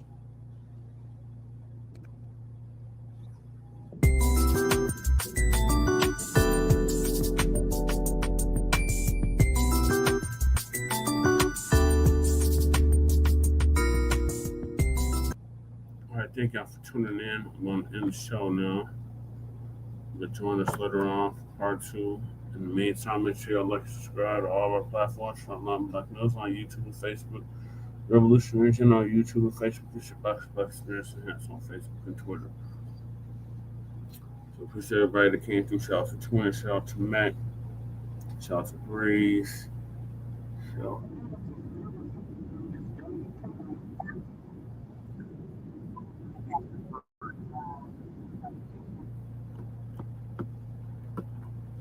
Shout out to Breeze. Shout out to Michael Pan. Shout out to True Reality. Shout out to everybody that was peeking and not speaking. The peace of love, light, reverse, civil empowerment, chain criminal, and legislation and out from the mile high income and the legal migrant flooded city in the sundown town, North Aurora, Colorado. Peace.